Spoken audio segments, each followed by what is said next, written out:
Hi, so good afternoon everyone. Today we begin with our company law marathon. Now let me tell you what all I have planned for all of you all. Okay. Now remember how to go about one day before the exams with the help of your company law. Now remember one thing that your paper is divided into 60 marks. Your 60 marks company law part A, and the part B is the meetings and directors. So this is nothing but meetings and directors.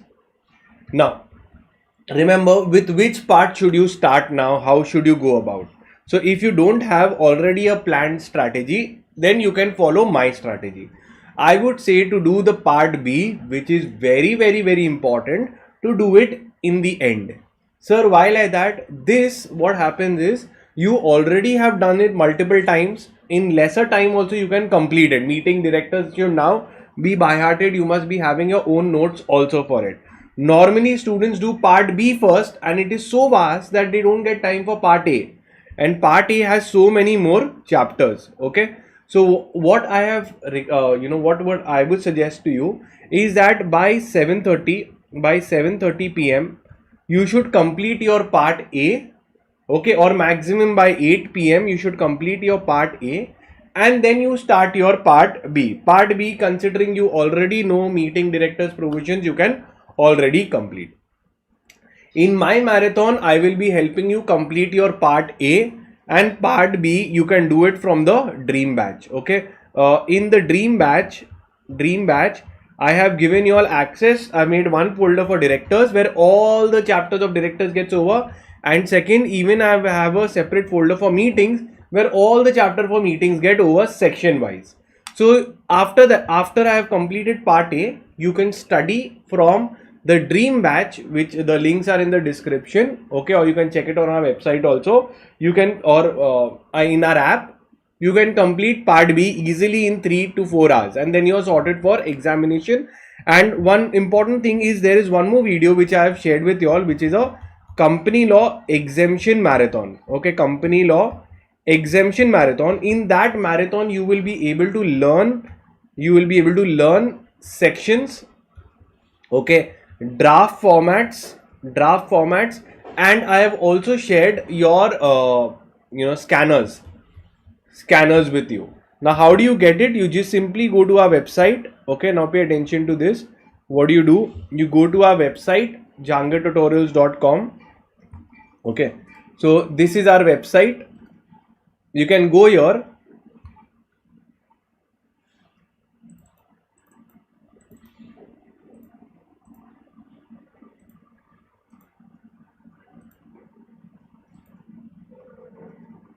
and in the website you go to your free resources section. In free resources section you go to your executive. In executive you have this exemption marathon. You have to take a print of it. It is beautifully, once you do that, you will get the entire notes, okay, where it guarantees exemption. Okay, you will be able to quote all the section numbers. It has the sums, and it also has the draft formats. After this, then you also download your JT scanners, which I will be referring today also, the JT scanners, and you can go for the draft notes. The drafting part also comes in your examinations. Okay, this I have given you the drafts for your meetings, directors, all which you have to see. Okay, just simply see this and you will be good. Okay, so these things is what I expect from you all to have: your draft formats, your scanners, and this. Okay, so now we begin. Before we start with our part A, I will try to knock off chapter wise. Okay, so your target is to complete all of this by, let's say, 7:30.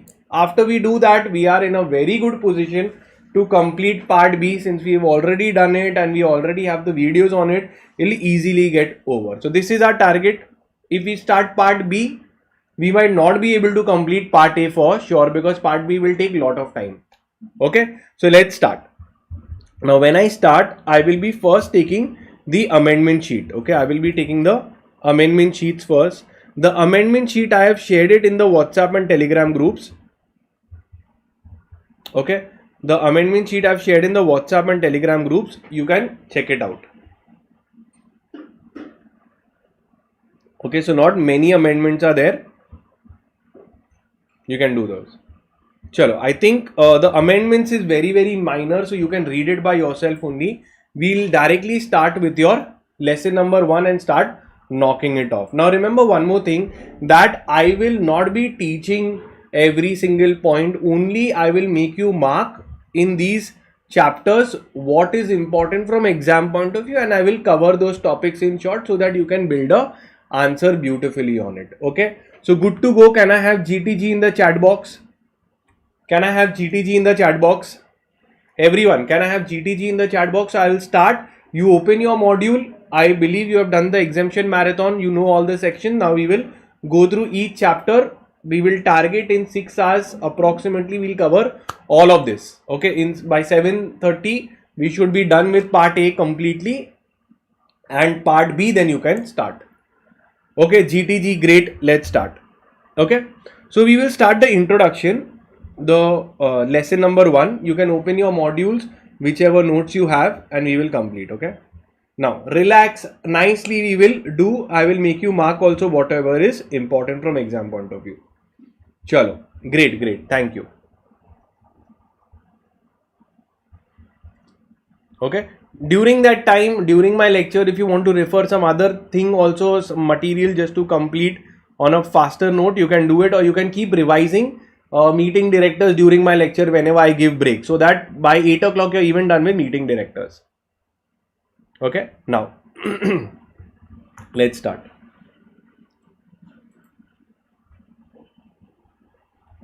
Hi, so we start with your lesson number 1, Introduction to Companies Act. Now before we start, it is important for us to understand that what questions have come in the examination for lesson number 1. Okay, so this you will get it on our website in the free study material section also. So the first question is about your foreign company. So we will do the foreign company part. Then comes doctrine of indoor management question has come. Okay, we'll look at that. Then again indoor management they have asked. Okay, then let's see next, ultra wires, doctrine of ultra wires has also come. Then we are seeing which are the other questions. Solomon versus Solomon case has come similarly. Okay, and that is it. So these are your questions from lesson number 1, though it looks so vast, but the questions are very few on it. Okay, so let's see. Now remember, certain doctrines I have taken separately: doctrine of ultra wires, indoor management, and constructive notice. These 3 doctrines I have taken in the MOA chapter. So when I do the MOA chapter, that time I will cover it. Okay, so not a very big deal. Let's complete it. Chalo. Now first they give you the introduction of company law. How did it come? So before the company law, we can divide it into 2 parts. Now the company law in India, currently we know it is 2013. Before that we had 1956 Act. Before that they were all pre-independent. So it was called as the Joint Stock Companies Act and all of this. Not important from exam point of view. And then came post-independence, 1956 and 2013 Act. Okay. Now 1956 Act was made on recommendation of Baba Committee, and the 2013 Act was made on recommendation of the JJ Irani Committee. Okay. So these 2 we can note and write. Okay. So the Companies Act 2013 was made on basis of 2013 Act. Now,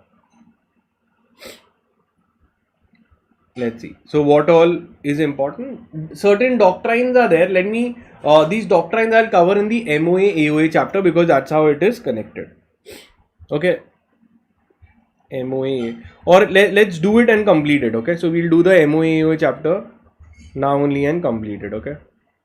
So I have these doctrines under MOA AOA. Now pay attention. Okay. So they have given you 3 doctrines in part 1. We plan to complete it now.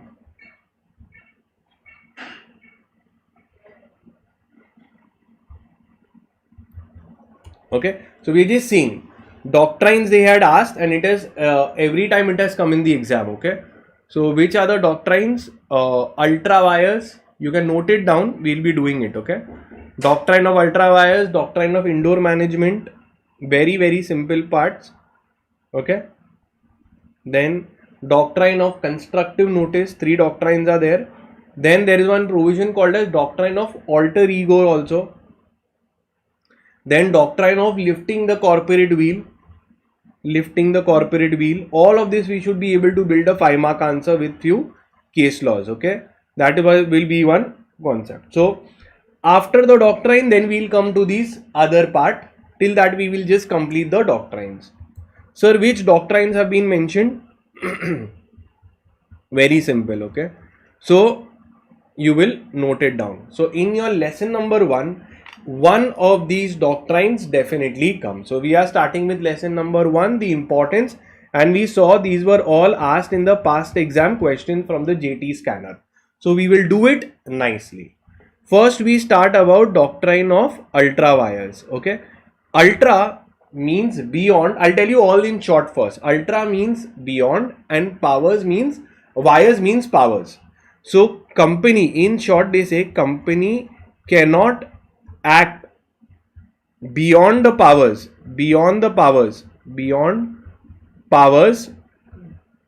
of object clause of MOA. Okay, so the object clause of MOA company cannot act. Okay, we will be seeing. Then comes doctrine of constructive notice, indoor management, and alter ego. Let's start each one and complete it. So first we start with doctrine of ultra wires.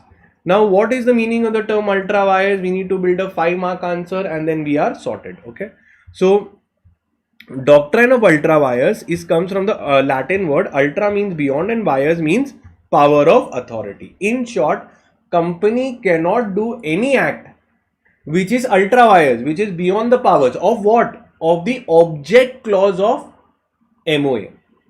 In the memorandum of association, you have an object clause which tells what the company can do. It limits the work, whatever is mentioned in the object clause, it limits the scope of the company. So if the company tries to do anything else, it is not allowed. Now, an ultra vires act is void and cannot be ratified even if all the shareholders approve of it. Okay, this is called as doctrine of ultra vires. Beyond the powers conferred in the object clause of MOA. So very simple, very easy. Let's move ahead. Now, doctrine of ultra wires, when you write, you also have to write one very important case in which this doctrine was brought in. What is the name of the case law? Can you all tell me in the chat box? What is the name of the case law? Can anyone tell me? The origin of the doctrine. So now you will write that the origin of the doctrine came in Ashby versus Ashbury Railway Carriage Company versus Ritchie. So we will write that the origin of the doctrine came in this particular case. Now what happened in this case? Ashbury Railway Carriage Company, they entered into a contract, okay, with Ritchie, who was a contractor to build a railway line across Belgium. So what contract they entered into? That we will build a railway line across Belgium. Which was the country? Across Belgium. To make a railway line across Belgium. Then later the company repudiated the contract. Means they cancelled the contract. Ritchie asked, why did you repudiate the contract? So company said that this is not mentioned in our object clause of MOA to finance a railway line across Belgium. In our object clause, it has been written that we can only make and sell and hire railway wagons, and we can carry on the business of mechanical engineering. So Ritchie filed a case. Matter went in court. Company saying that it is not mentioned in the object clause, but Ritchie said that you all have approved the transaction. Then the decision was held that company could not enter into the contract because it is void ab initio, even if all the members have ratified the contract, company still cannot do an act which is ultra vires of its object clause. Beautiful, sir, we have understood. Okay. Now, what is the purpose of the doctrine? The purpose of the doctrine is to protect the company's creditors and investors who have invested reading the current objects of the company. So you will write the purpose of the doctrine is that to protect the investors who had invested thinking that this is the objects of the company. Okay. Now, if a ultra vires transaction has been entered, what is the effects of it? So the transaction is void ab initio. Anyone can go and seek an injunction, stop the company from doing it. Directors can be personally held liable, as held in Jahangir. It was not my case. It was Jahangir versus Sham. That a shareholder can file a case against the directors to compel them to restore the company's funds if they have done a ultra vires act. Very, very simple. Very, very easy. Okay. Ratification. Transactions outside cannot be ratified even by the company or all of its shareholders. It protects the company's rights. Ultra vires borrowing. Now let's say again they have a case law. Okay, now with ultra vires we are seeing a few little bit side cases also that comes in. In Madras Native Permanent Fund, it was held that if directors have gone ahead and taken an ultra vires loan, that loan is invalid, void ab initio, does not create a relationship of creditor and debtor. Very, very simple. Ultra vires tort, a company is not liable for a tort committed outside its object clause. So if the company has done in the agreement, if the company has done something wrong, caused a loss to anyone, no one can file a case only because the agreement is only void ab initio. Okay. Ultra vires guarantee. Okay. Directors are restricted from using unauthorized grants unless it is for the benefits of the company. So a company's guarantee to pay the dividends without regard to the profitability is ultra vires and invalid. Exceed the authorities and can be set aside. In this, what they have said that the directors are restricted from issuing unauthorized grants and guarantees on behalf of the company. What they have said that the directors cannot make the company enter into unauthorized guarantee which doesn't connect with the company's profitability or object. Simple. Anything that you do with respect to ultra vires is invalid. So even a guarantee is invalid. Even torts will not be applicable because there has no effect. Borrowing is also invalid. Ratification. So where a company's money has been used for ultra vires act, the company has a right over such property. So if with the ultra vires funds, if any property has been bought, it will be deemed that it is the company's funds. Simple. Now again we'll remember some exceptions to the doctrine of ultra vires act. Okay, exception to the ultra vires act. Now anything outside the scope of AOA but within the MOA can be ratified.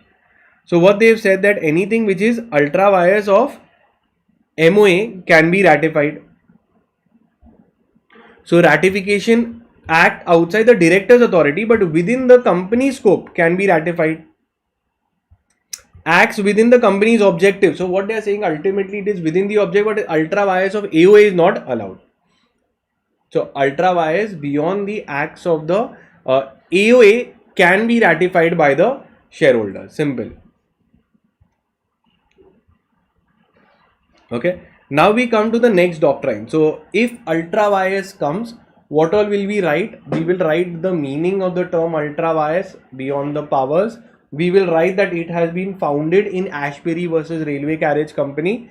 We will talk about the effects of ultra vires act. What is the effect of ultra vires act? These are the important things that we should know. Now we come to another doctrine which is called as doctrine of constructive notice. Sir, what is constructive? Constructive means assumed notice. It is a deemed notice or a deemed knowledge. So deemed knowledge. Very simple. Now today if I invest in Kingfisher company, okay, Kingfisher I invest. Now I am the investor. Can I tell the company that, listen, refund my money? What am I tell? Refund my money. Refund money that I've invested. They say, why? Because the investor will say that the objects of the company I don't like. So company will say, listen, MOA, AOA. So how will you start? The MOA, AOA are public documents. They are public documents. The contents of these MOA, AOA are public. So if any investor is investing, they can very well read. Even if they have not read, law assumes, believes that they have read it, and not only read it, understood it correctly. Okay, so constructive notice.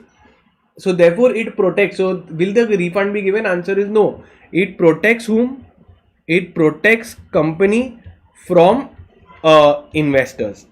From investors, where the investors themselves have not read the MOA, AOA. So very simple. How we will we write? How will you frame the sentence? Now pay attention. You can write this what it is there. Okay, that MOA, AOA are public documents. Once a company is incorporated, these becomes public documents. Any person associating with the company is deemed to have knowledge of the MOA, AOA. This is called as constructive notice. Law presumes the knowledge. Presumption of knowledge is there. Okay, and under section 399, it says that the MOA, AOA become public documents. Simple. Okay. Now, the next doctrine is called as doctrine of indoor management.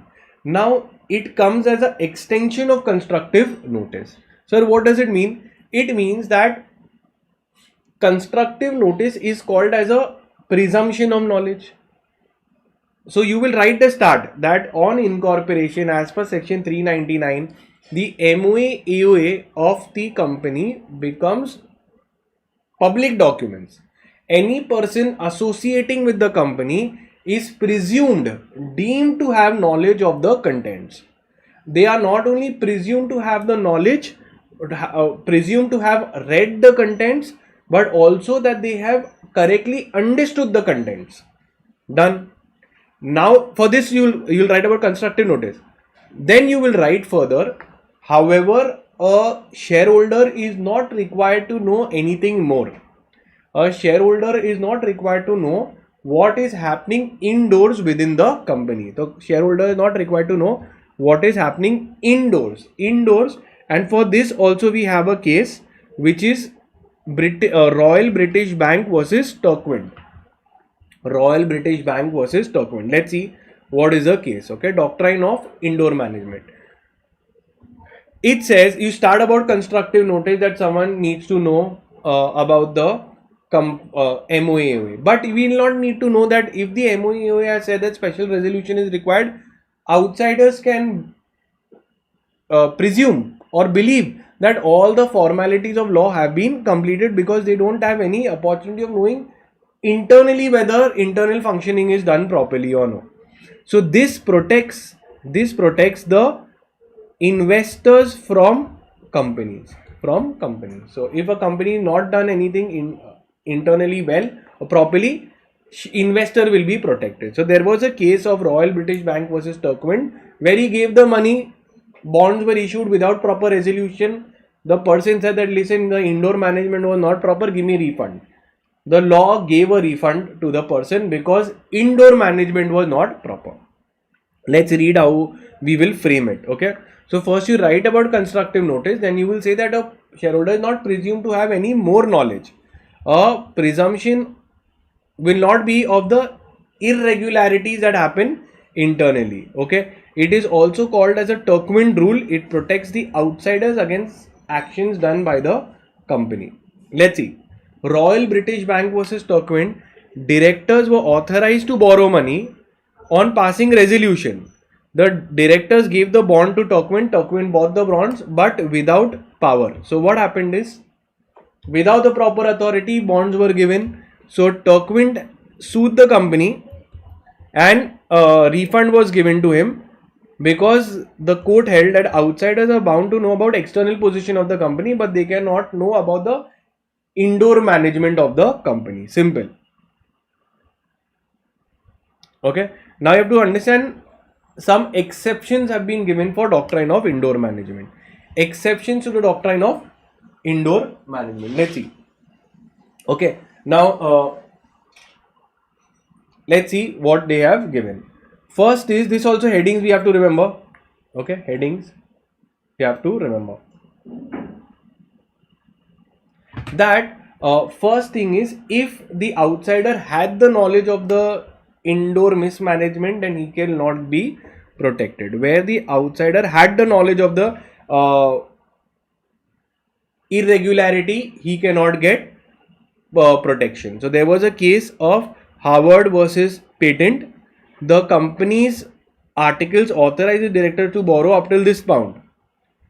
To exceed the limit, the directors took the consent of the company. Without the obtaining the consent, they borrowed the money of the debentures. When the company refused to pay, it was brought to the court. It was held that debentures were valid because the company had the knowledge of the outsider had the knowledge of the internal irregularity. The borrowing director, now who borrowed the money? The director only borrowed. He obviously knew that the company did not comply with the laws, so he will not be protected. Simple. Okay. No knowledge of MOA of the company. Now, the rule cannot be invoked in favor of a person who did not read the MOA of the company and thus did not rely on them. Now, in the case of Rama Corporation versus this investment, it was held that he did not rule of indoor management cannot be used for a person who did not read the MOA AOA. So he had agreed that he had not read the MOA AOA, so he will not be protected. He never consulted the articles and was unaware of this provision. He mentioned it in the court, so he was not given protection. Now forgery. Now understand, when forgery comes, even the company is not held liable, because forgery is done is a crime. Then we have to hold the criminal responsible. So it is an exception to indoor management. Normally indoor management holds the company liable. In forgery is also a wrong that has been done on the company. Therefore it is not this company also will not be held liable. So they had given Rubin versus Great Fingal Consolidated. The company secretary forged the signature. So they held that the issue of the share certificate was null and void, and the doctrine of indoor management protects third parties while companies dealing in good faith. Did not apply in this case. Means it does not apply when forgery happens, because forgery is a crime. Company cannot be held liable here. Similarly, it was there in the other case also. Negligence. Okay. As we saw that a person who did not read the MOA way, a person who agreed to it. So now we are putting fault on the third person. If the third person did gross negligence with anyone else would have discovered the irregularity. So even they will not be held given protection. So they cannot get shield about the irregularities if they themselves has there was a failure to do investigation. Simple. Existence of an agency, headings you can write and close. Okay. Now we come to the next doctrine. So we have good enough to write 5-mark answers. One is doctrine of, we started off ultra wires. For this we had the Ashbury Railway Carriage Company versus Ritchie. The second doctrine we did was about constructive notice, and third we did indoor management. For indoor management, Royal British Bank versus Turkwind. And fourth doctrine we are doing is your doctrine of alter ego. Now alter ego is very similar to your lifting the corporate wheel. Okay. The term alter ego signifies, just a little bit of terminologies you can write here. Alter ego, and then you can write everything about lifting the corporate wheel. It is a Latin word. First we'll just write what does alter ego mean. It means other I, suggesting an identical copy or clone. Within the corporate law, it embodies the idea that the company, the shareholders and the directors are essentially reflections of each other, two sides of the same coin. Okay. So other I means what? This is the company and this is the directors, shareholders, your members, etc. They are the same persons. So they normally say that, just remember the word other I. Okay, it means other I means this and me are the same. And then you write that if any wrongdoing is happened in the company, the courts have a right to identify that who were the wrongdoers behind. They will identify that who was the directing will and mind behind the company, and those wrongdoers will be held liable. Okay, so if the company does anything wrong, we will lift the corporate wheel. Okay, we will see that who is the other eye, who is that other side who has done the wrong, and the directing will and mind will be held liable as held in this case. Okay, then same point as lifting the corporate wheel, we've already done this in foundation, CSET also. Just remember what is lifting the corporate wheel. You should know few case laws and what to write in it. Okay, so normally lifting the corporate wheel means corporate shell, etc. You will write corporate personality. That how in corporate personality we had read that your members are different from the company. Company is a separate legal existence, having its own identity, can hold can hold property in its own name, can employ in its own name, can sue and be sued in its own name. Okay, now lifting the corporate wheel means what? You lift this particular partition to see this corporate personality, separate legal existence, is only allowed for statutory legitimate purposes. Whenever there is the corporate wheel, partition, separation has been used for unlawful purpose, courts will lift the corporate wheel. So who lifts the corporate wheel? Courts. They will crack the corporate shell to see who are the wrongdoers behind, and then you give case laws for the case this. Okay, so that's it. So in the case laws you have multiple case laws. They have given you that Dalmer case, those few cases that is there. Okay, so this we are done with the your doctrines. Okay, we are done with the doctrines. Now you will see the other parts of the chapter which is there, which is important from exam point of view.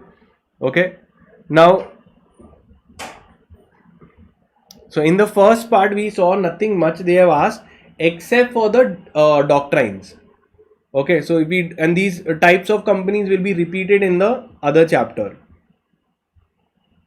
Then there is one thing about governance, MCA, few authorities they have given you, and all this also. NAFRA is important. It will come in your accounts chapter.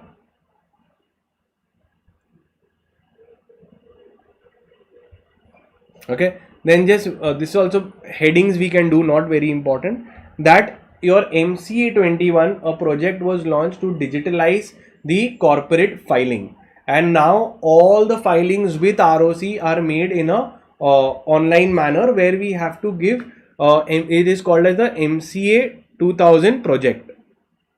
Okay, they have made the MCA 21, that is the Ministry of Corporate Affairs of the 21st century, where all e-filing has been done, paperwork has been eliminated. Simple.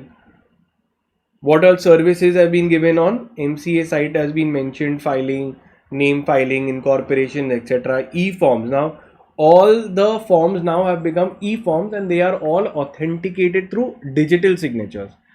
So e-forms are authenticated through digital signature. These are some of the things when we do the forms. Obviously when we do the chapters, we'll know these e-forms also.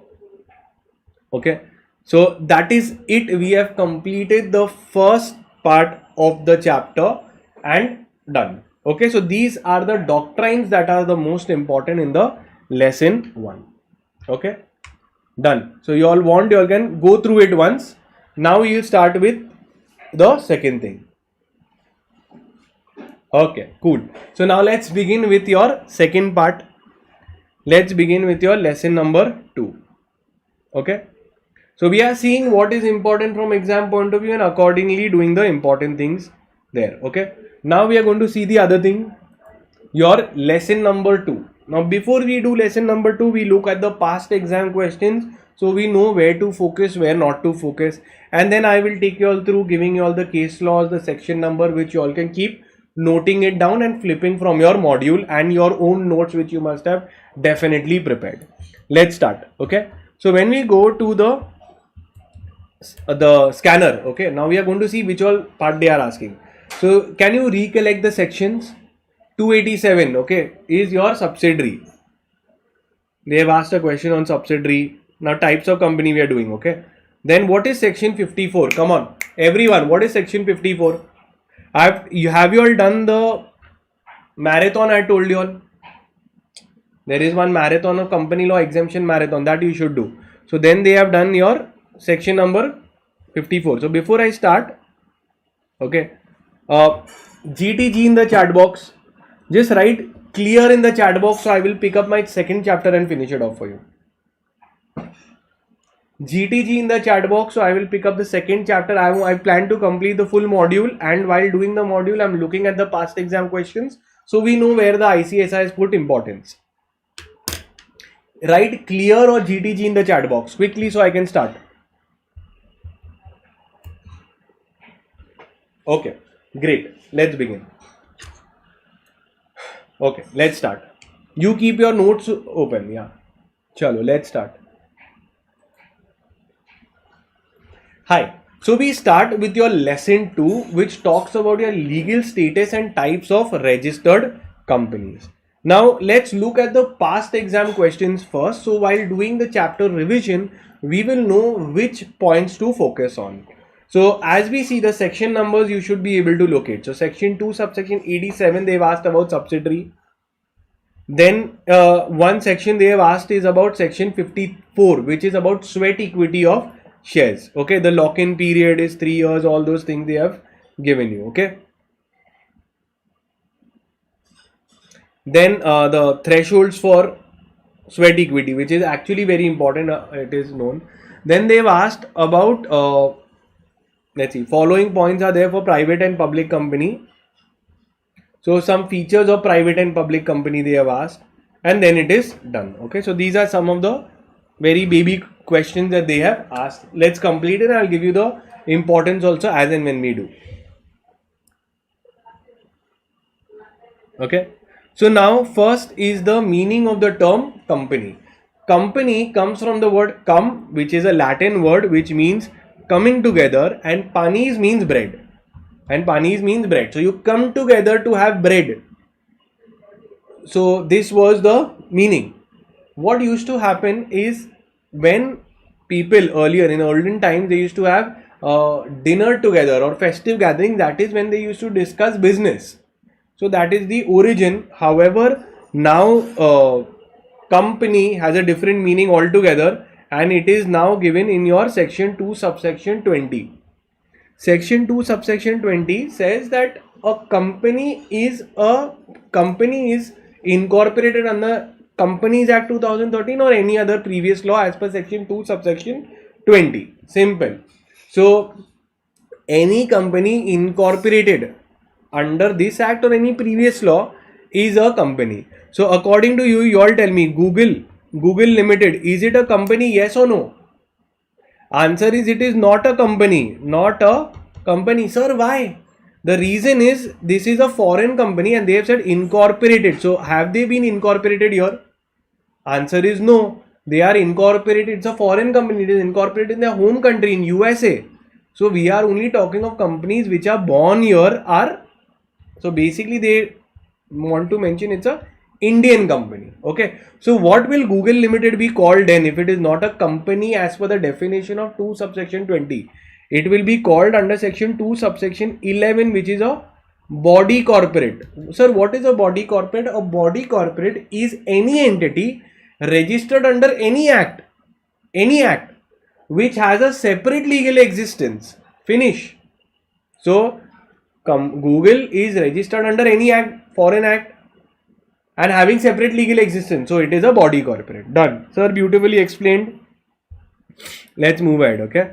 Now, company is a separate legal artificial juridical person. We know that. Let's move ahead to having some of the features. Okay. Now we are seeing some of the features of company. First one is, we've always done this from childhood, that what is the features of company. So corporate personality. Company has a separate legal existence. Solomon versus Solomon was the case. Lee versus Lee is the case, and few more. There are case laws on this. Okay, I'll take you through the case laws. Second is perpetual succession. Members might come and go, but the company lives on forever. The company does not die when the members die. It can only be dissolved through a process followed under court.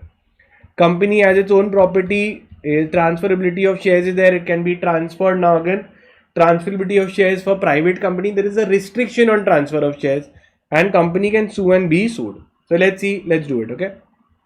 Corporate personality. Company has a separate legal existence different from itself. Simple. Okay.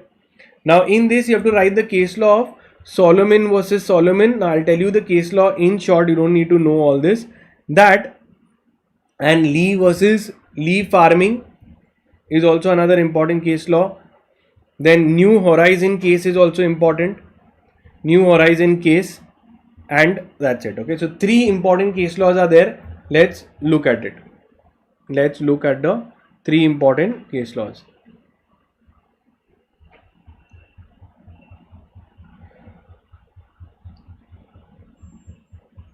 So Solomon, Lee and New Horizon. So 3 important case laws that we come across, we have to do. Okay.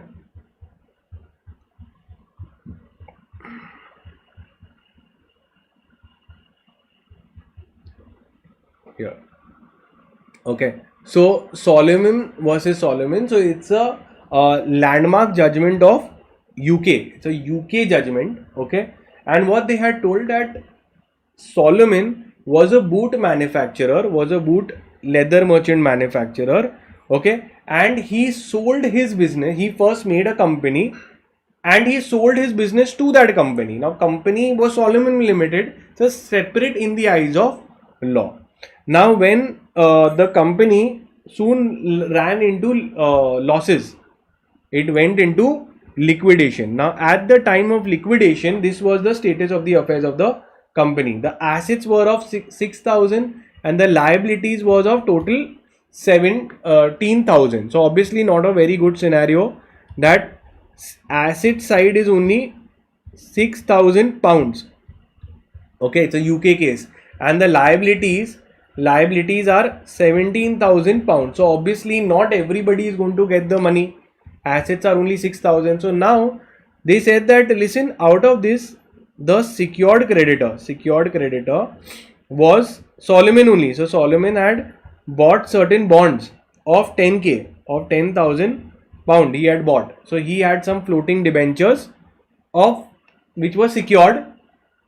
So he got this entire money and the creditors did not get any money. So the creditors filed a case that he and the company are the same. It was held that no, he is not the same. Company is a separate legal existence, follows the process of company law, and as per the company jurisprudence of company law, the process will be followed. Okay, this is what it was held. In Lee farming also, this person was there. Okay, he had set up a company called as Lee Air Farming Limited. Now Lee was the pilot. Lee was a pilot, and he died in the plane crash.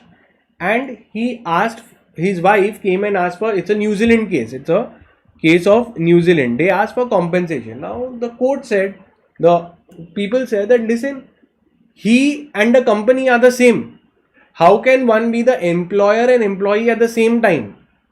So he became an employee in the company, and the employee compensation, they asked money. So court said no, there is different. Lee Air Farming Limited is a separate company. Company is the employer and he was the employee. So he was eligible for compensation. Okay.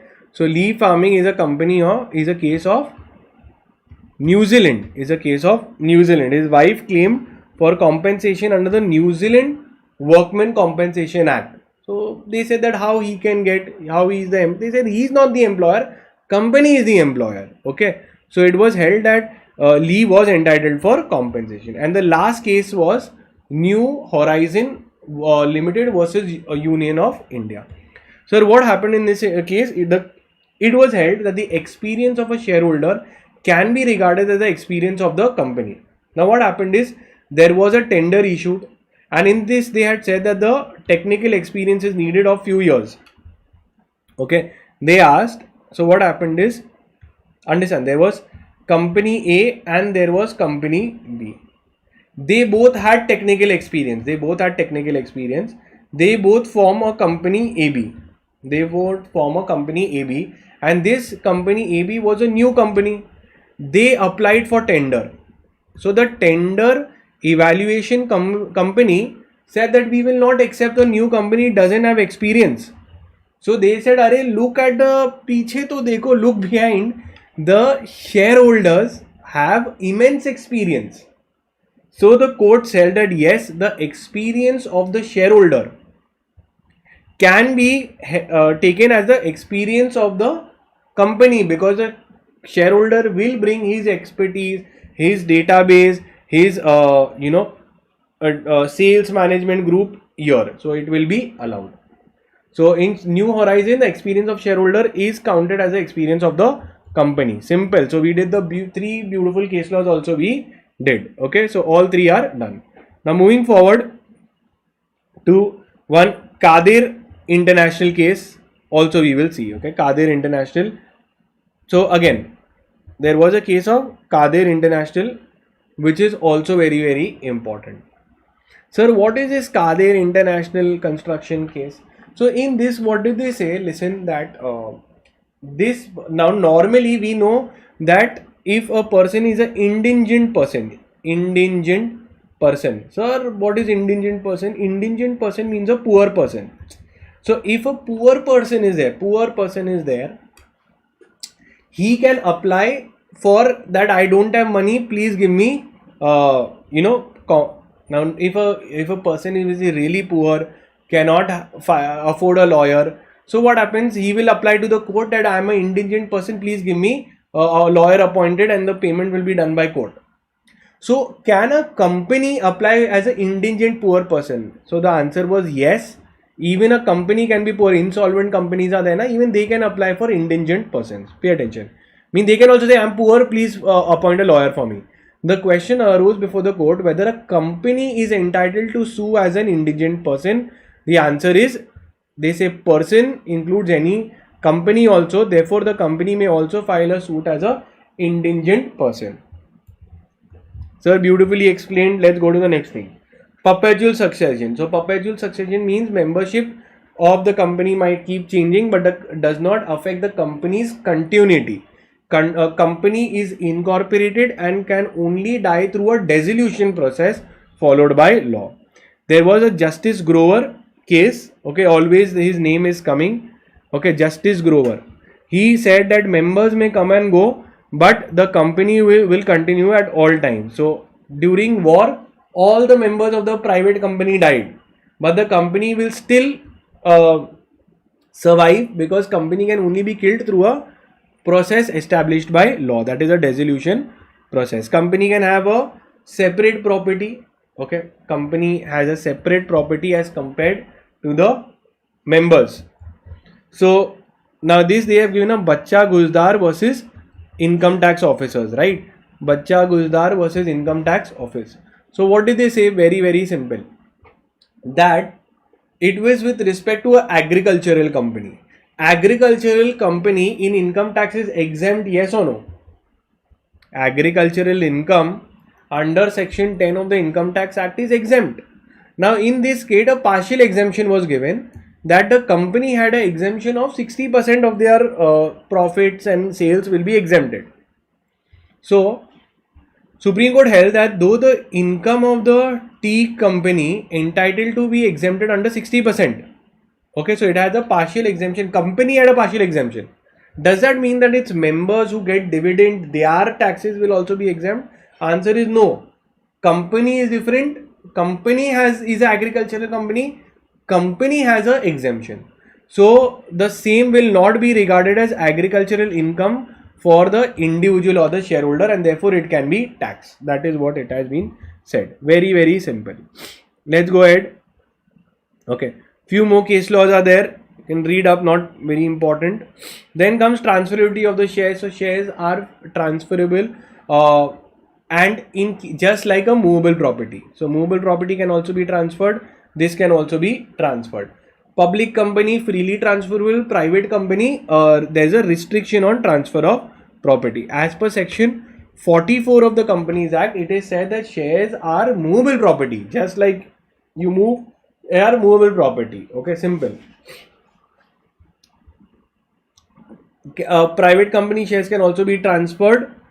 However, there will be a restriction on transferability of shares. There is a restriction on transferability of shares.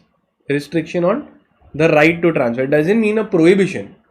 Restriction. So they might be bound by the articles of the company, where consent of the other person might be required. Okay. Now company can sue and be sued. Done. Then very important point is about whether a company is a citizen of India or no.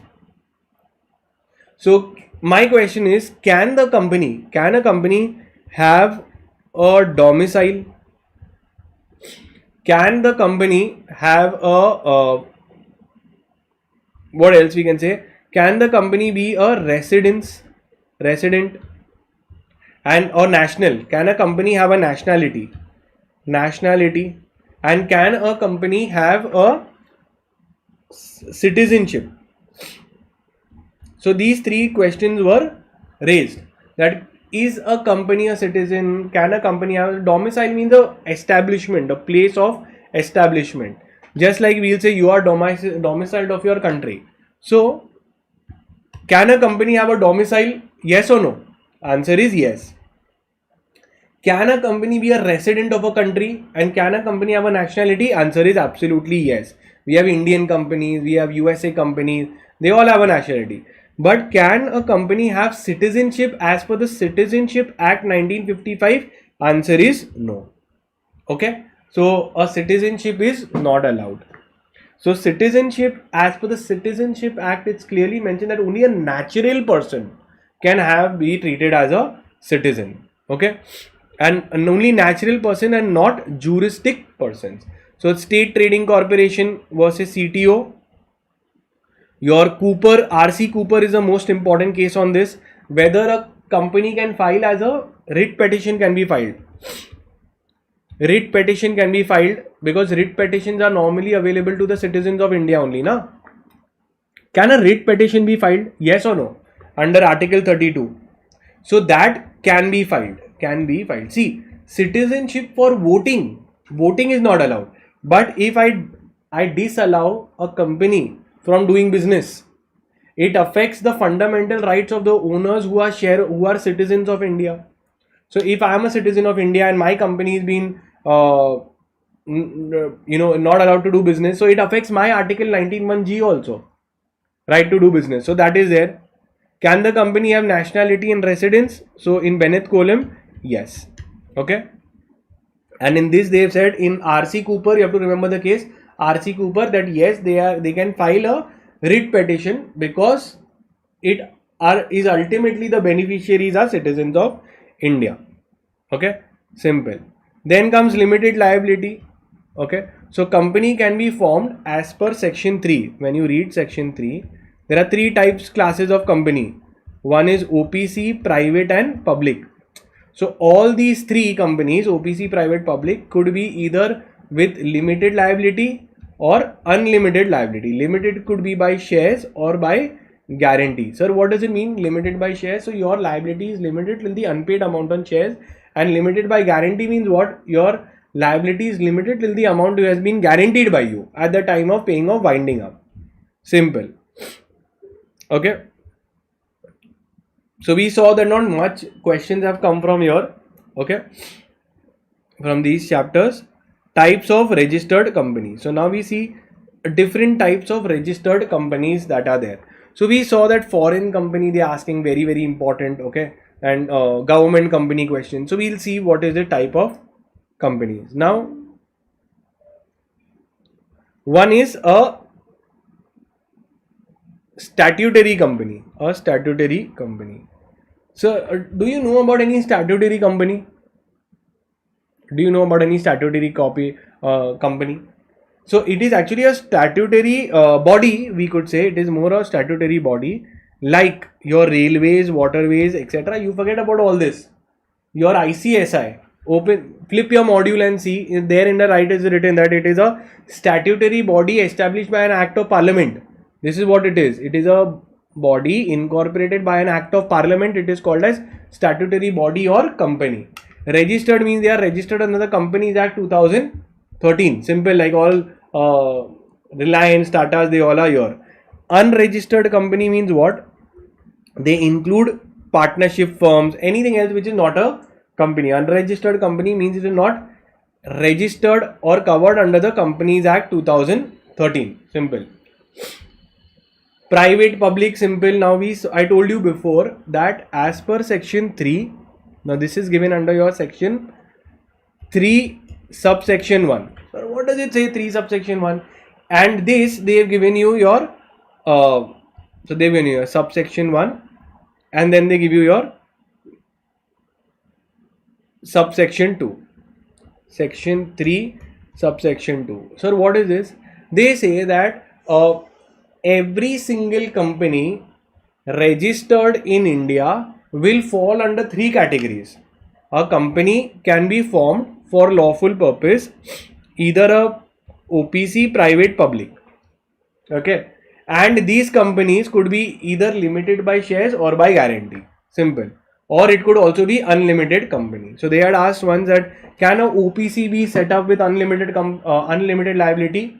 Answer is yes. Option has been given, but it is nobody would do it. Okay, if you want, option is there under company law under section 3 subsection 2 to set up a company as an unlimited company also.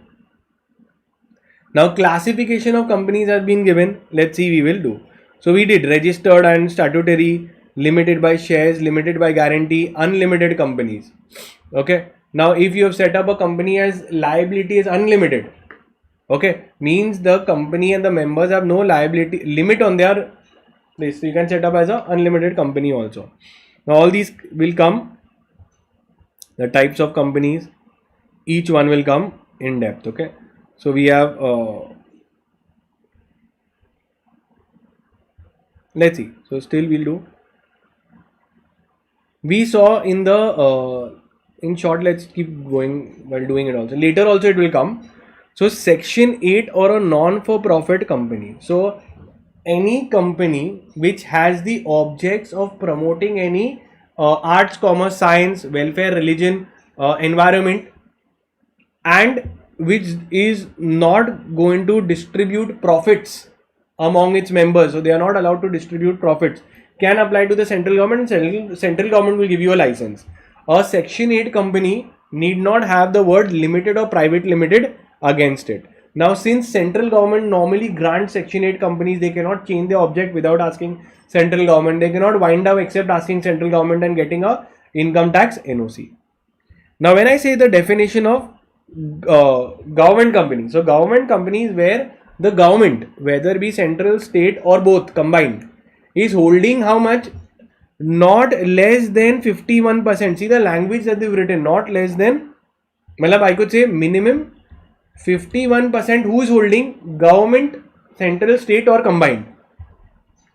Holding subsidiary. So section 46 says about what is a holding company. Holding company means a company which has subsidiaries. So if you have children, you are a father. Okay, so simple. Holding company is those company which has subsidiaries. Sir, what do you mean by subsidiary? So this they had asked in the exam also. Okay, so it's a past exam question. Section 2 subsection 87. Now a subsidiary is a company in which holding company does the any 3 things, in which the holding company controls the BOD, controls the voting power, okay, or they have given one more point. Okay, so controls the voting power is a this. So controls the BOD or the voting power. That's it. Now we had done this body corporate also. So section 2 subsection 11 is about a body corporate. So body corporate meaning, I told you, they've just said that includes a foreign company. I told you it's not that example I gave you is not a this company is a foreign company, right? So foreign company is treated as a body corporate. Above we gave an example. It includes this and given a specific exclusion that it doesn't cover cooperative society as it is covered under a separate act altogether, or any other body corporate with the government will notify. Simple. Now we come to your section number 2 subsection 6, associate company. Sir, what do you mean by associate company? Now pay attention to this. Okay, very important, that if any company is there, okay, now what are we looking? That there is a particular company. If a holding company is there, it is holding, let's say, 51% shares. So it becomes holding subsidiary relationship, and we know it is falling under section 2 subsection 87. Holding subsidiary relationship is there. But what if one company A, is controlling, okay, not less, but you know how much they have given you? 20%. At least 20% of the control or voting rights are there. So at least minimum 20% is being held to maximum 50%. So between this range, if you are there, relation is there between them. So then what it will be called? So company A is not holding 51. So you are not an adult. But if you are above 12 and you are between less than 18, then you will be called as adolescent. So similar here, they have called that this will be a associate company. So in associate company, one company has a significant influence, on the other. Significant influence means minimum 20% in the other company. So section 2, and it is not a holding subsidiary, because this changes completely. Once you become touch 18, you become adult. So different terminology. So this is for associate company in relation to another company, means a company in which that other company has a significant influence. So it will be said that company B is an associate of company A. So company A has a significant influence in the other company. So this other company will be called as an associate company. You become my friend, now I will be able to associate, I can bring their association. So company B will be an associate of company A. Simple. Will be a child of company A. Done. Now dormant company, we have a separate chapter only, right? We have a separate chapter of dormant company. Obviously dormant company is given under section 2 subsection 455. Very important. 455 is the definition.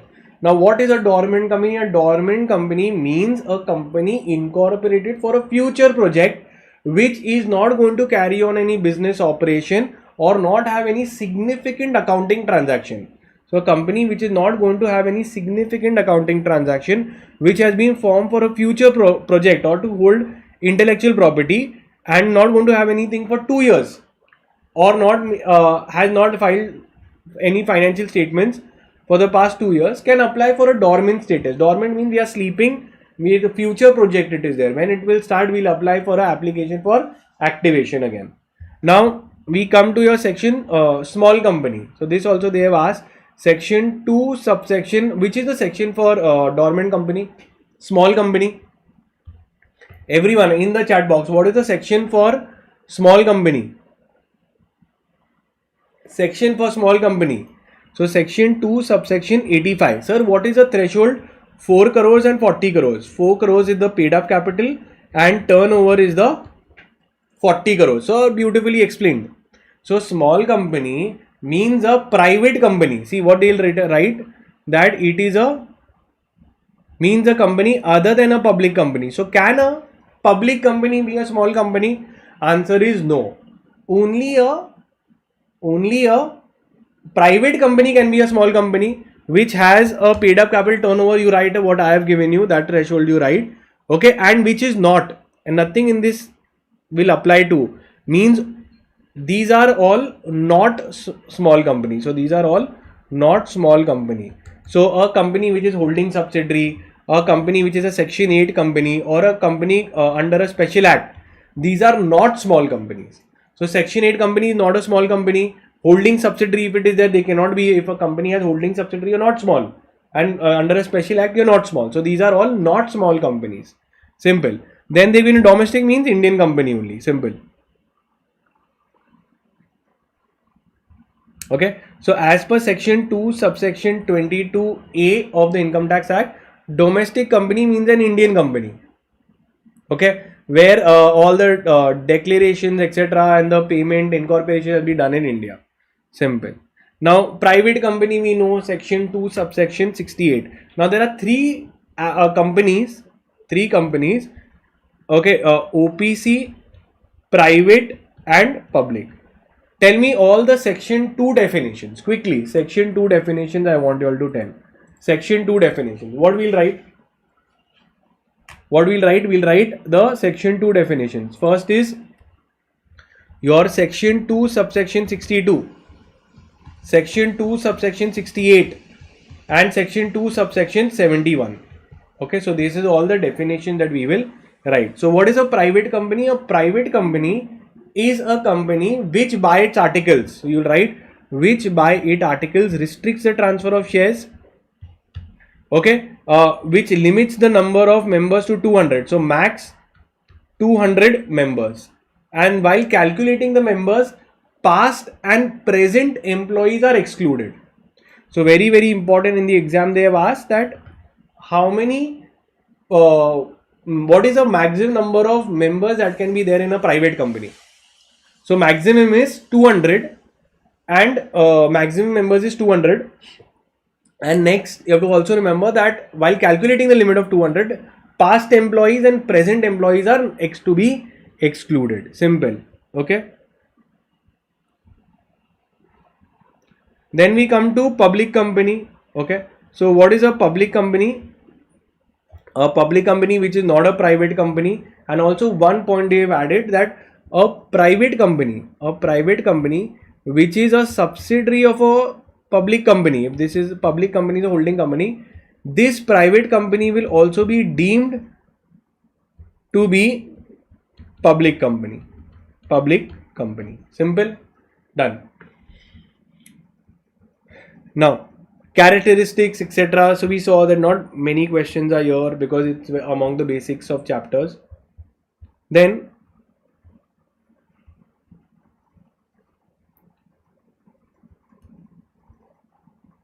holding subsidiary also we did, holding company, subsidiary company. Okay, so they've given you few types of holding companies. Normally we wouldn't know, but now we can just see the types of holding companies.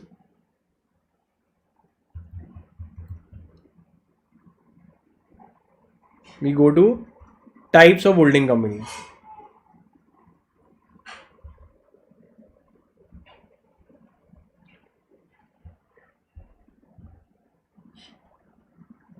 Okay, so very simple. One is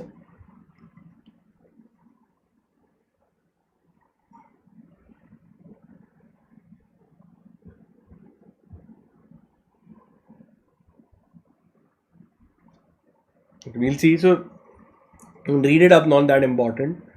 Okay, then we move forward to dormant company. Now obviously this dormant company, a separate chapter will come. That is where we will knock it off. Okay, then government company we have seen section 2 subsection 45.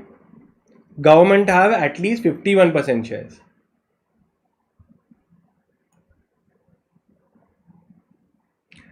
Okay, with this we have completed the entire lesson 2 as well. Now we will start with our lesson 3. Okay, now before we start with lesson 3, we'll go through the past exam question that has come in the lesson 3. Okay, so we'll go through the past exam questions of lesson 3. Okay, MOA AOA chapter. Okay, good to go? Yes or no? GTG in the chat box. Good to go? So we'll start with the lesson 3. So I'm covering all the past exam questions, looking at what all they have been asking all this while and also giving you marking so you know what is to focus on. Okay, now let's start. We go with your, which chapter are we doing? We are doing MOA AOA. Now in MOA AOA, I made a summary notes. Good. Okay, great. I have made my summary notes in MOA AOA. Okay, this I would request you all to take a screenshot if you don't have access to this. Okay, because I'm going to cover it in a very smart manner, this entire part. Chalo, we will start with MOA. Let's look at the past exam questions for this. Now in MOA AOA, let's start with it. Let me just open up one more thing of MOA.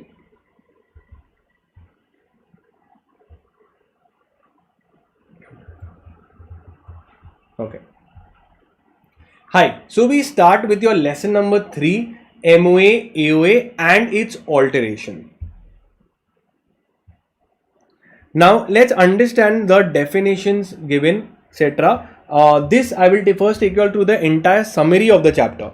Entire summary. Before doing the summary, let's look at the past exam question so we know where to focus on. Okay. So first they have asked about shifting of the, in MOA we know there is a registered office. So they have asked shifting of the registered office, the process. Okay. Then they have asked advise the company wants to shift from Mumbai to Pune, Pune to Mumbai. That also is a shifting of registered office. Then if we go forward, this question is about Ankur Steel Limited is manufacturing this. It has raised so much money.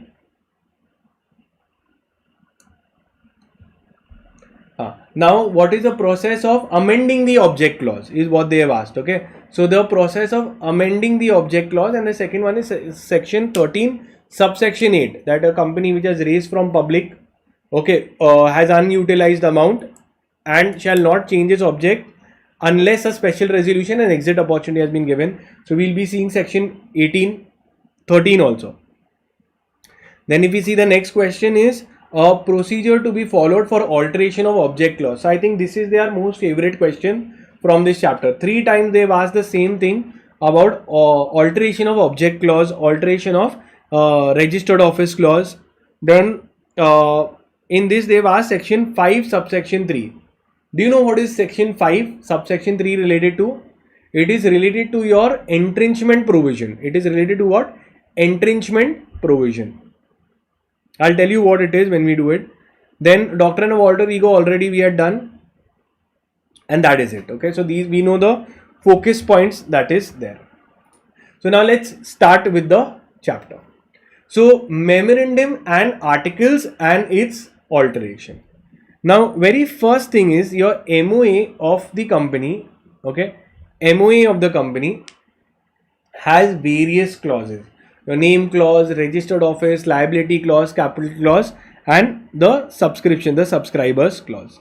The MOA is basically a communication with outsiders where it covers that this is my name, this is where I reside, this is what the objects I have done, and this is who has formed me. This is a MOA is made for outsiders of the company. Insiders of the company want to know the day-to-day rules, regulations, bylaws of the company. That is your articles of the company. Okay, and your articles of your company would care about the share capital, how to alter the share capital, the borrowing, anyhow transfer, transmission, forfeiture, conversion of shares. All the things which you read about your chapters will all be contained in your articles of the company. Okay. Now difference between MOA AOA we know. Okay. If we go to see the sections, the MOA is covered in your section number 4, articles is covered in your section number 5, and act cannot override the MOA AOA. So act to override the MOA AOA. So in case if there is any conflict between act, the act will prevail over MOA and MOA will prevail over AOA. Okay, so this, remember this, the supremacy, the hierarchy structure should be clear. Okay. So these sections I want you to remember and note it down. Section 4 and section 5. Section 4 is about MOA and section 5 is about AOA, Articles of Association. Clear? And they say that the act is supreme. Companies Act is supreme. Okay. In AOA there is one section 5 subsection 3 also, which talks about entrenchment provision. So if a company wants to, if any company has altered the articles to make any transaction more strict than a special resolution. So if you added conditions which are more cumbersome than special resolution. For example, special resolution requires how much consent? 75%. If at all company has made that if company wants to take a loan, they have to take 90%. Then this is called as an entrenchment provision, where more stringent conditions have been added than a special resolution. It is called as entrenchment provision. Now we've covered with our provisions are covered here. Now if I want to alter my MOA AOA, now pay attention to this. Alteration of MOA is covered in your section 13 and alteration of AOA is covered in your section 14. So I believe at least the section numbers we can write always: section 4, section 5, section 13, section 14.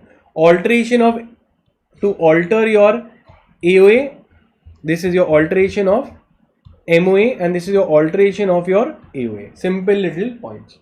Chalo, let's go ahead. Now what do we see?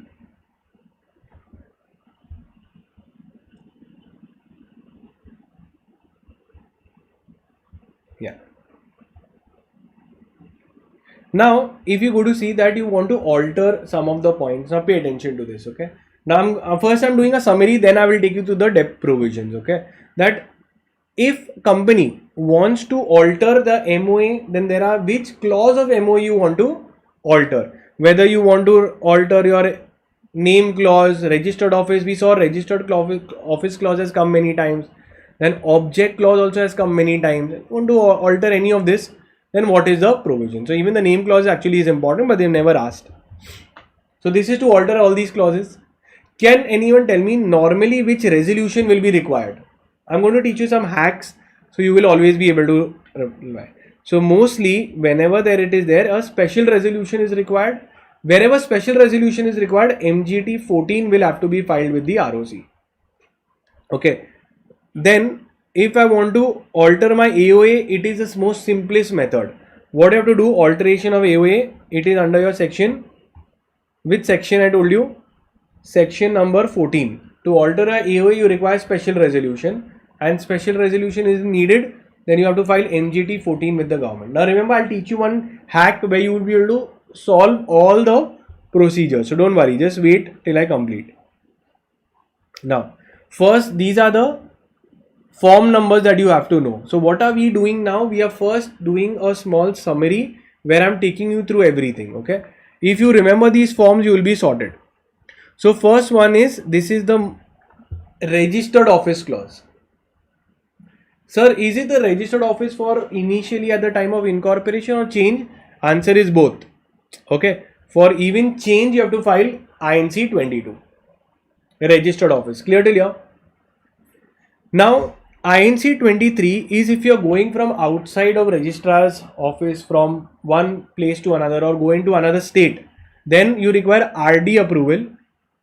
If you want to go from jurisdiction of one ROC to another or state from one ROC to another, you will take INC 23. I'll be teaching you, making you learn. Just pay attention, bear with me for 5 minutes. INC 23.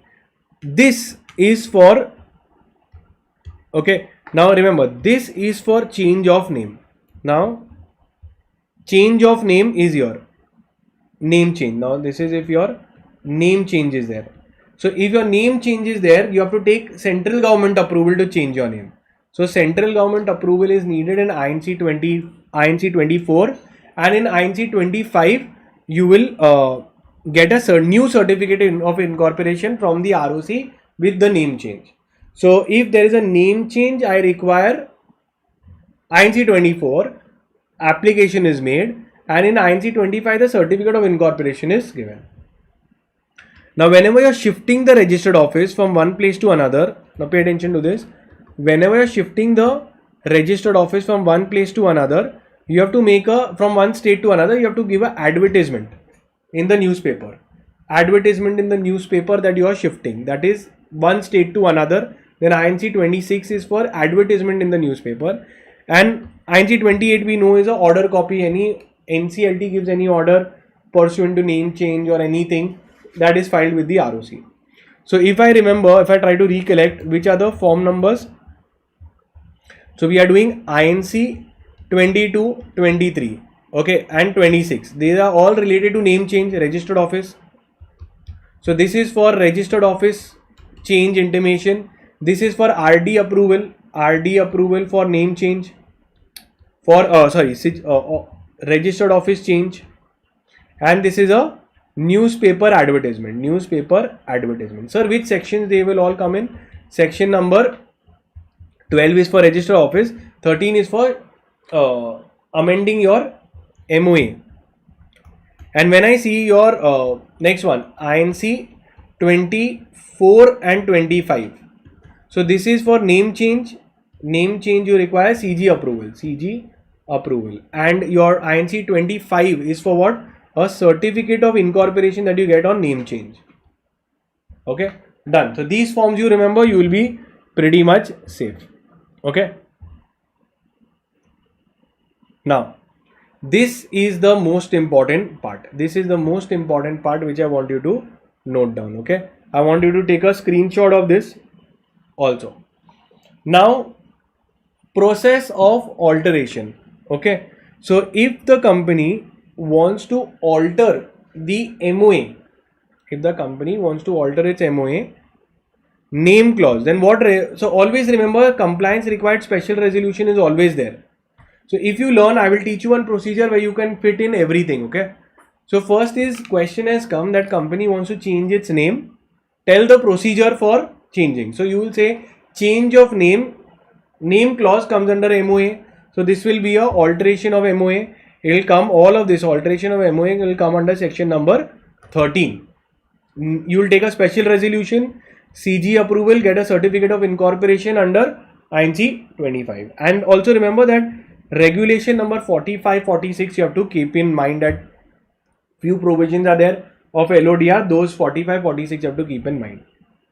Now second is registered office. Now pay attention to this point, that how far are you going from your original place, compliance differs. So if I am changing from local limits, means from one lane to another, then I have to take board resolution and INC 22 has to be filed. The INC 22 is a change in the registered office. No other compliance is needed. Okay. So local limit only requires board resolution. Moment you go outside the board local limit, you also require special resolution. So now pay attention, you're going in the outside the local limit but within the same ROC. So if I'm shifting inside the outside the limit but same ROC applies, then board resolution, special resolution and INC 22. So as you go further, only one compliance will add. See, these two are already there. I just added special resolution, right? Now as I will go more far, then I'll require one more compliance level. Now I'm going from outside the local limit from ROC. Now this they had asked in the exam, that you're going outside the local limit.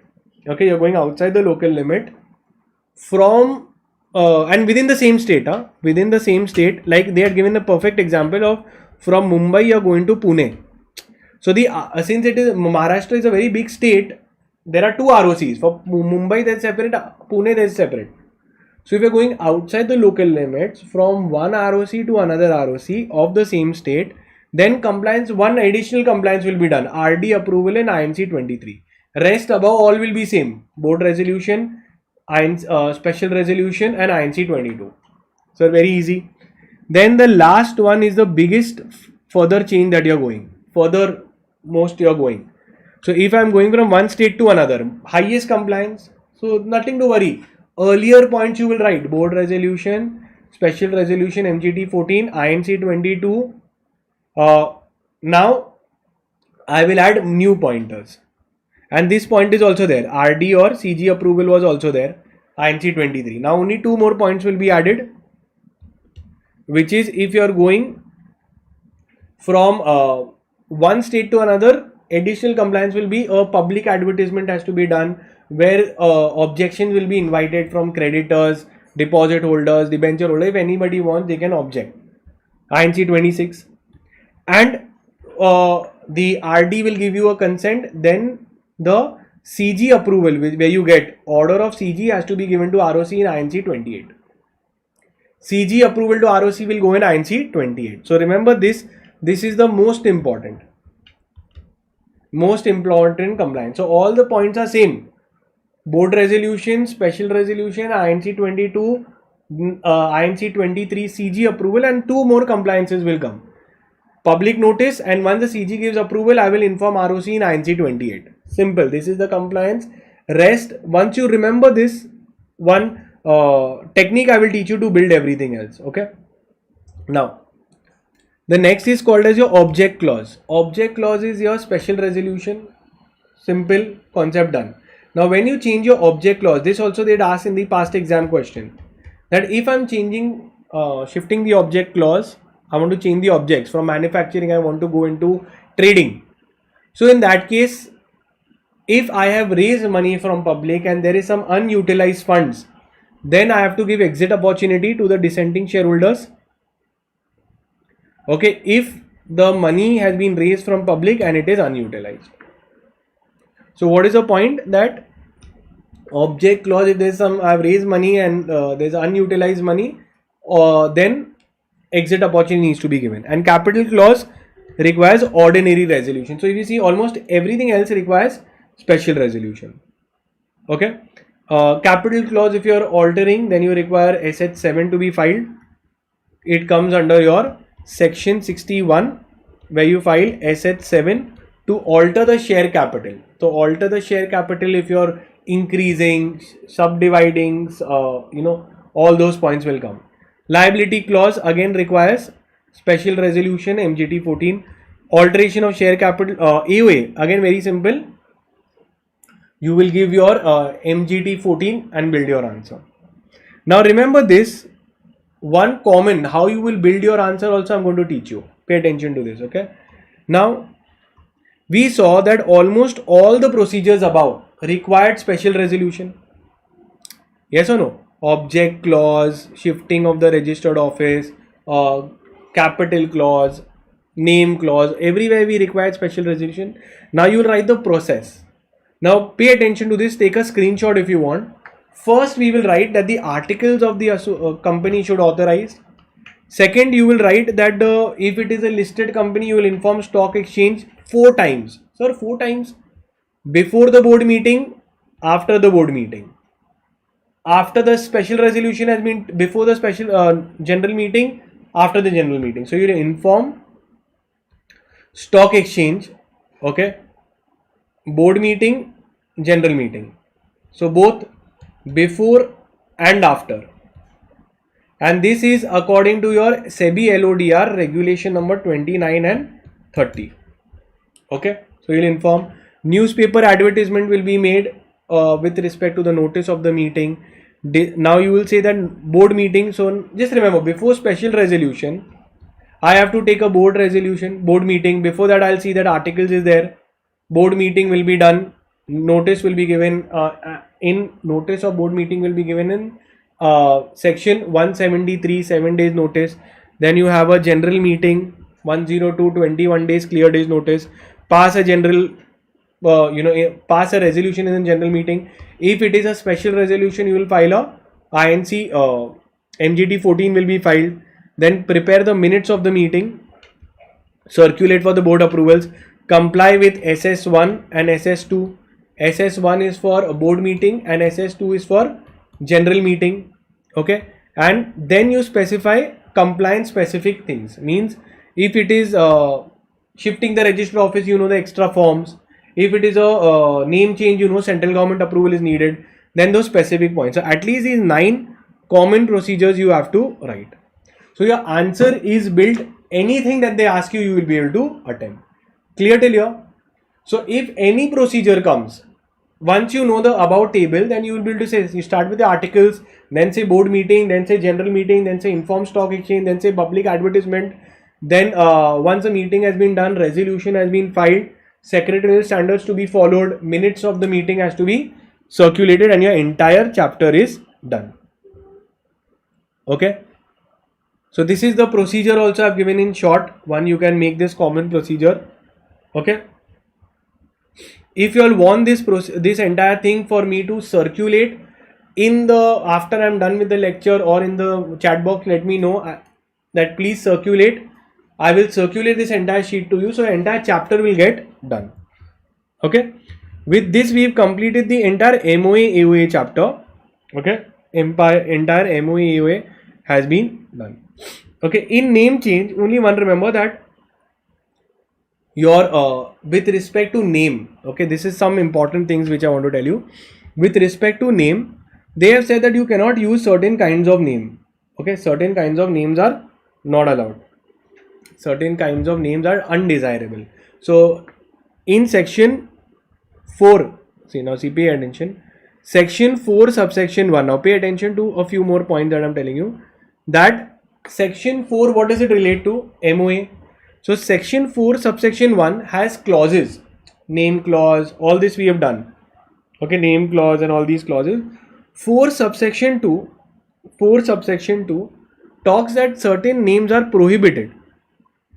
Okay, so if it is identical with any other company, okay, if it is constituting an offense, or it is undesirable in the eyes of central government, or it is showing an association with the government. Okay, so if I have any name of my company which is showing association with India, etc., it will not be allowed.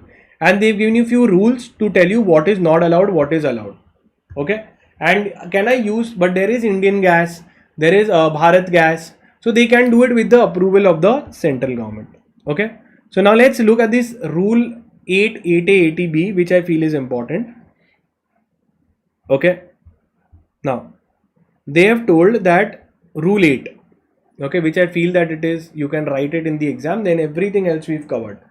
Rule 8 says names which are rule 8 sub rule 1, then names which are too resembling any other similar company. For example, I say Reliance, so it's very similar to Reliance, it cannot be used.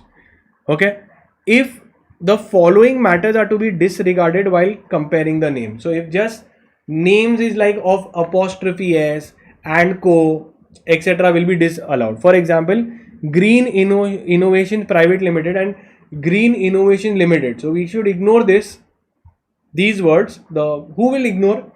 The registrar. He will not approve because it is too similar.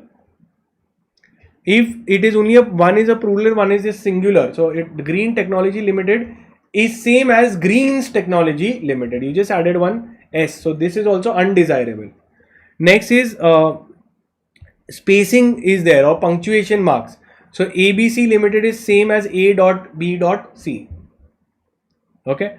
Then different tenses has been given. So Speak India in solution is similar to Spoken English solution. So few undesirable names that you've given that you just have to go through. Okay.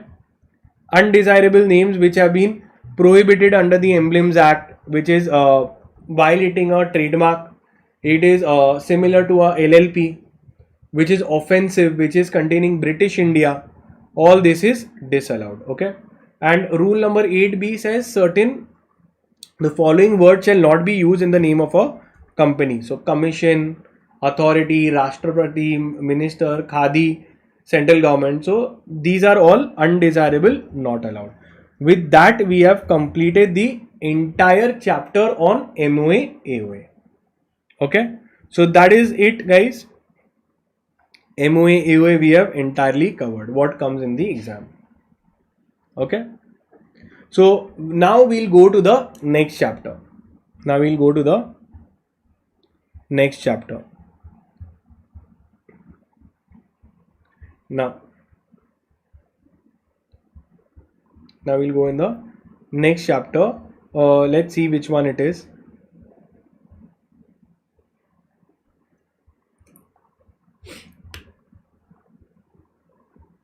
Okay, remember drafting of these resolution. I have taken a separate chapter lecture on drafting. I have covered all of this there. Okay, so all this we have covered.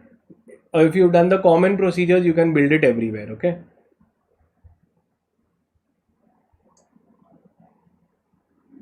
Now we are doing the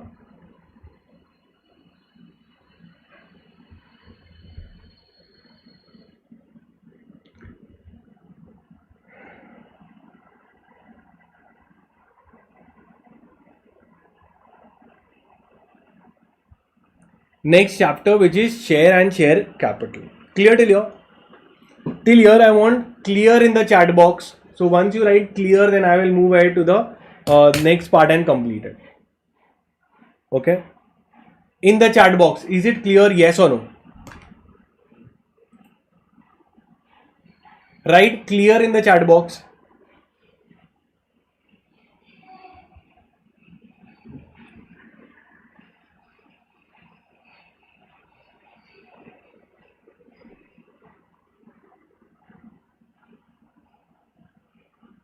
Clear in the chat box, so I can start and complete. Great. Perfectly clear. Great. Because whatever I'm covering from there only it will come. I'm covering all the summarized way also of learning. Okay. So now after we'll take a 10-minute breather, 5-10 minute breather, and then I will come and complete this share and share capital, and the important aspects also I will cover. Okay. Great. Don't forget to like the video. Okay. And then after this, maybe 5-minute breather we'll take 5-10 minutes, and we will come and start with this big chapter and also knock it off.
Hi guys, am I audible to all of you all? Just in the chat box quickly, I'm audible, visible. If you can mention, I'll quickly start and complete the chapter.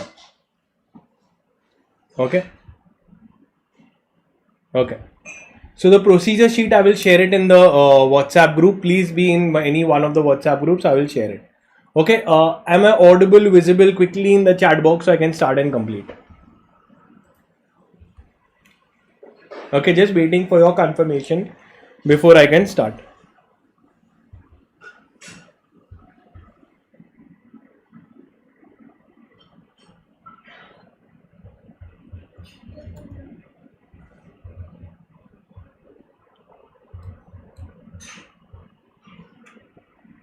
Okay, can we start quickly? Audible, visible. Great. Chalo, let's start.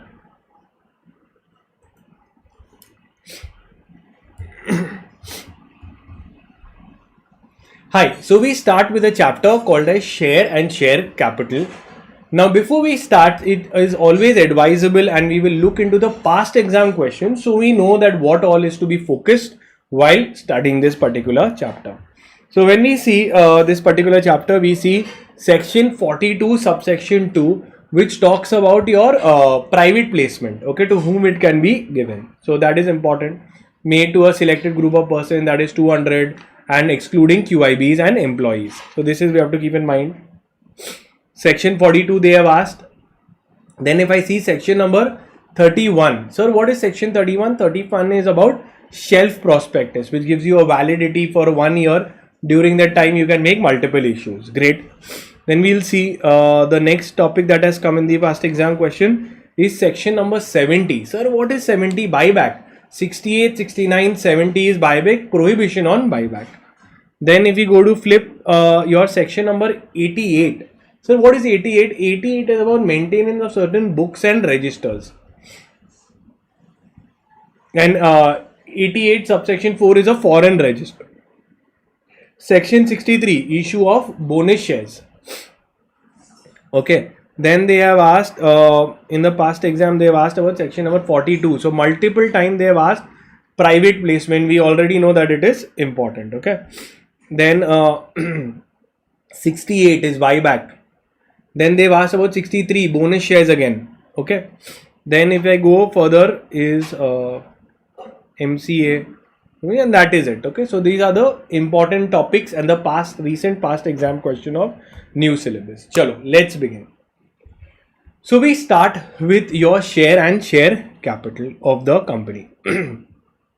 Now before we start, we are trying to understand the meaning of the term capital. So capital is the total funds that a company has is called as capital. A company can raise capital, that is money, from two sources. One is owned funds, that is equity, and the borrowed funds is called as debt. Okay. Now, if we understand the meaning of the term share, okay, a share is given under section 2 subsection 84 of the company, which says that shares is a share is a share, that is a part in the share capital of the company. So if this is a total share capital, a share would represent a small part in that company. And as per section 44, shares will be movable property, movable and transferable property. Okay. And as per section 45, which talks about share certificates, on purchase of a share you will get a share certificate. When it is in physical mode, it will be having a distinctive number. Simple. Now, however, today as per section your regulation number 40 of SEBI LODR and read with your rule 9 of Companies Act, it says that issue and transfer of shares will happen in demat mode only. Demat mode only. Physical share certificates are no longer can be issued except if it is a small company. Simple. Now we'll understand the different kinds and classes of share capital. Now the authorized share capital, I'll teach you something, it becomes very, very simple. Okay. First, if I have to see the largest form of share capital, the largest form of share capital is your authorized share capital. It is called as your authorized share capital. That is, company law has authorized you to raise this much. So I have applied to the ROC while incorporation. I tell that this is the authorized share capital of my company. On basis of the authorized share capital, the stamp duty is defined. So authorized is the maximum amount that I can raise from the shareholders. So let's say if that limit I have kept is of 10 crores. Now if I am allowed to raise 10 crores, I will not raise. I might want to issued capital. I might want to raise only 5 crores. So 5 crores is the amount that has been issued to people. Now just because you launch your product doesn't mean everybody will subscribe. So maybe some lesser amount will be your subscribed capital. Now subscribed capital is how much people have subscribed. Let's say 4 crore people have subscribed to your shares. So that is the actual amount that they are ready to buy. Now subscribe doesn't mean that they have already paid. Maybe I must have asked little bit now, I must have asked little later, first call, second call. So in subscribed capital, then comes your paid up capital. Paid up capital. What is paid up? Is I must have called that money, and out of that only this much is, maybe let's say I can break it into one more part.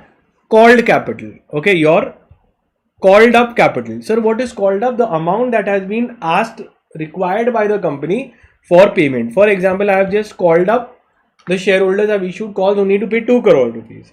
Now out of that 2 crores, how many people have actually paid the money is called as paid up capital. So only 1 crore people have paid up.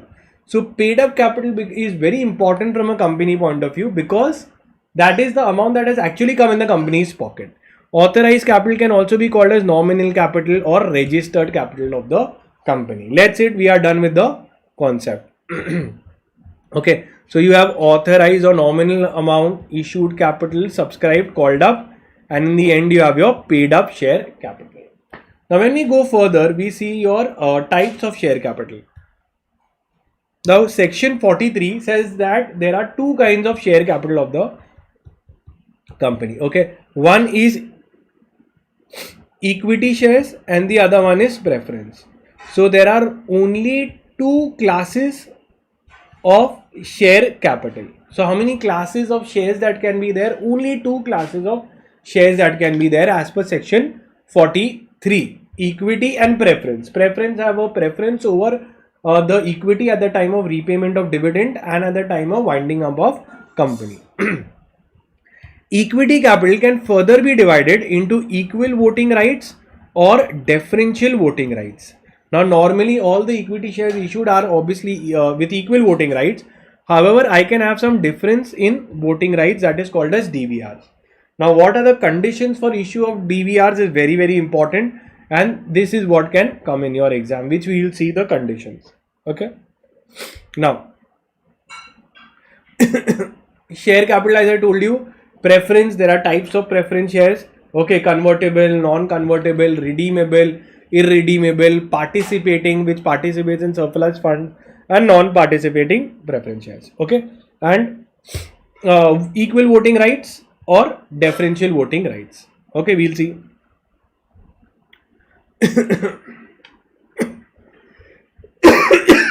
Now, very important one part is section number 47 says that when a company holds a AGM, EGM, who normally comes and votes? So a equity shareholder has a right, who has paid up the money, to participate and vote on all the resolutions, all the matters put forth resolution. So he shall have a right to vote on every resolution placed before the meeting. So every member of the company has a right as per section 47 to vote.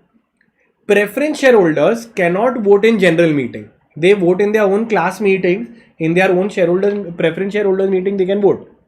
But there is a very important point when preference shareholders will have a right to vote in every single matter which has been put. Okay, vote before every resolution. So section 47 subsection 2 says every member who is holding preference shares will have a right to vote only on the resolution which directly affects them. Okay, provided that where the voting rights of the equity shares shall be in proportion. Yeah, this is important. So if the preference shareholders have not been paid for 2 years or more, then the preference shareholders can vote on all the resolutions placed before the company. So section 47 subsection 2 says normally preference shares can only vote on the matters which affect their interest. However, if for 2 consecutive years, see, if 2 years or more their dividend is not paid, then a preference shareholders can vote on all the resolutions put before the company. Simple. Let's move ahead. Okay. Now with this we are done with the first part. Now we'll do the second part, that is your part B, which is called as issue and allotment of securities. Okay, issue and allotment of securities. Sir, what is the meaning of the term security? Now security is defined under section 2 subsection 81 of the Companies Act. So section 2 subsection 81. What does it say? That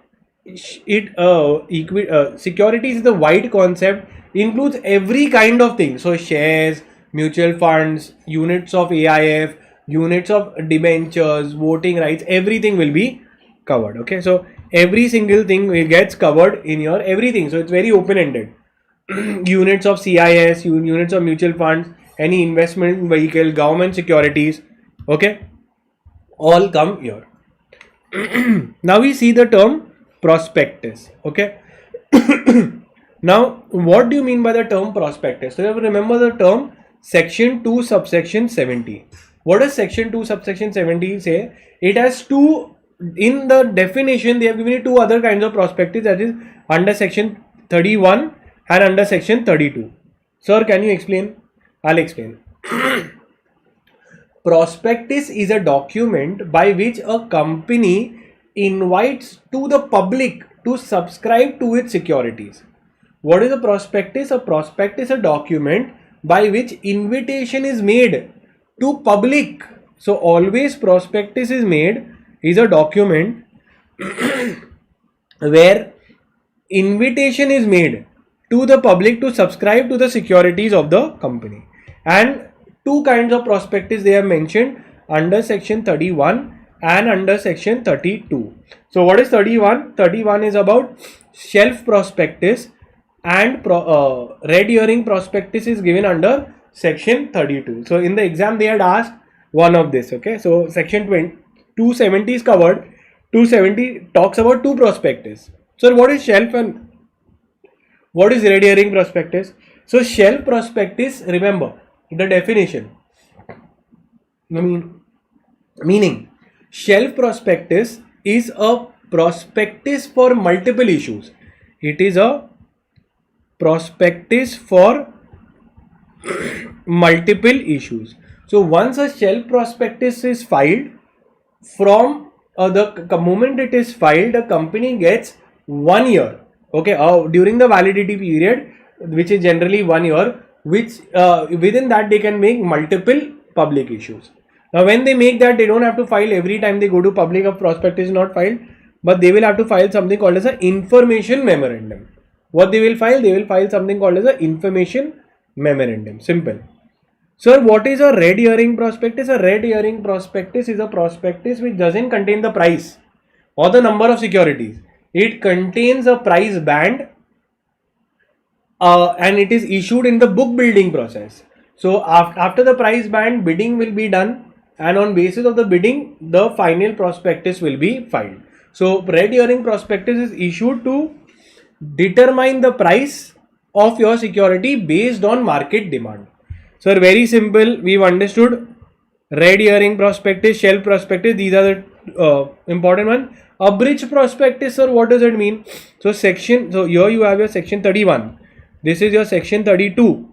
This is your section 2 subsection 1. Abridged prospectus is a salient features of the prospectus. Highlights will be covered. Done. Okay. So red herring prospectus, sir, you already explained. A red herring prospectus is under section 32. It means a prospectus which doesn't include the complete details of the quantum of the issue or the price. Okay. Then it only contains a price band. Okay. So it is issued in the book building process, where the price will be determined. Price is determined on basis of market demand. Okay, simple. And such company has to file a red herring prospectus within 3 days from the opening of the issue. So moment I'm opening the issue, at least 3 days prior, because people have to bid also, na? So 3 days prior to the issue opening date, thus has to be filed at least. Now shell prospectus, just remember that shell prospectus is a prospectus for multiple issues. Now the validity period is not exceeding 1 year. Okay, so once you file the prospectus, you can come out with a public issue. Then from your first submitted the first offer of securities and shall indicate a period not exceeding 1 year, which will be the validity period. Okay, the validity period shall commence from the date of opening the first offer. So the moment the first offer is given, from there the validity period will start. Now I told you one thing, sir, I told you all one thing, that when you file a prospectus, a shell prospectus, every time you go to the public, you don't have to file a prospectus again. I will say refer the prospectus on the shelf. But a information memorandum has to be filed in PAS 2. Sir, what is PAS 2? A PAS 2 is information memorandum. Whenever a company is going for a public issue through a shell prospectus, at least an information memorandum has to be filed, which gives the basic details about the issue. Okay, filed with the registrar 1 month prior under this. Okay, so then comes abridged prospectus. Sir, section number also you are told. Section 2 subsection 1, it contains the salient features of the prospectus. Beautifully explained, sir. Already said. Let's move ahead. Okay, then a deemed prospectus, not that important, but let me tell you, offer for sale or deemed prospectus. Now understand this. Now pay attention to the concept of deemed or offer for sale. Now when a company is there, it is coming out with a IPO, initial public offering. It is possible that this is a unlisted, this will be unlisted public company. Let's say there were shareholders who were holding shares from past 3 years into this company. So they were operating for 3 years and now they have thought to come with a public issue. So all the existing shareholders or the investors can offer their securities to the public and exit in the IPO. Like this is what Paytm had done. Investors who were holding shares for at least 1 year prior to the public issue knocked off their shares and exited out. So when the existing shareholders sell off their shares to the public in a public issue, that is called as offer for sale or deemed prospectus. So the document by which we tell the public that listen, fresh issue is going on, even we have shares, we are also offering our shares to the public and they can subscribe. This is called as a deemed prospectus. So offer for sale is where of a public company includes securities. So these are issue of a shares of the public shareholders when you agree to allot. So you can just write that your securities are being offered to public for sale. Okay, the document by which I offer it to public will be called as offer for sale. So what is offer for sale? It is an invitation to the general public to purchase the shares of the company. Done. Okay, then let's see what is important. Now remember one thing matters to be stated out in the prospectus. So very general thing, but section 26 says that all the information has to be given in the prospectus. It should be complete information and no material omission or misstatement. Now we come to section number 45. What are we coming to? Section 45. Now section 45 is talking about SH1 and SH2. SH1 is share certificates, original share certificates.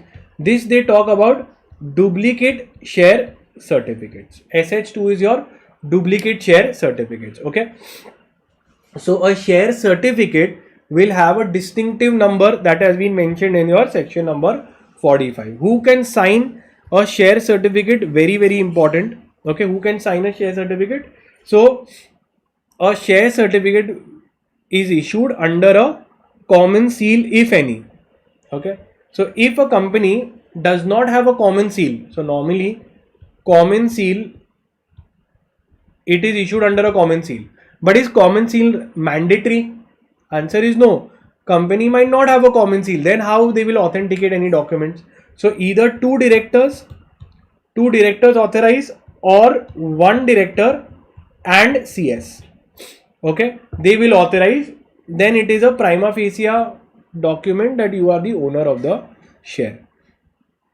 Now, in how much time limit a share certificate should be issued is covered under section 56 subsection 4. So for example, I apply for share certificates. So it will be issued within 2 months, 1 month, 6 months. So 2 months, 1 month, 6 months.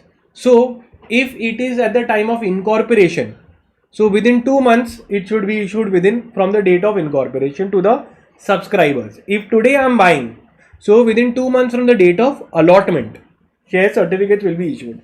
If there is a transfer or transmission, it should be completed within 1 month, and if it is not shares, it is debentures, then 6 months time limit has been given. Sir, beautifully explained. Section 56 subsection 4 covers the time limit for issue of share certificates. Clear? Done. Sir, you have already explained this. Why are you coming on the screen? What I have explained? That original share certificates will be in which form? Quickly. And duplicate share certificates will be in which form? This will be in, okay, SH1, and this will be in SH2. Clear? Done. Okay. Now remember one thing, that a share certificate is prima facie evidence that all the person whose name is mentioned is the owner of the shares. So a share certificate is a effect that the person who is owning the shares, it is evidence that he has title on the. So if my name is written in the share certificate, common sense, it means that I am the owner and I have the title over the shares. Simple little logic little thing they have given you. Okay. Now share certificate is only documentary evidence of title, and share certificate is a declaration by the company that the person whose name is mentioned in the share certificate is the owner of the shares. Okay. Company cannot issue dispute the share certificates on which it is written fully paid. So it acts as a estoppel on the company, that company cannot deny later that the share certificates the money has not been paid, or the person is not the owner of the company. Okay. Now, whether share certificate is a official communication. Now there was a case law. Now there was actually a section this 46, and thus movable property, we know share certificates are title and movable property, but they are not publication in the nature of prospectus, balance sheet, etc. So is a share certificate a public announcement? Answer is no. It is not a publication. It is not a public. I have bought shares, I have got it. So it is movable, it is transferable, it shows that I am the owner, evidence is there, but it is not a public announcement like how we make a issue of prospectus, this, etc. Okay. So share certificate are title and movable property, but they are not publication. Simple.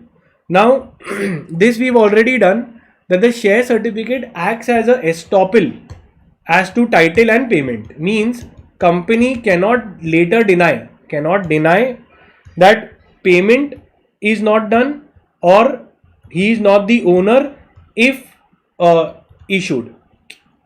If a share certificate is issued under the company's hand, that my name is written and I have made the payment, then the company cannot deny. So it is estopped from denying that they don't have title or payment has not been made. Okay. So share certificate binds the company in two ways: title and payment. Simple. Then we come to the third part of the chapter, which is issue and allotment of security. It's a very simple topic. I will teach you a very big trick in this where all you will be able to attempt. Okay.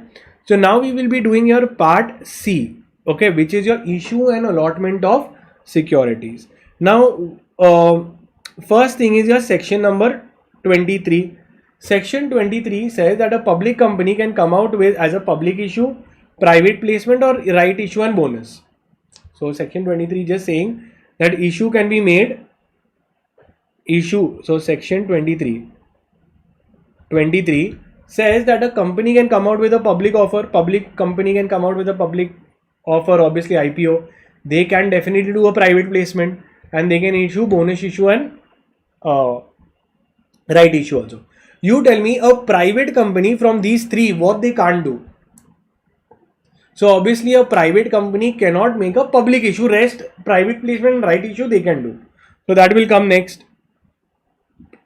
A private company can do private placement and right issue. They can't do public issues. Very, very simple. Okay. Now we come to the types of issues. So before we come to the types of issues, just a few kinds of issues they have given you. Very, very simple. Okay. Now pay attention to this. Now company is there. Okay. Now we are trying to learn a few sections. Section 52, 53, 54. All in sequence you need to know. 54, 55. Okay. Now what does it say? That okay, what does it say? Section 52. I'm teaching you a sequence, please write it down. Issue of shares at premium. So company, what do you mean by issue of shares at premium? Whenever the company issues beyond the face value. So then you give an example, an illustration that 10 rupees is the face value. If the company is issued at 12, then 2 rupees becomes the premium amount. This premium goes in a security premium account, and security premium account can only be used for the purpose specified. So company can issue shares at premium. The next one says it can issue at discount also. Oh sorry, company cannot issue. So company cannot issue shares at discount. So debentures can be issued. They've written shares cannot be issued at discount. So premium it is allowed, discount it is not allowed. One exception it is given. Can anyone tell me what is that exception where company can issue shares at discount? Quickly. It is in the next section only. It is given in the next section, which is your sweat equity shares. Very, very important. We've seen 2-3 times they've asked in the exam. Okay. 2-3 times they've asked sweat equity in the exam. What is sweat equity? Sweat equity. Sweat shows lieu of service. An employee who has sweat, who has made a lot of efforts in developing an intellectual property rights, they give their intellectual property rights. Against that intellectual property rights, shares are issued. So they are not giving cash. These are equity shares issued to employees for consideration other than cash. Employee is not giving cash. Employee is giving some technical know-how, value addition, or whatever name called. That is given in your sweat equity. So definition of sweat equity is covered under which section? Under section 2 subsection 88. They cover your sweat equity. And section 55 talks about preference shares. Preference shares. For issue of preference shares you require special resolution. Sir, beautiful concepts sequence we have understood. Let's get into the chapter and knock it off. Okay. Now, issue of shares at premium. I forgot what is this section. Quickly. So, can the company issuing above the nominal value or the face value? Give an example. If company face value is 10, issuing at 12 is the face value. Next, security premium. It starts from section number 52 subsection 1. That when a company issues the shares at premium, the sum of the premium amount, okay, will be transferred to a separate account called a security premium account. So the amount of premium, that is the 2 rupees, will be transferred to security premium account, and security premium account can only be utilized for the cases given in section 2 subsection 52 subsection 2. Very, very important. Okay. So we are seeing utilization of the funds. That security premium account, if I want to remove the money from security premium account, it can only be used for issuing fully paid bonus shares. It can be issued for paying off preliminary expenses, pre-incorporation expenses. It can be used to write off commission, discount allowed, okay, expenses incurred at the time of issue or debentures. It can be done. It can be used for paying premium on redemption of preference shares and for buyback.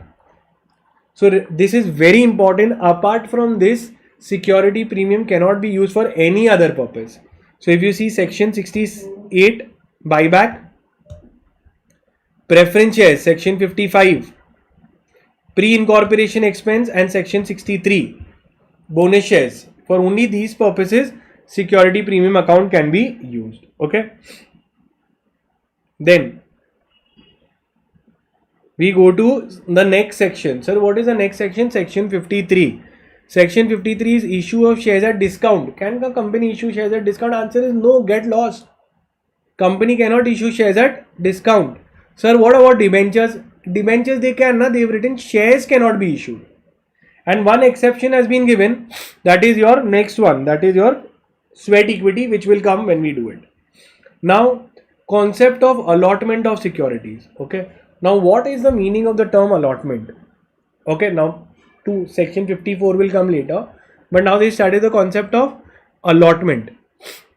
Now, pay attention. This you can write in every place, in every single place. Section 39 of the Companies Act, read with Rule 12, that company, okay, when any investor is there, investor pays money, in return company allots securities. So what do you mean by the term allotment? Allotment could mean issue of securities. Finish. So allotment means to issue securities. Now, whenever the company issues securities, they file a form. They have to inform ROC, na? So remember this form. In every single issue of security, PAS 3 will be filed with the ROC. PAS 3 will be filed with the ROC within 30 days from allotment. So this is the most important. Every single issue. For example, preference issue has been made. PAS 3 has to be filed within 30 days. And it is all powers have been given in section number 39. Okay, so remember PAS 3 is very, very important. Every time they are writing PAS 3, we'll also see. Okay, if company has raised the money, taken the application amount and do not, allot the securities, the refund of the money has to be given with 15% interest amount. Simple. Okay, they say that company must allot the securities within reasonable time. Okay.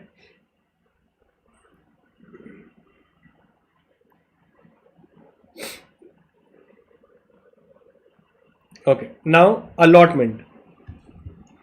General rules of allotment, very simple. Allotment, who decides the allotment? So it will be done by the BOD. So board of directors will do the allotment. It must be done within reasonable time. Okay, then comes what is a reasonable time is a question in each case. Normally, as per section 56, 2 months from the date of allotment, share certificate should be issued. That has been given. It should be absolute and unconditional. So what are we doing? We are doing general rules or principles of allotment. By proper authority, within proper time, absolute unconditional, it must be communicated to the other party, and allotment will be against application money only. So application money is there, against that only we do allotment. In accounts you will know. Allotment shall not be made in contravention of the law. So very, very simple, done. Now, issue of security. Now I'm going to teach you a trick. Again, now second time for a trick. Ready? Yes or no? So this is important. Sir is going to teach you a trick. I have already taught you that trick. The common procedure. Just remember that almost for all these securities, we take a special resolution. So whenever you take a special resolution, you will file MGT 14 with the government and right from the start, board resolution, general meeting, then inform the stock exchange. I taught you all the procedure in the MOA chapter. Full procedure you will write, maintain a minutes book, SS1, SS2 should be followed. Okay, so all of this special resolution is given. Only when the company is issuing DVRs, differential voting rights, under section 43, DVR is being there. So earlier it was special resolution, they changed it now to ordinary resolution for this. Rest all of this requires special resolution. Clear? So whenever this is there, as per section 39, we will inform the ROC about the allotment in which form. I want you all to tell me, because in every method you have to write that form number. PAS 3. Very, very good. It is called as return of allotment. It will be hit in every single issue of security. So at least this much we can build. We are good enough. Now we can just see some additional points and move ahead. Okay. Now this private placement we saw, they've asked multiple times in the exam. Okay. So mark it as important. So private placement. So it is under section 42 rule 14 talking about private placement. Sir, what is a private placement? When the company issues securities to a selected group of person, that is called as private person. It is not issued to a public at large. So here now imagine prospectus is issued to public. So here what we will issue? We will issue a placement memorandum. What we will issue? A placement memorandum. Prospectus goes to public.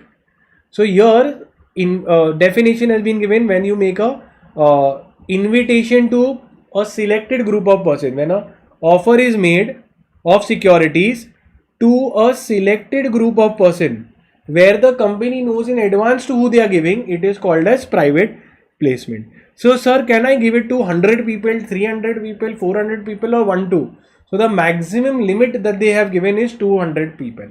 So we will see the maximum number. A private placement shall be made only to a selected group of persons where the company has to identify in advance that this is the person to whom I am issuing, and the number shall not exceed 200. Now this number excludes QIBs and employees. So I can issue more to them. They are not coming under while calculating 200 limit. So 200 and then to these two also I can do. Done. Okay. QIBs are those SEBI mutual funds, etc. who are there. In ICDR the definition is given. Now we see, so one form is common. So which form? PAS 3 has to be filed. Now that offer letter which is there, remember I told you information memorandum, placement memorandum, that will be issued in PAS 4. PAS 4 is the letter by which you give. So it's a, what do they call it? They call it as a, the company making a private placement shall give a private placement offer and application. So I'll call it information memorandum only. Information memorandum or the application will be made in PAS 4. Okay, done. Then moving forward, application to private placement. Okay, so now every identified person willing to subscribe to the private shall apply in the private placement issued to the company with the subscription money, either by, now they're telling you how the money will be paid. Can cash be given? Yes or no? So the investor who has been identified for private placement will pay the money along with his subscription money. Mode of payment. So this is actually how the money will be given. Mode of payment. It will be given either by check, demand draft or other banking channel, but not cash.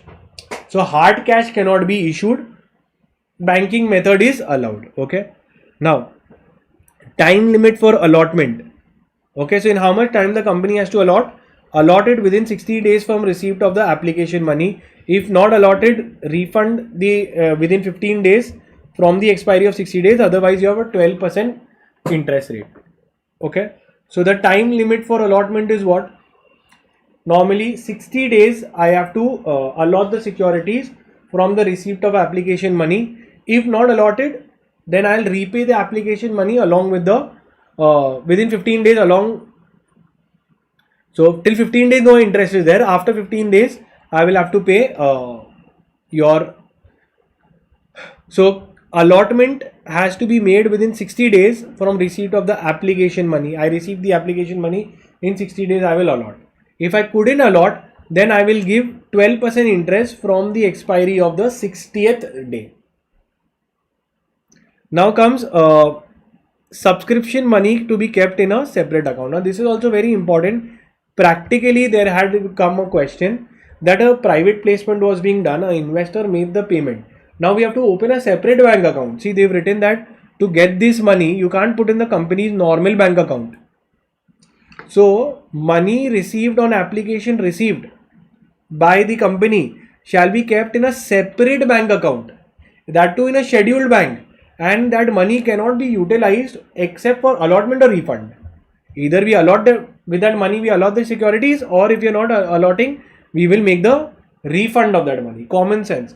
So investor, when they give me this private money, subscription money, I have to open a separate bank account, and that in that money I can either allot him the securities or refund him the money. Simple. No company making an issue under this shall make a public advertisement. Common sense, it's a private placement, not a public announcement. Sir, one form you had told us to by heart, and I had also told you, by the way, to learn the section number also in the chat box. What is the section number for P? Because the issue of security is a confirmed sure shot question, so at least we can always write PAS3, and along with that we'll also write your section number 39. Okay, and then we are done. Now, which resolution sir has told? Special resolution. So moment special resolution is that the process for all will be the same.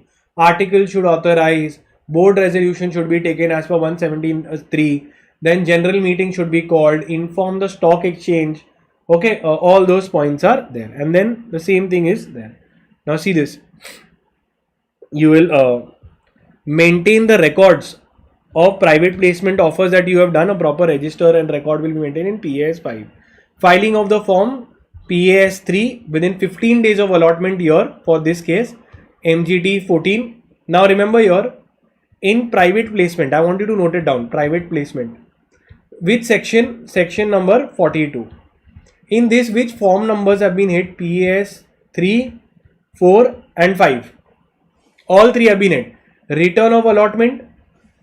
Then comes your, this is your return of allotment, which is a common thing for all the types of securities. 4 is what? That information memorandum or the application, the invitation letter. And the 5th one is a register that I have to maintain for private placements. Understood? We've completed the entire private placement which is there. Okay. Then we come to one thing which is called as DVRs, differential voting rights. Differential voting rights is given in your section number 43. Okay, section 43. Now the conditions for issuing differential voting rights. So remember, section 43, so you will write only, but also write your rule number, rule 4. Very simple, we can learn this. Rule 4 talks about DVR. It's a very important thing they ask in the exam. The conditions are also very simple. So first condition is article should authorize. You have to pass ordinary resolution. Okay. So remember this point, that articles, I'll write this, article should authorize, ordinary resolution, max 74%. So how many DVRs you can issue? Maximum, DVRs can be issued of 74%.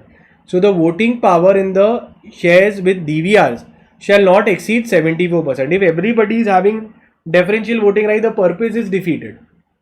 So everybody can't have. So they said maximum 74, as it is a big number, and no default in anything, no default. So this is what section 43 read with rule 4. This is about differential voting rights. This much you write, you will get full marks.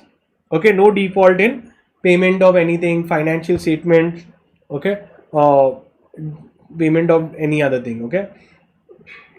Conversion of your existing equity capital into DVRs. So if you want to convert your, the company shall not convert its existing equity capital into DVRs and vice versa. So this, a situational question can be asked, that can company has equal voting rights and they want to convert that into DVR, or DVR into this, not allowed. Okay. Register has to be maintained under section number 88, which is simple. Rest, DVR will have enjoy all other rights with respect to bonus shares, right issue, etc. Now pay attention to this, very important. Whenever you issue, you will still file PAS 3 will have to be filed. So issue of any securities, PAS 3 will be filed. Okay. Now disclosure will be made in board report, etc. Now we come to preference shares. Preference shares, I told you section number 55, and I told you special resolution. Article should authorize, and no company can issue irredeemable preference shares. Sir, what do you mean by irredeemable preference shares? Which are beyond 20 years or a date has not been mentioned. So max 20 years is the life. So 20 years is also within that much time it should be repaid, redeemed, etc. The life will be there. If it is infrastructure company, then you can have 30 years maximum. But after the 21st year, after the 20th year, every single year 10% should be redeemed. Okay, so minimum 10% should be redeemed from the 21st year onward. So 21st year 10% will be redeemed, like that every 10%. So by the 30th year the full money will get redeemed. Okay, so the infrastructure projects have longer tenure, that is why they have kept it 30 years. Okay, special resolution, no default, redemption should be done out of profits, fully paid. Such shares shall be redeemed only if fully paid. They can use the redemption accounts, capital redemption reserve can be used to redeem them. That's it. And in the procedure, if you go to see, PAS 3 will be there always. Okay, procedure, if you go to see, same thing, article should authorize, special resolution, I'll show you the format, regulation. So one common format I've taught you all in MOA, AOA, procedure, till that all place you can write. Okay, I will share that in my WhatsApp groups. Please join it. After the lecture I'll put it down there. So MGT 14 and PAS 3 is there, common for all. Okay, only in DVR this is not there, MGT 14, because ordinary resolution was there. And remember, whenever you do redemption of preference shares, SH7 will be filed. SH7 is basically alteration in share capital. Now obviously there is a change in the share capital, you've done a redemption, so SH7 will also be filed. Simple. And this is also whenever you issue securities, you can always mention section 54 subsection, you can always mention section 54 subsection 6, which talks about time limit, right? We have done time limits of issue of securities within this much time. So this time limits we had done. What was it? Section 56 subsection 4. Just check above. It's 56 subsection 4, which gives you the time limits to issue. Right? Now we come to further issue of capital. Now this comes under your section 62. Okay, further issue of capital. And section 63 talks about issue of bonus shares. Now always remember, for this also you require special resolution. So your process will be the same. MGT 14, PAS 3 has to be filed. In addition to that, we'll see some of the features.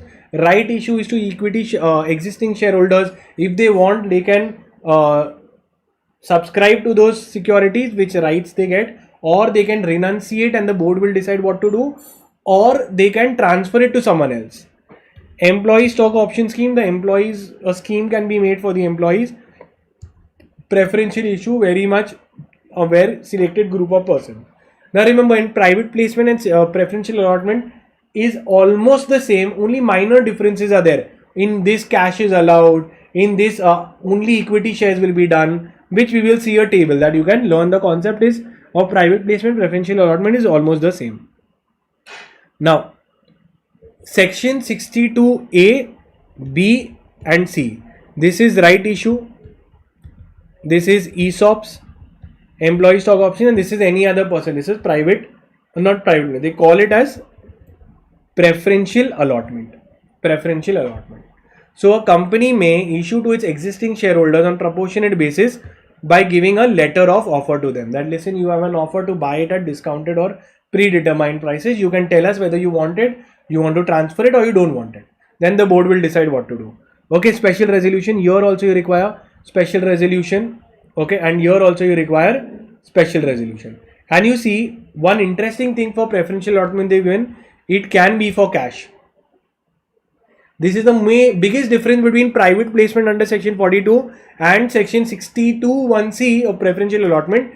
This allows cash, that doesn't allow cash, and this only you can issue. You have to appoint a valuer also. Valuer. Okay, valuer can also be there. And one more thing, here they only equity shares or convertible equity shares can be issued. That's it. Okay, so right issue is there. Now rule 12A. Now within how much time that offer, the offer letter is important. Okay, so let's see. The offer will be given by notice. So company for right issue will inform through notice that this is the number of securities, limiting a time period not being less than 15 days or less, or not more than 30 days. So they will give from 7 to 30 days time offer period.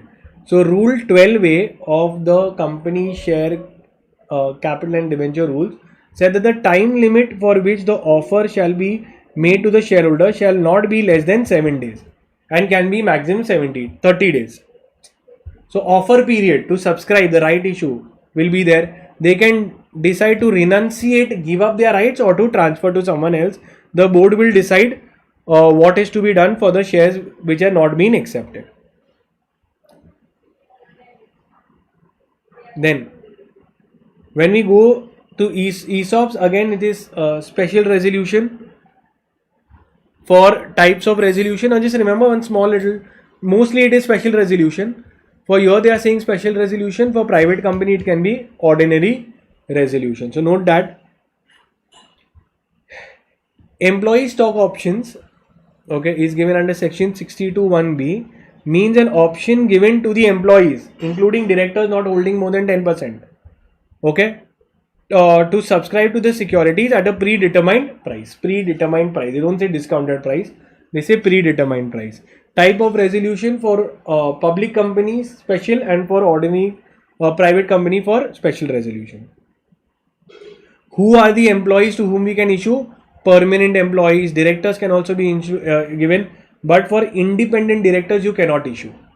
Okay, and employees even in India or outside India can be issued, but does not include the promoter group or a director who is holding more than 10%.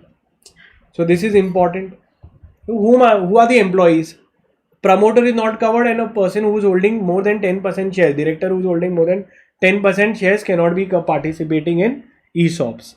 Simple. Explanatory statement will be given. Pricing, it is free. Okay, minimum 1 year lock-in will be there from the grant and the vesting. Grant and vesting. 1 year period will be there. For example, ESOP is what? I issue the stocks to you and I say that you work for 1 year. If you work for 1 year, then it will vest in you. Okay. So that will be there. That lock-in period should be minimum 1 year. No dividend. Obviously, till the time you don't complete your lock-in period, no dividend, no voting rights will be given. Okay. If the employee does not complete the lock-in period, then it can be forfeited. Okay. And amount cannot be refunded in any other way. That's it. Okay. It is not transferable. ESOPs are not transferable to any other employee. And one more thing, in case of death, disablement, the grants will be given. It will vested on him on that day only. Then he doesn't have to complete his lock-in period. All the ESOPs that have been given will be disclosed in the board report under 134 subsection 3. Always you can write about board report. You can build it up anywhere. Company has to maintain a register. Register will be in SH6. It's a register of ESOPs. Will be in SH6. Simple. Then we are done. Then we come on preferential basis. Now again, issue of securities to selected group of persons for cash or other than cash. Now special resolution is passed. Again we saw valuer and valuation report is needed, which was not there in private placement. Okay, and mostly this is for listed company, and that is why you see in ICDR they use the word preferential issue there. Okay, all this, and then almost all the points are the same. Special resolution, explanatory statement. It should be completed within 12 months. From the date of special resolution, this should be completed within 12 months. So valuation report is needed. Done. Okay. Now private placement and preferential allotment, the difference, very simple. Section numbers are different, obviously. Then this is given to a selected group of person, whereas preferential allotment is given to any person, whether or not they include members or employees. Just the language is different. This is including equity, preference, debentures. This is for only equity and convertible into equity. So this is the main another one difference, main difference. And with respect to the cash, so this will be not cash. This can be with cash also. Offer letter we had seen there in when we did section. I told you in section 42 PAS 3, 4, 5 was there. So offer letter is there. It's needed. Here we require a special bank account. Here you don't require a special bank account. Rest everything is simple, self-explanatory. Okay. Now when we move ahead to bonus issue. Now bonus issue also they've asked multiple times. Now section 63 subsection 1 to 3. So we have section 63 subsection 1 subsection 2 subsection 3. Do you know what it is? Subsection 1 to 3. 1 covers the sources from where you will issue bonus shares. Second talks about the conditions for issue of bonus shares like special resolution. And third comes that bonus shares should not be issued in lieu of dividend. Means instead of I can say I'm giving you dividend and I give you bonus shares. So those three are there. Let's see. First we talk about bonus shares. It is when I define bonus shares, they don't say it is shares issued of free of cost. Bonus shares are someone is paying na. So what they do is from the free reserves, the capital is converted into reserves are converted into capital. So it is called as capitalization of reserves. What does it mean? That reserve is debited and that money is added into the share capital of the company. That is why it's called as capitalization of reserves. That is the more correct terms. Sources is given under section 63 subsection 1. From free reserves I can take. Sources of issue of bonus shares, security premium account I can take, and capital redemption account I can take. Simple. Conditions, now again special resolution is there. Article should authorize no default, fully paid it should be, and not in issued in dividend. This is given in your section 63 subsection 3. It should not be issued in lieu of dividend. Okay. Now, which are the form numbers? Sir, you have already taught us that if it is special resolution, MGT 14 and PAS 3 will be there. Simple.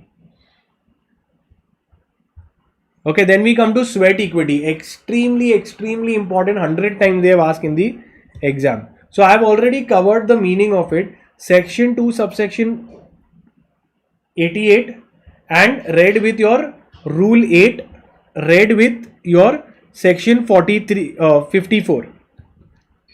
Okay, so let me explain to you. Very simple. Okay, so see here I had written also sweat equity is section 54. This is 2 subsection 88 and it was rule 8. Okay, now let me explain what happened. This is an employee, this is an employee, and this is the company. Normally when the company issue shares, then in return what does the company take? They take money. Right? So normally company issues shares for consideration for cash. But if the company does not take consideration for cash and issues shares for consideration other than cash, like your intellectual property rights, any value addition, any know-how, etc. So this is called as sweat equity. Now when you see the term is written equity, so it is equity shares issued by the company to the employee, director who is providing consideration other than cash, like your technical know-how. Now they have given you your section number 54, sweat equity. First they say it requires a special resolution. Then they say there will be a lock-in of 3 years. How many years lock-in? It will be 3 years. Then they say that let's see a few more pointers we'll do when we come to it. Okay, we'll fill it up. So value addition, it is given to employees, permanent employees, directors, etc. It can be given whether in India, outside India. Special resolution, I told you conditions under 54. Special resolution, matters to be stated in the special resolution. Again, You have to comply with, if it's a listed company, they will comply with those regulations. Special, so moment you take this, always this is same for preferential allotment also. Moment you could take a special resolution, within 12 months you have to allot. Lock-in period is 3 years. And very important, this is rule 4. This is rule 4. So rule 4, 8. So we are doing 8 sub rule 4, which tells about the limitations. Extremely important. Okay, how much is the maximum amount of sweat equity I can issue? And let's see if there is any other point. Otherwise, we'll write article should authorize.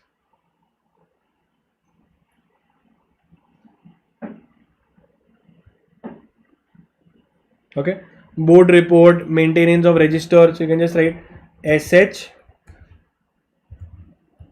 You will have a register of sweat equity. Sweat equity.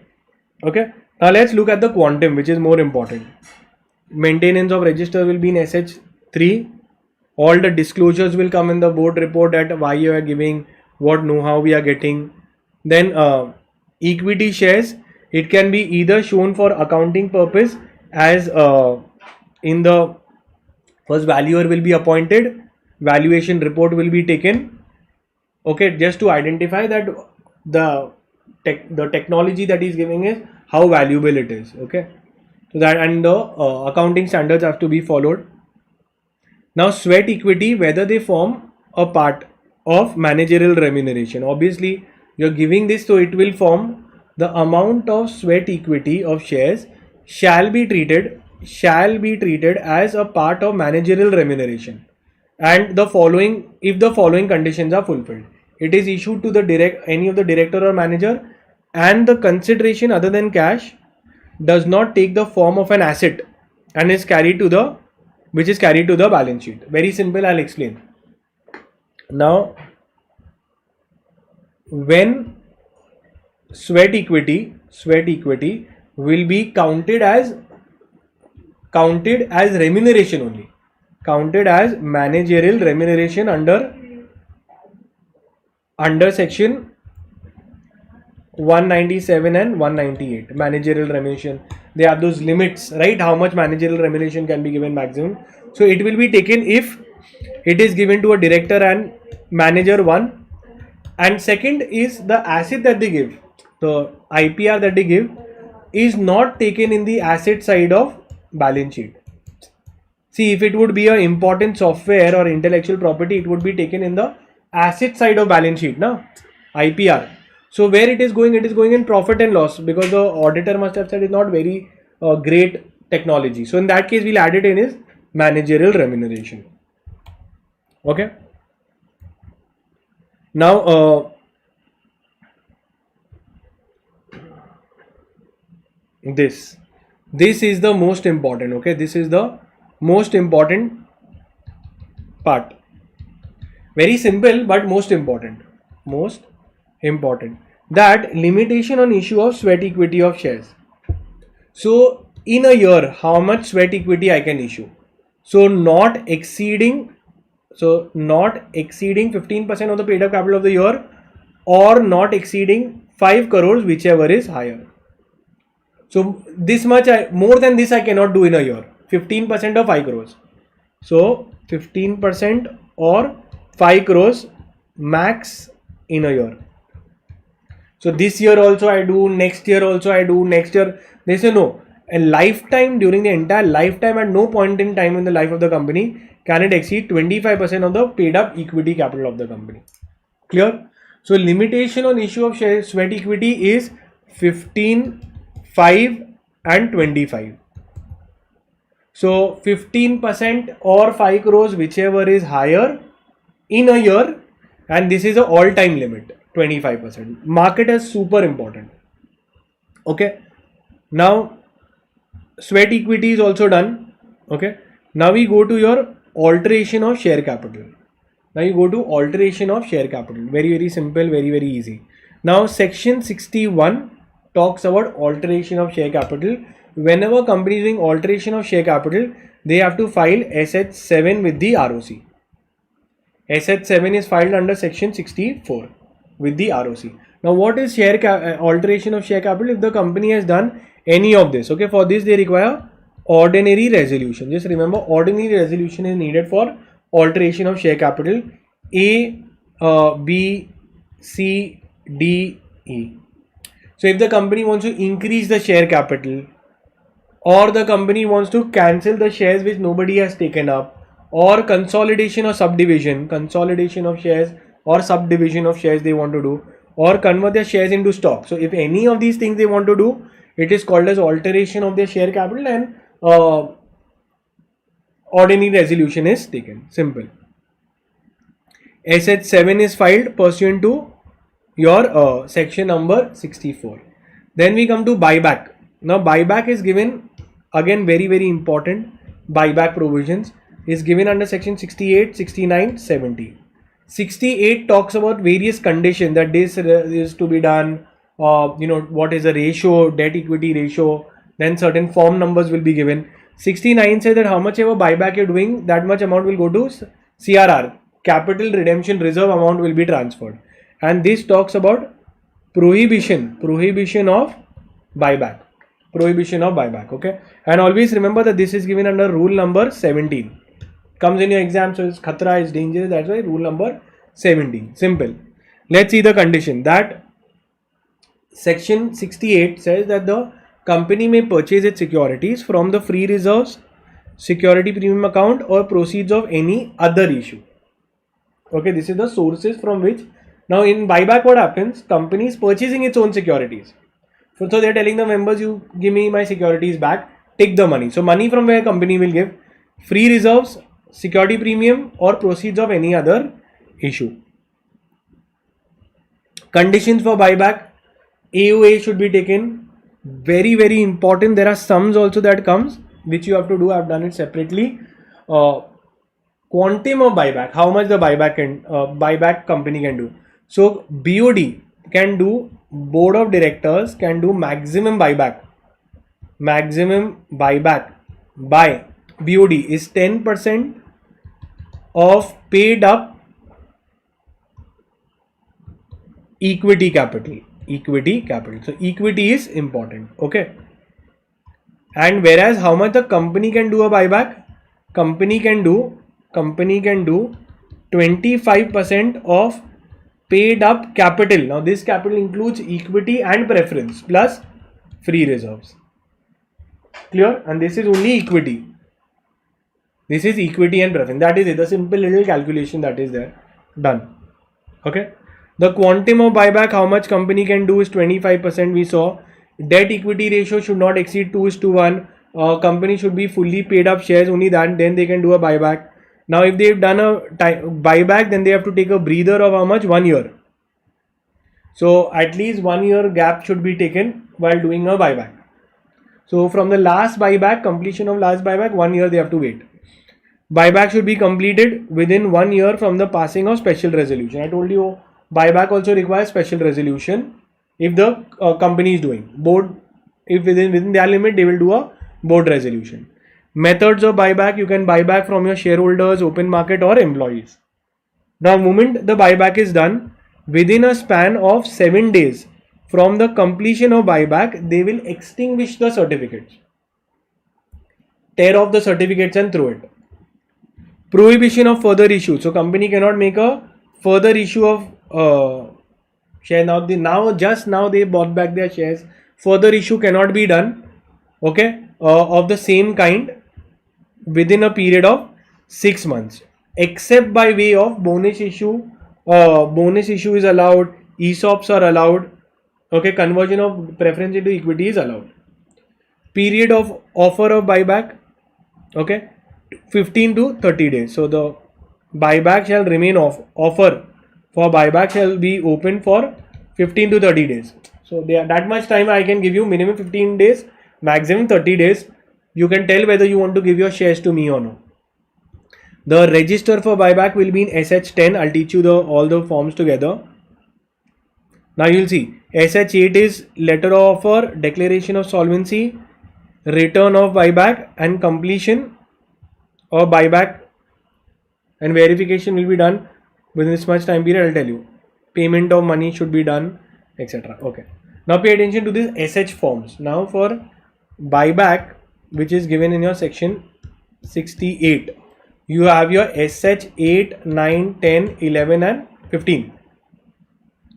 8 is what? So the buyback is done through a letter of offer. So letter of offer will be given to all the shareholders. They will say that listen, company is ready to buy back their shares. If you want to give, you let us know. This is the offer period. While doing that, they have to give a declaration of solvency. Company has to give a declaration of solvency that within 1 year during the buyback period, they will not become insolvent. Now, register of buyback is given here and completion of buyback is here. Completion of buyback or a return of buyback will be given here. Return of buyback. That this is filed with ROC to tell them that how many buybacks has been done, to whom they have done, etc. So 8, 9, 10 is very, very simple. That's the form numbers you remember, it's enough. And rule number 17, don't forget to quote. Okay. Now 69, what does it talk about? 69, capital redemption reserve. So the amount which has been bought back, that much equal amount to the nominal value of the shares so purchased shall be transferred to capital redemption account and will be disclosed. And prohibition of buyback also they had asked once. Now when I can't do a buyback, imagine if I'm already defaulting, okay, company is already defaulting in payment of their deposits or the repayment of their loans, etc. Then they cannot do a buyback.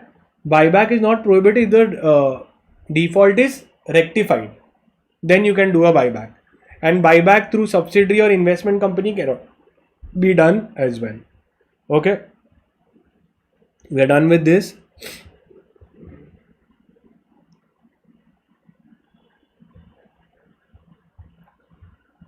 Now we're seeing the next one is reduction of share capital. Now very, very simple point is reduction of share capital. Now what does it mean?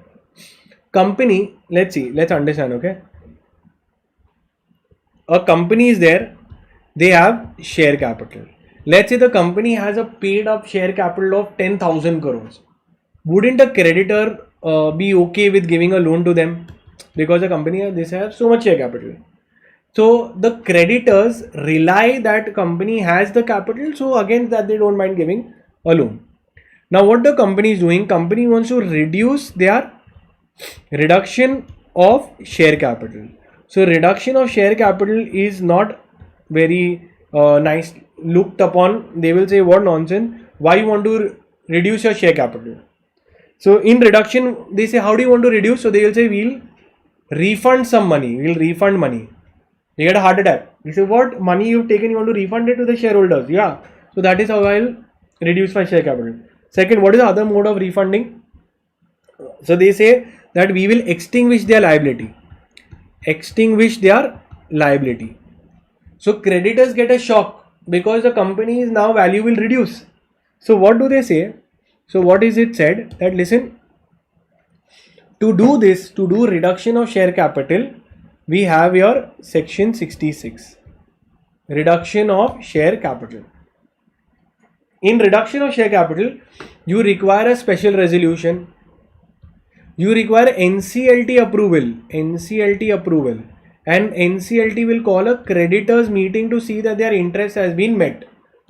So 3 and articles obviously should authorize to do reduction of share capital. Now creditors can ask that why are you wanting to reduce your share capital? So it is possible that in order to reflect the real position of the company, they do reduction of share capital. Means what? Creditor gave me 10 crore rupees. With that I bought a plant and machinery. So asset side is plant and machinery. Let's say you gave me 10 lakh rupees. With that 10 lakh rupees I bought a 10 lakh rupee plant and machinery. So liability side will come 10 lakh rupees of yours, and asset side with that plant and machinery will be written. Now let's say this plant and machinery got destroyed by fire, or is unavailable, or is lost or stolen. then I will tell, the auditor will only tell that listen, the asset now no longer exists. So therefore remove it from the balance sheet. So if I remove it from the balance sheet, from liability side also I have to remove something. I'll tell the share capital I will reduce. I'll explain it to the shareholder that this is the loss that has happened, and then the NCLT will approve. Clear? Concept done. Let's complete it. Okay. So now extreme rules are there. Special resolution in MGT 7, confirmation by tribunal is needed. Okay, modes of reduction, either I extinguish the liability, okay, or I reduce the liability, or I pay off the paid amount, I refund the money. Okay, these are the methods. Notice, now I also have to inform all the other people, ROC, creditor, central government, SEBI if involved. Okay. The NCLT, if satisfied that the debt of every creditor has been discharged or determined, or their consent has been taken, then they will make a order. Okay. Then a certificate will be issued that has to be filed with the ROC. Simple. The company shall deliver a certified copy of the order of a tribunal. Okay.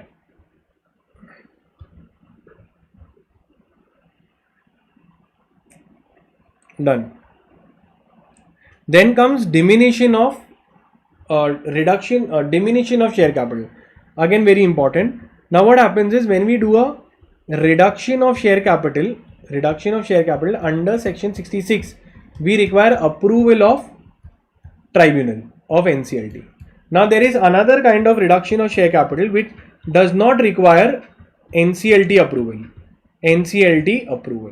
So this reduction of share capital which doesn't require NCLT approval is called as diminution of share capital. It is called as diminution of share capital.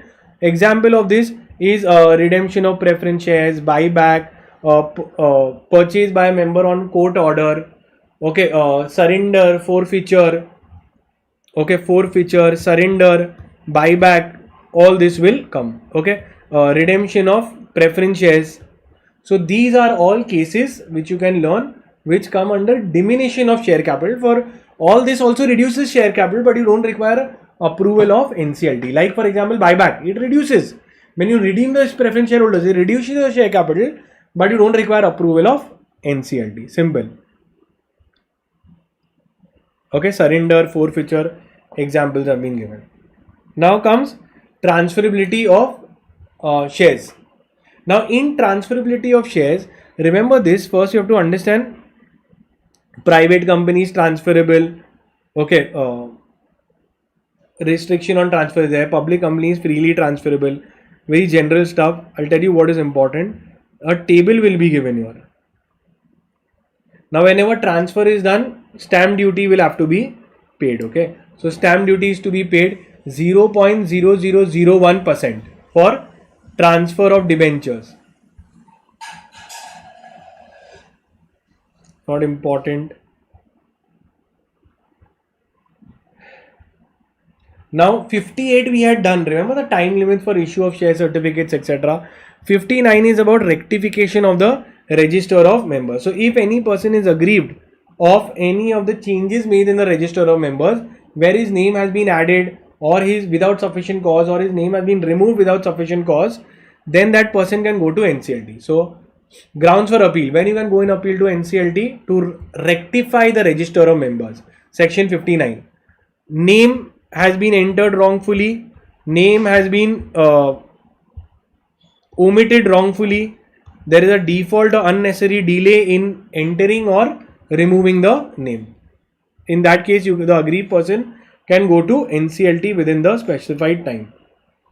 Now NCLT may, after hearing all the parties, will give a order, will pass the order, and within 10 days the company has to rectify the register of orders.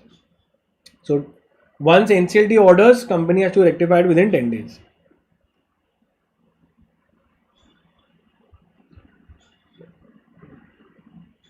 Then transfer transmission, I'll just come to there. They have given you a table. Mark it as super important. This entire part of part 5 gets covered here only. see, transfer is during the lifetime of a person. Transmission is a transfer by operation of law. In transfer of securities, there is consideration paid. In transmission, there is no consideration paid. If there is no consideration paid, then there is obviously no stamp duty also. Examples of transfer is A transfers to B during his lifetime. Transmission is where A died and his legal heirs are getting applying for shares in their name. Now remember forged transfer. When the signature of the, now this is important, just this part you can read, that when the signature of the transferor is forged, it is a forged transfer. In eyes of law, a forged transfer is a nullity. It does not change the ownership at all. The owner, original owner, continues to be the owner of the shares. Okay. Now, if, however, the shares have been transferred to a bona fide purchaser, then in that case, the company will have to pay the damages to the original person. This you can read up. That's it. Okay. Transposition of name means in joint names, when we have joint owners, up till 4 joint owners are allowed. But notice of meeting etc. will be given to only the first one. Now, if you want to change the position of the thing, okay, in the share certificate A, B, C, D has been written in this sequence. You just want to bring them up and down, all that repositioning of the name, it is allowed, it is not a transfer. However, addition of a name or removal of a name is requiring a separate transfer of form. So, transposition of name is just changing the names. Let's say A and B are there. Now we are saying B and A should be there. Does not require execution of transfer form, but addition of the name or deletion of the name will be required.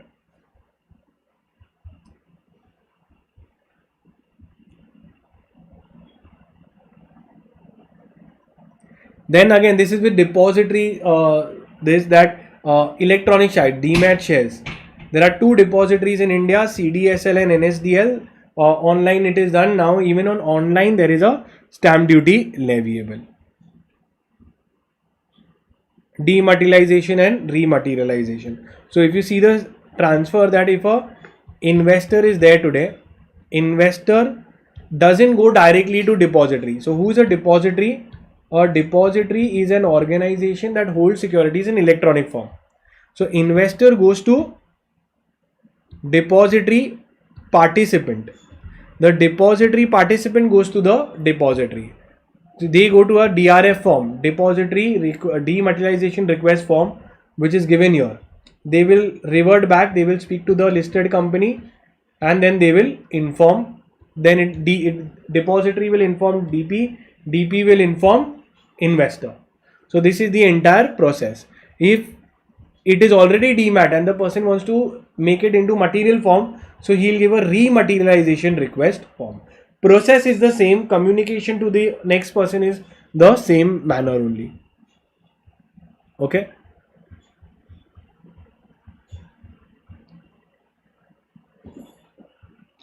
Okay, with this we have completed the entire chapter and including the past exam question and everything that is important from the chapter, including the marking of the important questions. Thank you. Till here it is clear, yes or no in the chat box?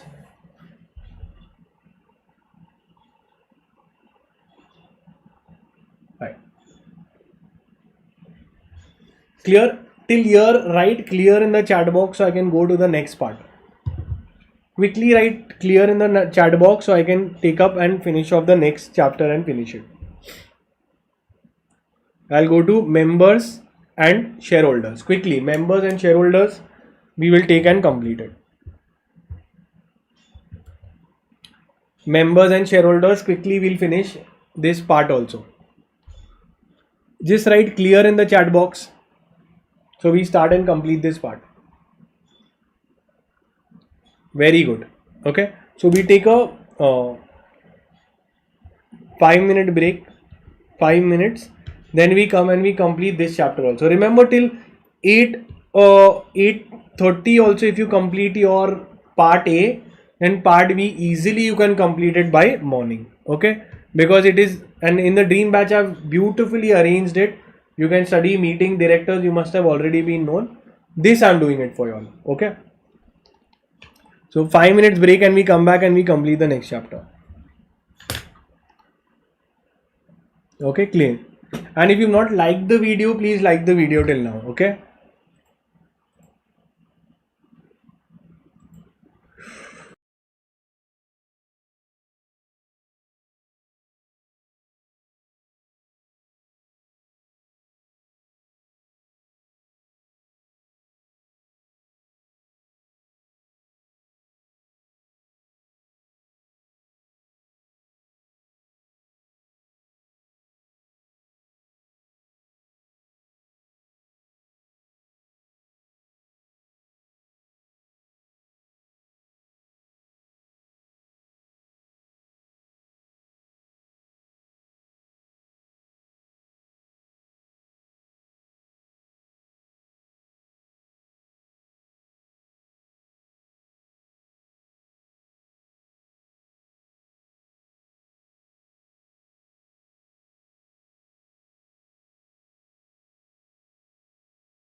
Hi guys, am I audible and visible? Just write clear in the chat box so I know I can start.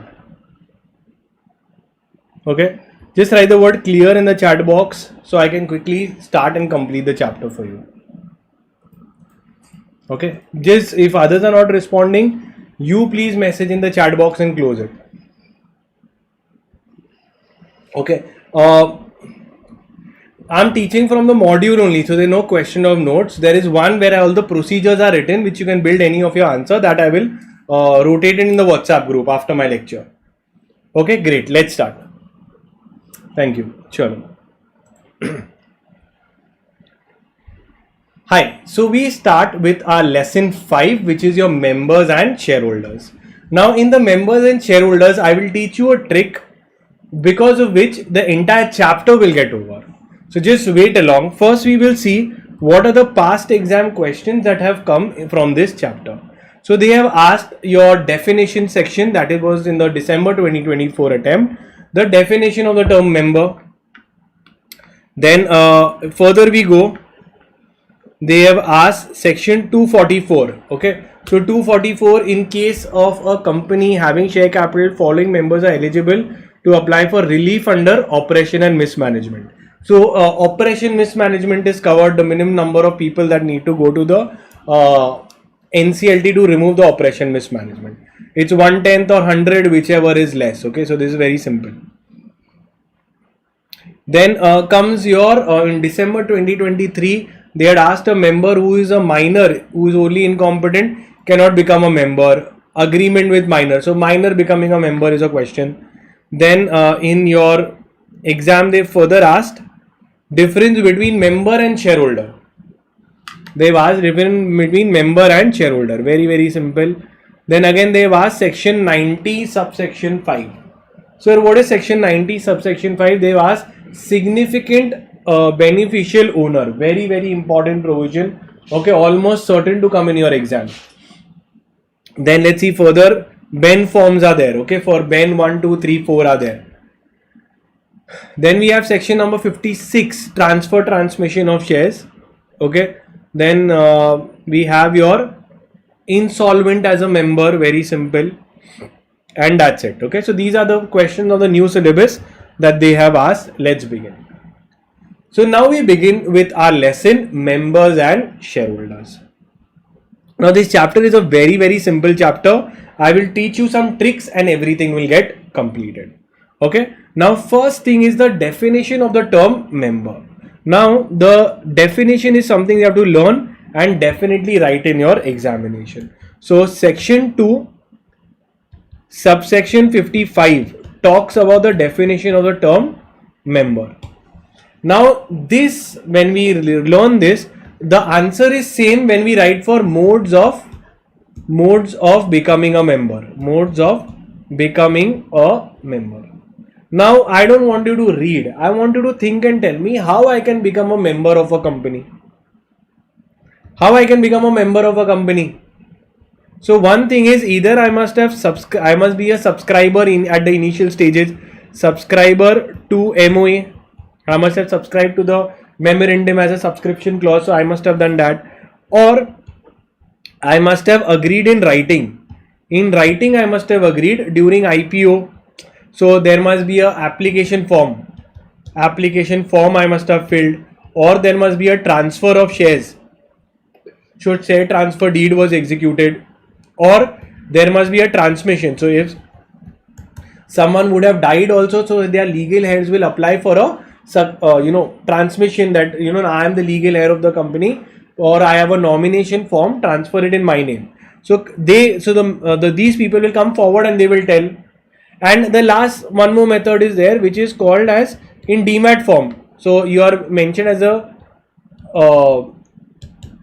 member in the depositories record. So in all these cases, this is how I become a member. So modes of becoming member is same as definition of member. Now again, how is the mode of cessation of membership? Now pay attention to the concept of cessation of membership. So if I become a member, how I can cease to be a member? So obviously I can sell my securities. Okay, or there can be transfer, sale is transfer, transmission. Okay, it is there on order of court, okay. So this is the modes of ceasing to be a member. No longer I will be a member if I transfer my shares. Now pay attention to this part, that there is a member and shareholder. Are they the same or no? So there was an exam question also with the, are all members shareholders and all members shareholders members? So are all members shareholders and are all shareholders members? What is the answer? So the answer is yes, they are the same. If I am a shareholder, obviously I must, if I am a member, obviously I must be holding shares.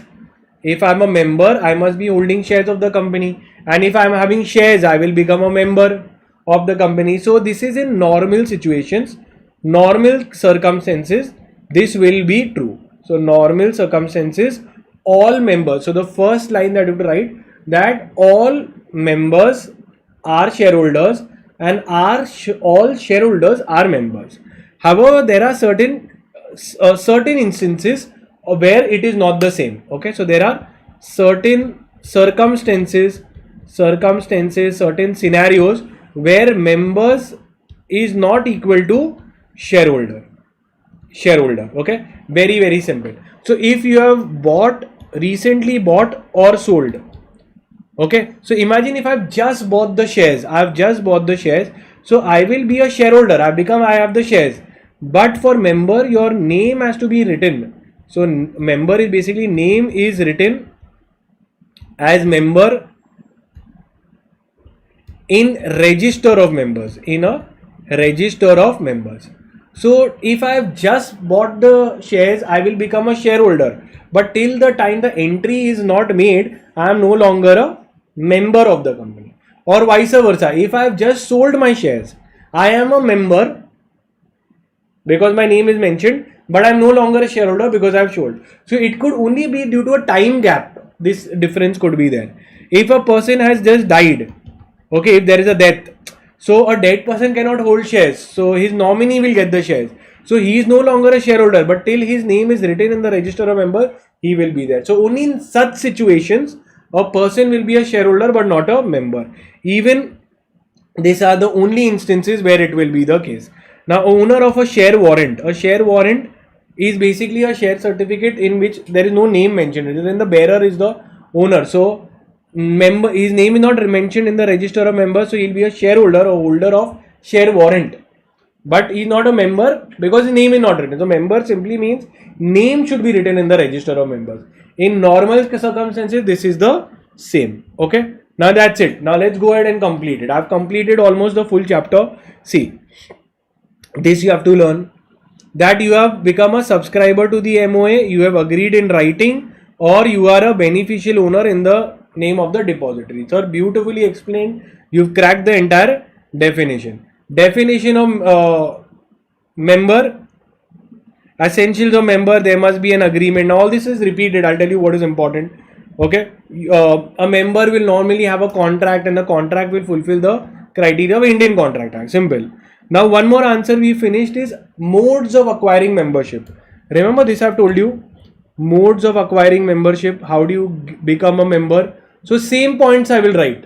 So same, yes. Now see this. You are a subscriber of MOA. You've agreed to either transfer, transmission, estop, this is there, or depository. See, same points I've written. And now one more thing is estoppel also they've added. Estoppel. Estoppel means I appeared, I let my name be in the register of members. I made people believe that I am a shareholder, but in reality I wasn't. So for liability purposes, I will be estopped from denying that I am not a member if I have fooled people that if a person has made a false statement that he is a shareholder of the company, then such person will not be allowed to take back his statement. He will be liable to pay the damages to the persons who he has caused damage to. Okay, register a member, same point. Okay, now again they will elaborate the same thing in detail. So you don't have to go in depth. You can build with your own answers. Same thing has been written. Differences between member shareholder, it has come in the past exam question. I have explained to you. Normally every company will this will be the same. In certain circumstances there will be differences. Who can become a member? So obviously every entity, now remember this sequence, that everyone who has a separate legal existence, so anyone who has a separate legal existence can become a member, otherwise they cannot. So company can become, subsidiary can't become a holding company, but others they can become. Partnership firm, since they don't have separate legal existence, they cannot. LLP can become. Section 8 company can become if authorized by the articles. Foreigners can also become. Minors, they say you cannot become a member, but then they go on to say that listen, if it is fully paid up shares and it is with the help of a guardian, then you can become. Society can also become, because all of them have separate legal existence. Okay, so all of them they can become. For minor, you have to just read some points, that a minor is a not a sui juris, means he is not a person who can enter into a contract. So normally they cannot, and a contract with minor is void ab initio. So first point you have to say cannot. Then you go on to say that a minor held to a guardian with fully paid up shares cannot be refused on the grounds of transferee being a minor. This was held in this Bennett Coleman case. Finish. After attaining minority, if he does not want to become he can repudiate the shares, and the company cannot plead estoppel on the grounds, whatever. This is there. Then insolvent person, whether he can become a member. So insolvent person, as long as his name is mentioned, he can become. Okay. As long to, for an insolvent person also, imagine Vijay Mallya is insolvent. So he is a member of a company till the official assignee or the receiver come and sell off his shares, he will be a member. Even a person who is etc. Unsound mind is not eligible, as long as same contract act, cannot enter into a contract. If he can enter into a contract, then they will be allowed. HUF cannot enter. Okay, Karta is represented by a Karta. There is no legal bar to invest money in the shares, but it does not prohibit membership of HUF. In case of an HUF, the shares will be registered in the name of the Karta. So HUF also doesn't have a separate legal existence, so everything is done in the name of the Karta. Now understand who is a pawner and pawnee.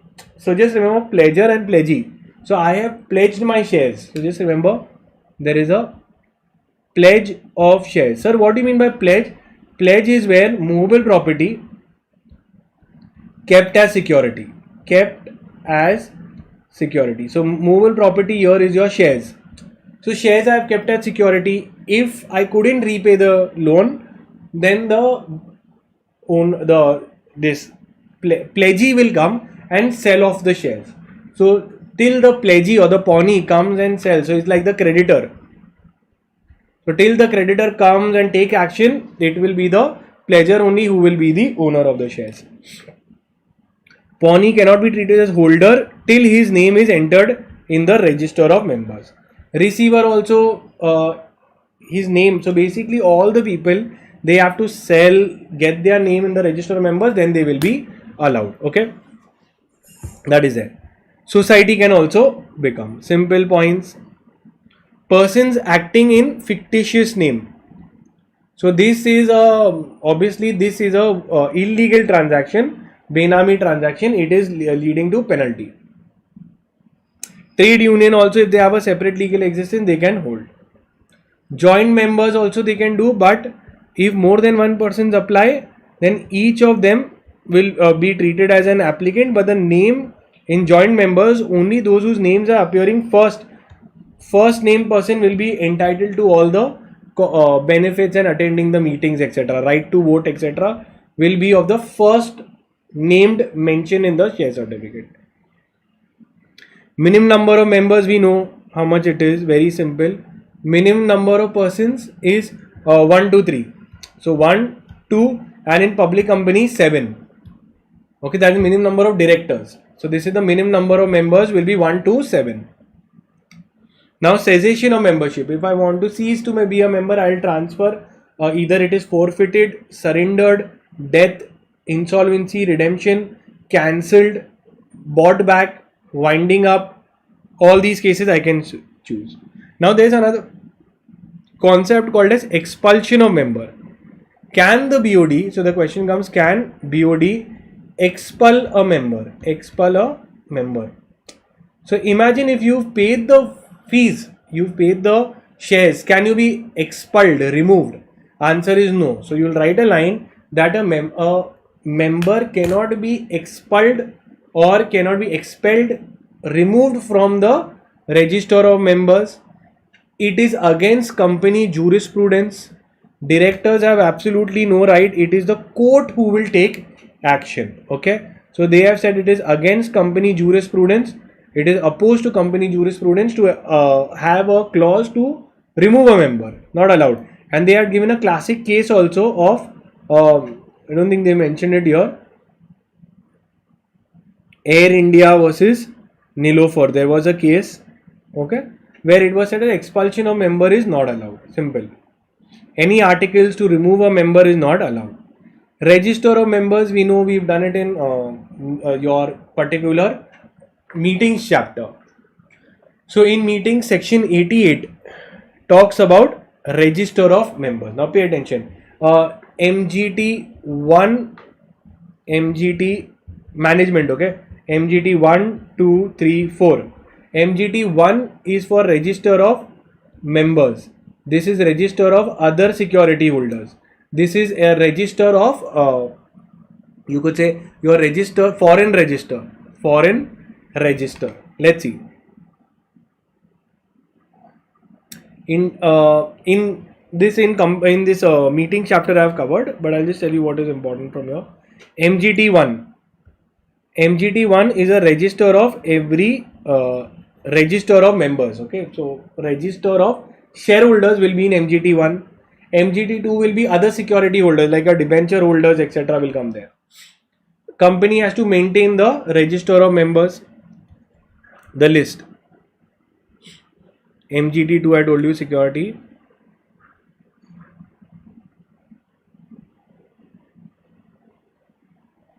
This all I have covered in the meetings chapter, that you can do it from there. Tell you what is important. Still we will do whatever is important. Now where all these registers will be kept, it will be kept at the registered office. This is given in your section number 94. What does section 94 say? That where will the register of members be kept? So obviously it will be kept at the register of registered office. Now you tell me, can the question come in the exam that can I shift the register of members from a place other than the registered office? So the answer is yes, you can do, but at least 1/10 of the person must be living in that area, and it should be approved by special resolution. So at least 1/10 and special resolution provision has been given. So such a register may also be kept at a place other than in India, where in which more than 1/10 of the total number of members reside, and it is approved by special resolution. So even if you are shifting at a place, any other place, then it is allowed. 1/10 of the people of the members should be living there, and special resolution should have been taken. Okay.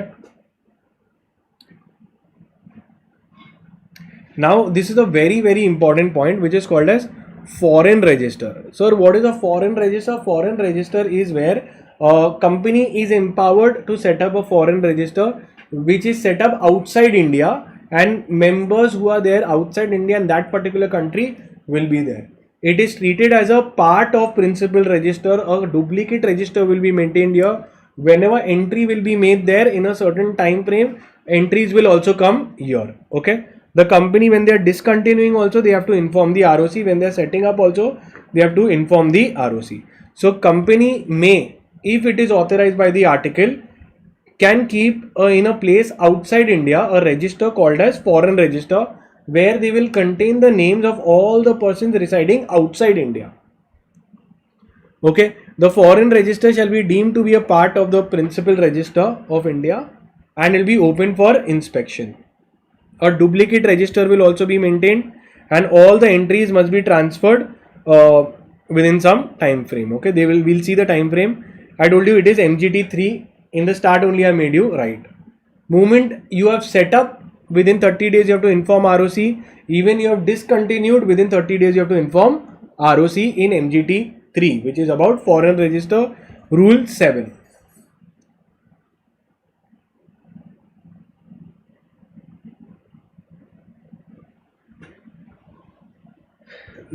So the company shall transmit to its registered office a copy of the entry in any register within 15 days after the entry has been made, and a duplicate register of the foreign register will be kept. Means what?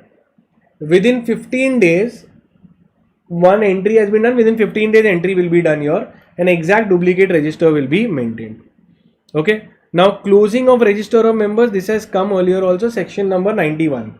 Here you have to remember a few days. You will remember 45 days in a year, 30 days at one time, and before doing it, prior 7 days notice will be made, and this is all given under section 91. So I'll tell you. First, you'll write the meaning. What is the meaning of the term record date or book closure date? So, company, in order to determine to whom to give the corporate benefits, since transfer keep happening on a very dynamic, it keeps changing. So, company issues a notice that listen, we are going to close the register. On that date, whoever is mentioned as a shareholder will be entitled to corporate benefits like dividend or bonus shares. A register of members can be closed maximum for 45 days in a year, 30 days at one time, and before closing, a public announcement will be made 7 days prior. So that is it. You can note it down. And 7 days prior notice. Okay, so these are the dates you can remember.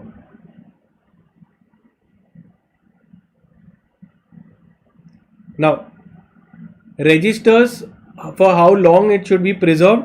So, register of members, obviously most of them will be permanently only.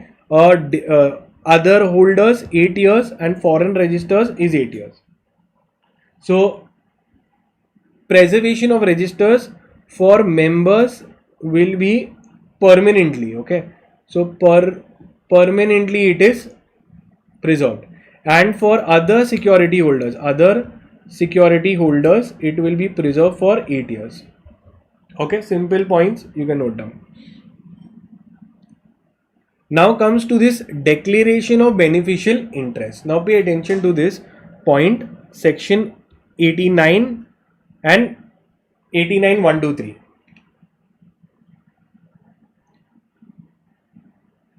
Yeah. Now pay attention to this. Okay.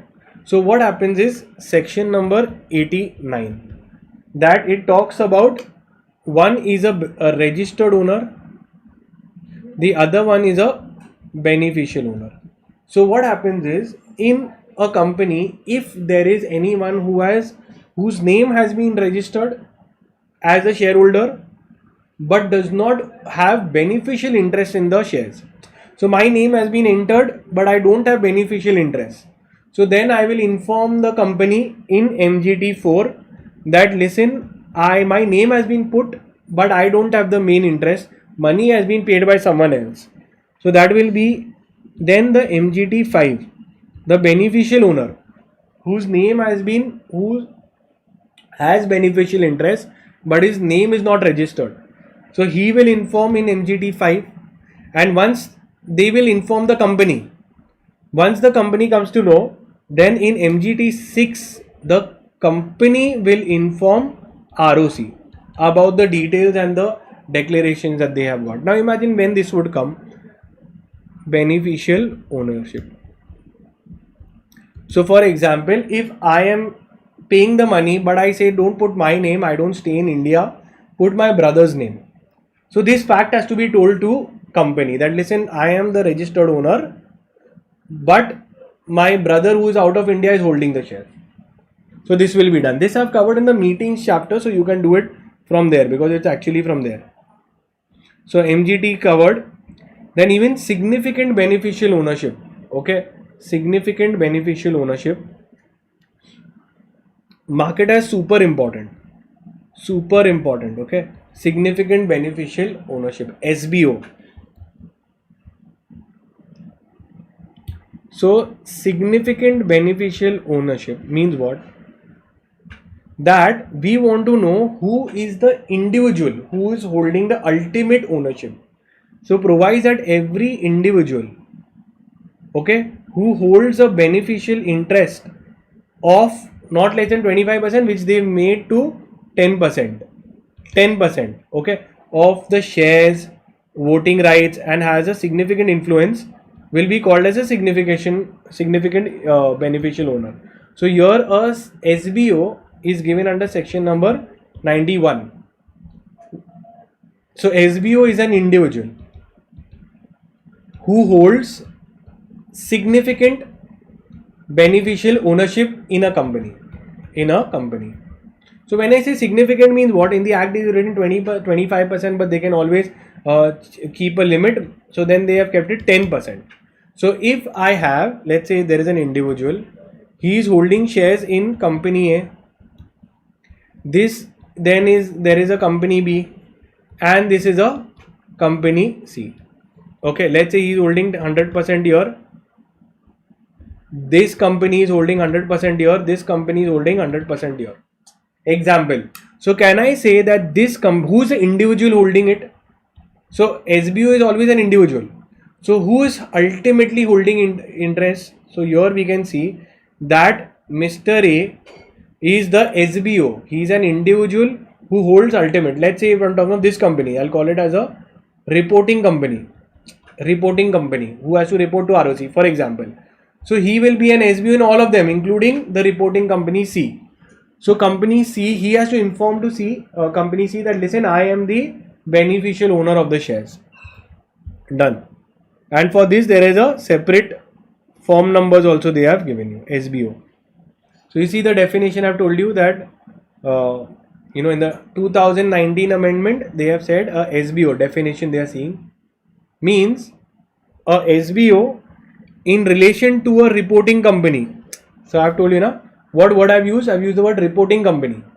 In relation to this, for example, this reporting company, if I'm seeing, then who's the beneficial owner? Mr. A is an individual. So it means an individual who is possessing one or more of the following rights. So either he holds not at least 10% shares, at least 10% voting rights, or gets at least 10% of the dividend, or has a significant control in any other manner, then he will be covered. Okay, that's it.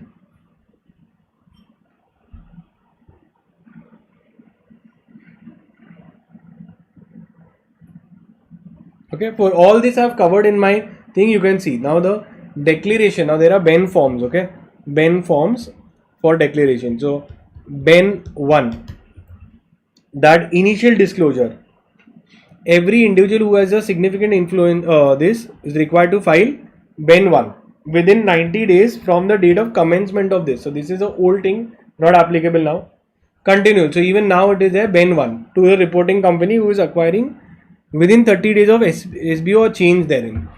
So Mr. A, he has a significant beneficial ownership. Within 30 days of acquiring this SBO, he has to inform in Ben 1. Now the question is, what about Ben 2? Obligations of the reporting company.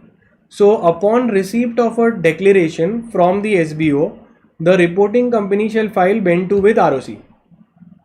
Okay, simple.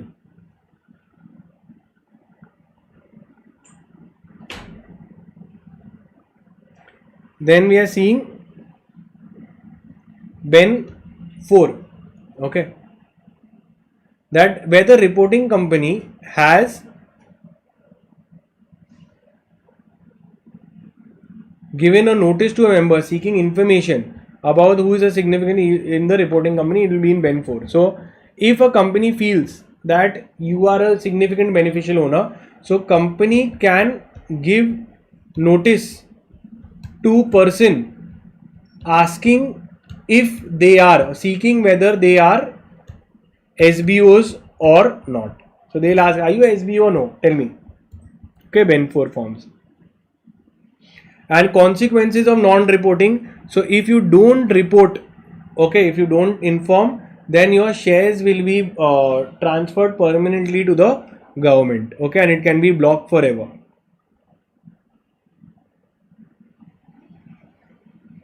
So aggrieved person can go to NCLT. That's it. Okay. Simple points. Done. Rights of members. Rights of members have a right to receive dividend, copies, returns, corporate benefits, participate in right issue, etc. Collective rights. Now very important. Okay. Important. Very important. Pay attention. Collective rights of shareholders. So now remember that these sections I want you to write. Okay. Section 230 to 240. What does it talk about? It talks about mergers and amalgamation, etc. But right after the merger and amalgamation section, then you have your section 241 to section 246, which talks about oppression and mismanagement in the company and class action suits. Okay, this is important. I want you to read. So what it is, very simple, that if one tenth of the persons or 100, whichever is lower, if this is the threshold, if they go to NCLT, and say that please remove the oppression and mismanagement on me, so company will remove. A class action means debenture holders and all the other persons also can come together and file a class action suit. They need to be 1/10 or 100, whichever is lower. Once they file, case will be taken up. Okay. Let's see. What are the thresholds given? These are the thresholds. Okay.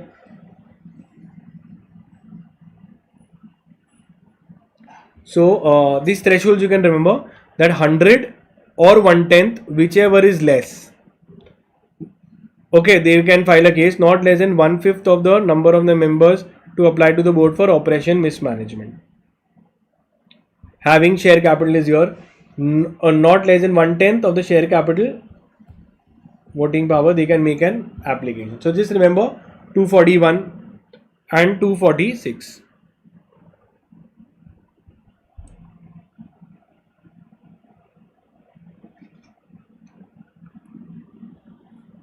Now, one more thing is with respect to section 72 and SH 13. Now, 72 talks about a nomination form.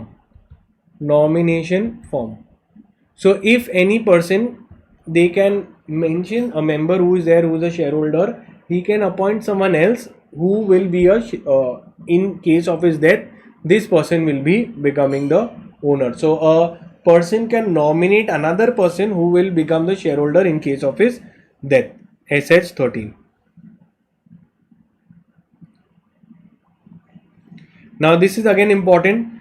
Variation in the shareholders' rights. Now this is your section number 48, which talks about that if the company wants to vary the shareholders' rights, they can do it by taking a special resolution.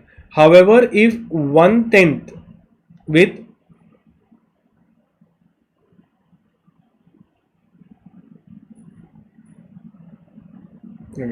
so 1/10 of the persons can apply to NCLT to not to do it. Okay, so let's see. First, we are talking about variation of shareholders' rights. So if the company wants to vary the rights of a shareholders, then they can do it. Then no problem. But they require a written consent of at least 1/10 of the 3/4 of the shareholder. That is special resolution. Okay. It should be contained in the MOA AOA.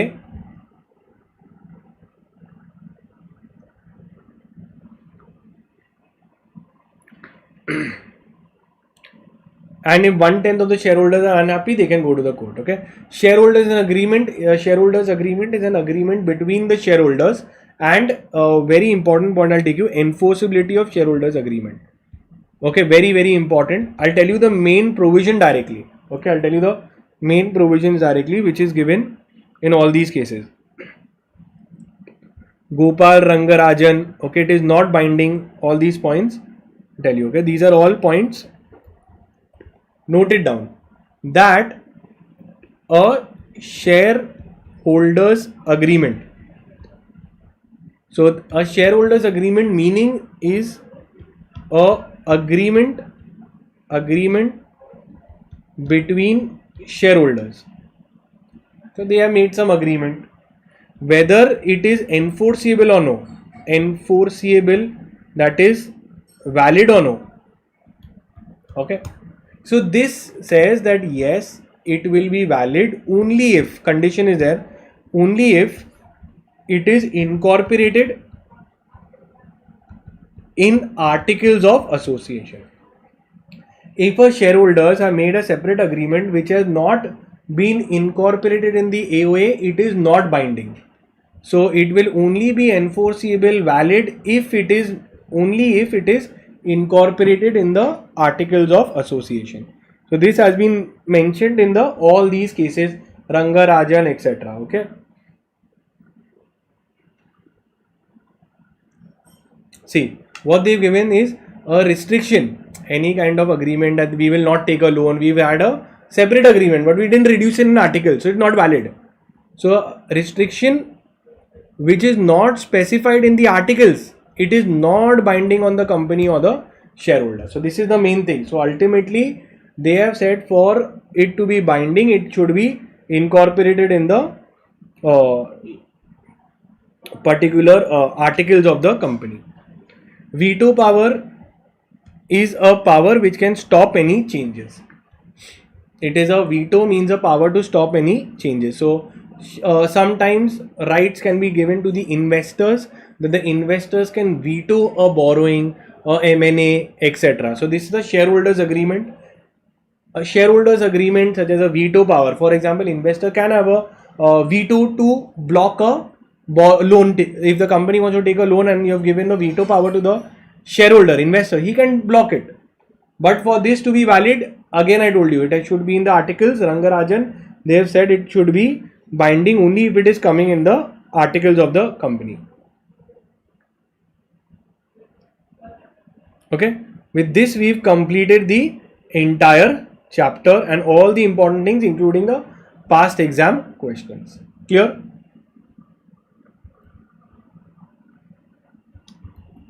Yeah. Write clear in the chat box so I can start with my next chapter.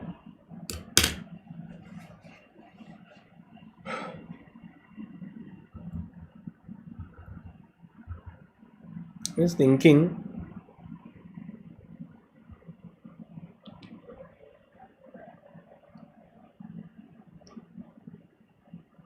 Okay, great. Now,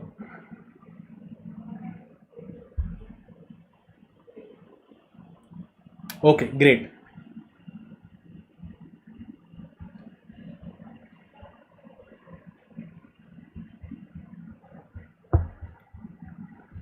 Let's see some other chapters that I can clear. Great, okay.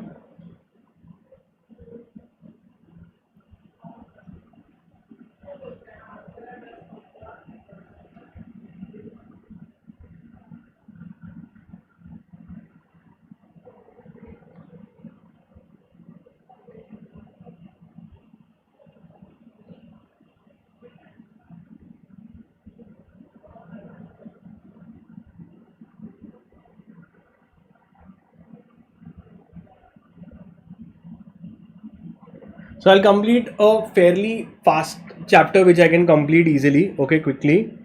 Is your charges. Is your charges, okay? So I'll take the important parts and complete it. So we'll take a 2 minutes break and we'll come and complete the chapter.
Okay. So am I audible, visible to you all just in the chat box quickly? Okay, so I can start and complete the chapter. Okay, just write clear or audible, visible in the chat box. So I will complete this chapter for you quickly.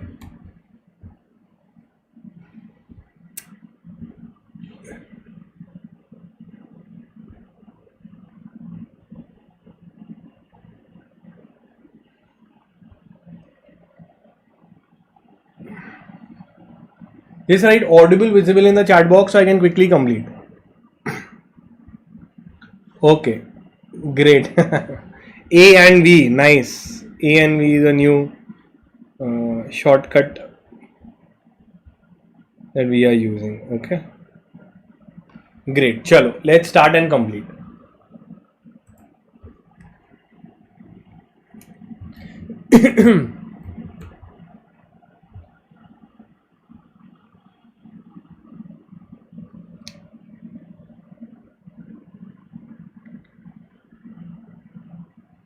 Yeah.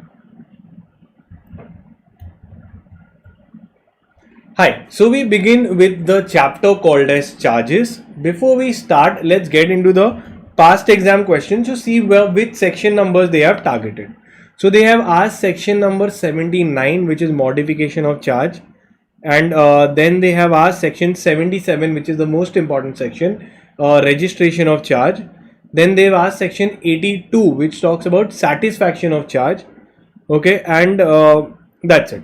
So very simple, very predictable, very easy chapter. So we start now. Charges is covered under the definition of charge. I want you to note down in the pen quickly so you can quote it in the exam. So charges definition is covered under section 2 subsection 16. The section numbers, the range is from chapter 6 section 77 to section 87. The forms are from form 1 to 10. Okay, now let's understand the concept of charge. Very, very simple. Okay, the meaning of the term charge. So when a company requires a loan, so let's say a company will go to the bank and tell the bank that please give me loan. So the bank and financial institution will give a loan to the company. Now obviously they will not give without security. So the company will have to keep some asset as security. Moment certain asset has been kept as security, the provisions of charge will get attracted. The creditor, the bank, will be called as a charge holder, who will have charge means control. Charge means control. So now the bank will have control over these assets, and this company will now be the borrower. So as per Companies Act under section 77, whenever a company creates a charge on any of its assets, whether it be tangible, intangible, movable, immovable, whether in India or outside India, they have created a charge, that means they've kept their property as security, then they have to inform the ROC in CHG 1 that listen, this is the property that we have secured, this is the amount of loan that we have taken, this is the tenure of the loan. Okay, so if we see the definition of charge, charge is an interest or a lien created on the company's property or assets and includes a mortgage. So we know it's mortgage, we know how it is, mortgage works. You keep your property as security and get the loan. So charge is actually a right in favor of the lender on the assets of the borrower, and it is this assets is kept as a security for repayment of a loan. Okay, now there are three important keywords, or I could say this your entire chapter is summarized into these points. Okay, and in the past exam also they have asked questions on these points only. Okay, so very first thing is charges chapter is chapter 6 of Companies Act, and the definition is given under section 2 subsection 16. Here it has said that whenever a company creates a charge means they've taken a loan and they've kept the asset as security. They have to inform the ROC within 30 days in CHG 1. So CHG 1 is about intimation of charge. And if it is with respect to debentures, means secured debentures are issued where the company is issuing certain security and then issuing giving some security and then issuing debentures, then CHG 9 will be done. Modification is also covered under section number 77. Now, this is the section 77. Pay attention, is section 77 clear? That whenever the company creates or modifies its charge, it has to it is covered under section 77. Now imagine if the company has repaid the loan, what will happen to the charge? The charge will get over. That process or the charge will end now. The bank will no longer have interest. That is called as satisfaction of charge. It is covered in section number 82. Okay. What does section 82 talk about? Satisfaction of charge. So when the loan has been completely satisfied, completely paid off, now again the company will have to inform the ROC that listen, I had taken a loan, I had informed you, remember? Now I have repaid the entire loan. All the installments have been repaid and now the charge holder does not have any rights over the property. The ROC will inform the charge holder, is it true? And then they will issue a certificate of satisfaction of charge that there is no property is no longer under charge of anybody. And there are some deadlines given that within this much time you have to inform the ROC. If you don't inform, then there is a delay. With that you have to pay some additional delay charges, and then condonation of delay can be given by central government. Condonation means pardoning or allowing the delay is given here. So 3 sections I want you to know: section 77, section 82, and delay by this condonation of delay for registration of charges given by central government. Let's look at the provision. This I want you to note down the timing. This is for registration of charge. Can anyone tell me what is the section number for registration of charge? Very simple. It is a section number 77. So when a charge is created, it has to be informed to the registrar in 30 days of creation of the charge. This is your section 77. You have to pay normal fees for it for informing the registrar. Now, if the charge you have delayed, so if it is within 60 days from the date of creation of the charge, there is a delay. So then from the creation of the charge, you are registering within 60 days of registration, not in 30 days. Then you have to pay additional fees because you were late, 30 days late. If further, now again further 60 days payment, further 60 days, then you have to pay ad valorem fees, means additional duty has to be paid. So what is the threshold? 30, 60, 60. Okay. So in 30 days I have to register. If not, then in 60 days if I don't do, then I have to pay additional fees, which we will see.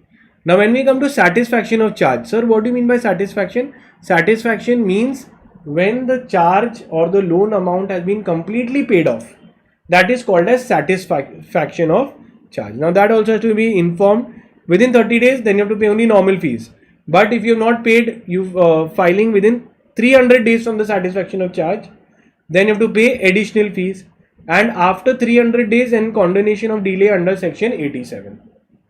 So here 30 days from X always take it as the base, and then this 300 is also from X. Satisfaction of charge is X, okay, deadline is X. So within 30 days, then within 30 days from 300 days from X, and then after 300 days, then you have to go to central government. Now if you've paid off the charge, obviously it's a good news. Why didn't you come to inform? Now again here, what is the threshold? Again they keep it X. That registration you have done is the date is X.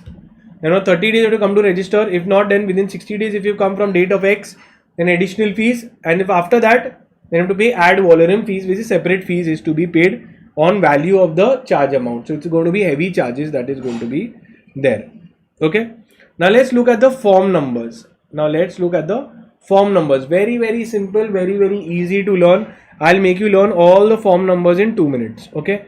Guaranteed in 2 minutes you will know all the form numbers. Now, first, when you have created a charge, company will inform ROC for creation or modification of charge under section 77. Who goes? Company goes to ROC. That listen, I have created a charge, or even changes I have brought. I have brought change in the date, in the property type, in the interest amount, in the tenure. Any modification, that is modification means what? Any changes in the original charge documents are called as modification of charge. Now I have given to ROC. ROC will respond in CHG 2 and 3. So certificate is given by ROC, na? ROC will give you a certificate. Congratulations, your charge is registered. So that becomes proof that the ROC came to know and the property will now be treated as secured property. Because ROC is issuing a certificate and recognizing. For modification, they will give in CHG 3. Very simple. Let's move ahead. Now, now we talk about, I told you, this is creation, modification, and I told you one more word is there, satisfaction of charge. Now we'll be studying about that whenever satisfaction is there, company will inform ROC. Again, company informs ROC in CHG 4. ROC will give you a certificate of registration that congratulations, your satisfaction of charge has been registered. So certificate or memorandum. Certificate of memorandum. This ROC will give to the company. Till here it is clear. 1, 2, 3, 4, 5, 6. 4 and 5 is about satisfaction of charge. Now when I see 6, now this was a happy ending, okay. Now in happy ending is what? The charge amount has been paid. Now think about a sad ending, when the charge amount could not be paid. That is also a scenario, no? Then CHG 6 will apply. That a receiver has been appointed, or liquidator has been appointed because you couldn't pay the loan. So now the liquidator will sell the property. CHG 6. Okay, the register of charges, company has to maintain all the charges that they have done. A proper register will be maintained in CHG 7. Okay, this is like a secret, so you can remember 007 for James Bond. A register will be maintained. I told you, if condonation or delay for beyond 300 days for its satisfaction is done by central government. So CHG 8 and 10 is when you have to take permission from ROC for delay. And 9 is with respect to CHG 1. Okay, CHG 1 and CHG 9 are connected. Okay, they both are brothers and sisters. Nahin, na? So CHG 1 is for shares and this is for debentures. This is for shares and this, or maybe shares are issued and your maybe debentures are issued. So for secured debentures, if I am issuing and creating a charge for creation and modification, it will be this, or we can just have normal property has been taken loan, etc. But if debenture is involved, then CHG 9. So CHG 1 is normal. If it is debenture, then CHG 9, and that's it. We are done. Now I'll go through the provision. Very, very simple. The most important ones we'll do. Duty to register the charge. So who will go? The bank will go or the company will go? So in section 77, it is a duty of every company which has created the charge in India or outside India to whether tangible, intangible, to go and register in CHG 1 if it is normal charges, if it is related to debentures, in CHG 9 within 30 days of creation. So if you see this timeline, very simple. Duty of every company to register the charge in India, without India, whether tangible or intangible, whether in CHG 1 or CHG 9 if related to debentures. Okay, if delay is there, then it has been given. I told you the delay provisions for registration. Now,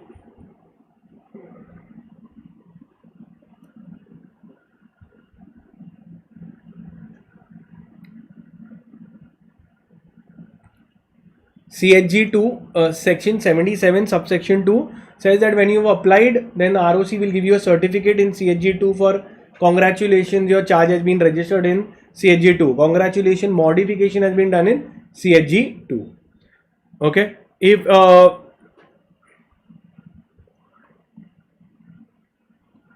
section 73, subsection 3 says that, listen, if a charge which is required to be registered is not registered, then the liquidator and nobody else can give recognition to it. Let's see. Now, very, very important. Now you will understand everything. The consequences of non-registration of charge. So a charge which is required to be registered. So I had created a company has created a charge on its property in USA. It was supposed to be registered. It did not register. Then what? So it will be now. Listen to the language. Huh? It will be void against the liquidator and creditors of the company. Means both of them cannot recognize it. One, the creditor will no longer be a secured creditor. He will be a unsecured creditor. That doesn't mean company doesn't have to repay him. Company's liability to repay is there, but company will not be treating him as a secured creditor. If a subsequent charge has been created and registered, then that person will be secured and he will be treated on priority, and then I will be unsecured. So obviously the creditor has to ensure that it is being registered. So what if they don't agree only, company not going? Then in section 78, very important, where the company fails to register within the time period, then the charge holder will apply for registration and he will file CHG 1 and 9. So 77 is telling bank should do it, company should do it. But if company didn't register, then the charge holder can also come and register. Very simple. Now we are done. Okay. Done with the provisions. Now 82 I told you is satisfaction of charge. Now in that intimation in CHG 4, CHG 5 you get the certificate. Very simple. Now we are done with all the pointers. Okay, receiver also I have explained you when they couldn't pay. Now we come to an important thing which is called as charge, fixed and floating charge. I'll tell you in short and finish it off. So when a charge is created on a specific property, identifiable property, it is called as fixed charge. So if I say I am keeping my property X as security, it is a fixed charge. Floating charge is basically a charge which is not kept on a specific asset. It is kept on a fluctuating asset. Example, stock in trade. I said goods are there, stock in trade are there. I will keep dealing with it, but always a certain number is kept in my godown. So it is not fixed. I don't know which number. So it keeps floating. Company can deal with these assets also. They will sell. They will say new stock will come, etc. Now, when there is a concept that now when the default is happened, that time the charge holder will give a notice that listen, you have defaulted. Now all those fluctuating which is there, please stop it. Go down should be stopped. All those goods mentioned now are mine. So now floating charge which is fluctuating, when there is a default, the charge holder will come and say stop, no movement of goods, all these goods are mine. This process is called as crystallization of charge. Crystallization of charge. What is crystallization of charge means? Floating charge gets converted into fixed. So which is floating, I'll say stop, no longer there, default is there, I want to sell and get my money. Okay, so fixed charge is there on a specific asset, floating is there on fluctuating asset. Crystallization of charge means what? When the floating charge converts into fixed charge. Sir, when it will be done? It will be done whenever the company goes into liquidation, business has ceased to carry on. Okay, the receiver has taken possession, or any event specified in the deed has happened, default event has happened. So the charge holder will say now why fluctuating, it's time to sell the property, stop it, give me my, he'll sell the assets and done, get the money. So with this we have completed the entire chapter on charges as well. Great. Okay, done. So now we'll go to the next chapter and also knock it off. Okay, so we've completed 1, 2, 3, 4, 5, 6. Okay, let me complete one dormant company also. Lesson number 11, I'll complete it from the module only and finish it off. Okay, so lesson number 11.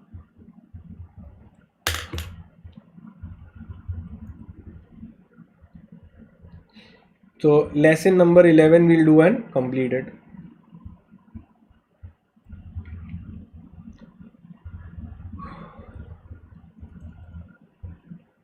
Okay, you have to flip my way through. Clear? So I've covered, I'm looking at the past exam questions also. Will be sorted. Your entire part A you have to complete it by 8:30. Okay, 8:30.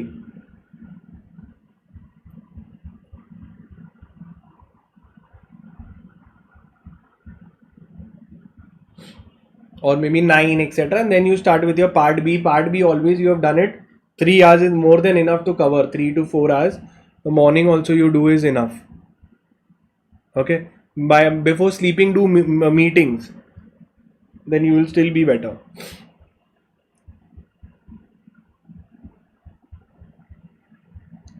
Which are we doing?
Okay, so we'll be starting with your lesson 11 and we will be completing it also.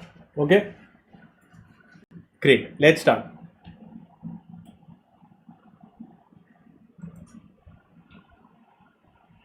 Hi, so we start with your dormant company, which is given in your section number 455. Sir, what is the meaning of the term dormant? Dormant is an English term which means inactive. So if a company has been set up for a future purpose or simply to hold intellectual property now, where they will say that later once the company becomes finishes the project is a future project, so they can inform the ROC, listen, don't consider me as a illegal company. I have a dormant company. I will not have any significant business operations. I have just hold my property. I bought I got a good deal on the property agreement, so I have entered into that. Now the manufacturing activities will start and we will start commercial production after 2 years. So that all ROC will say, okay, fine, it's genuine, I will allow it the status of dormant company. So section 455 says that where a company has been formed for a future project or to hold assets. Okay, I'm saying I bought the land, manufacturing units will be generated, but business will not start now. Business will take some time to start. So there is not going to be any significant accounting transaction. Okay, so now what do you mean by significant? It means any other accounting transaction just to fulfill the object of the act or just to fulfill the compliance is not covered. Some real business is not going to be done. Okay, so they will make an application to the ROC in form MSC1. MSC1 is basically an application form to it's a miscellaneous chapter. Okay, so MSC1 is there to obtain the status of dormant company. Now any company can come, whether it's a public company, private company, OPC, they can come and become declare themselves to be inactive. Sir, why inactive? They will not be carrying on in business, not having any significant accounting transaction, and have not filed financial statements for the last 2 years. They can say that we are inactive.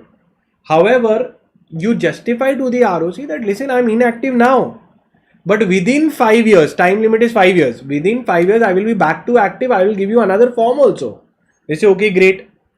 Now, significant accounting transaction means at least some transaction other than except by the transaction for payment of ROC, payment of the regular filings, allotment of shares, maintenance of books, all these transactions are generic. It's not business transactions. So these are not significant. So they say any transaction other than payment of fees, payment of this for to fulfill the requirement, allotment, etc. Now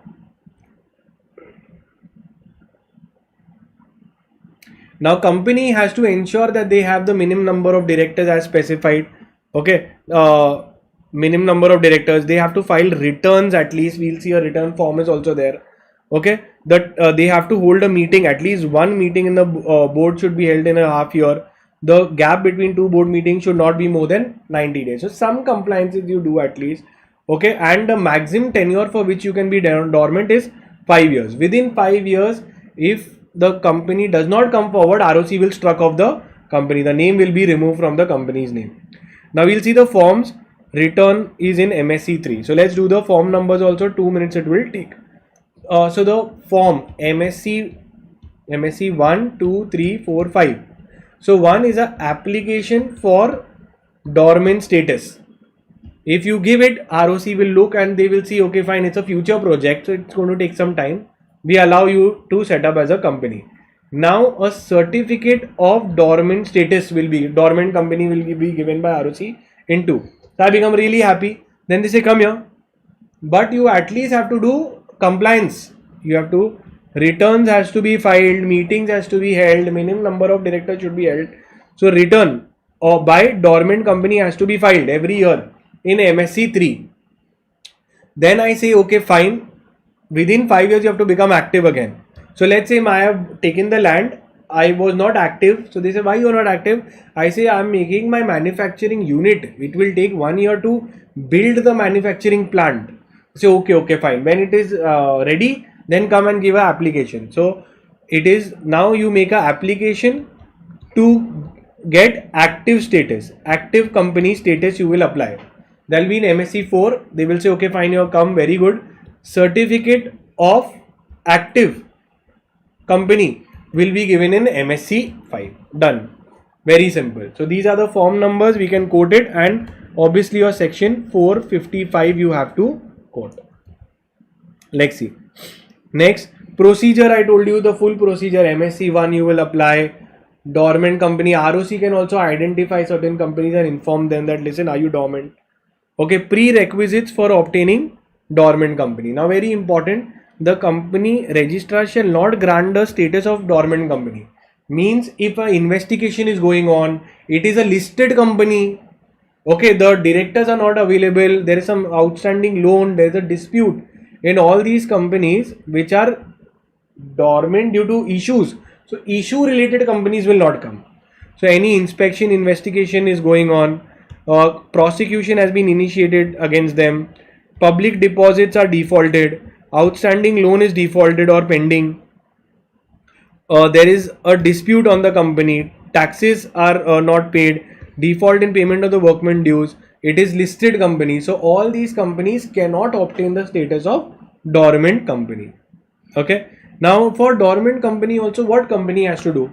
So they will file a form, but before filing the form, or procedure is board resolution and special resolution, and then all the forms will be done.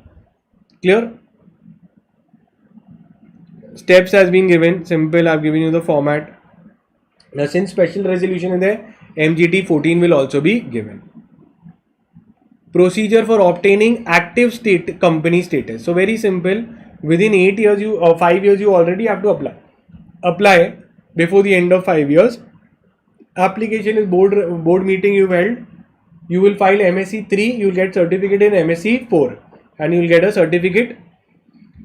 And sorry, returns, as I told you, MSC 3 you have to file the returns, financial returns. Okay, it is given.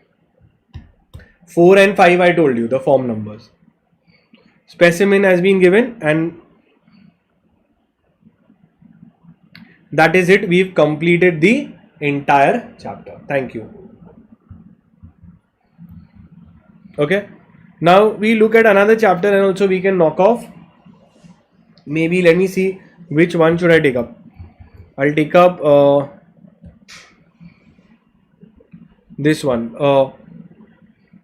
distribution of profits. Okay, so lesson number 8 also we'll take and complete it. Now distribution of profits.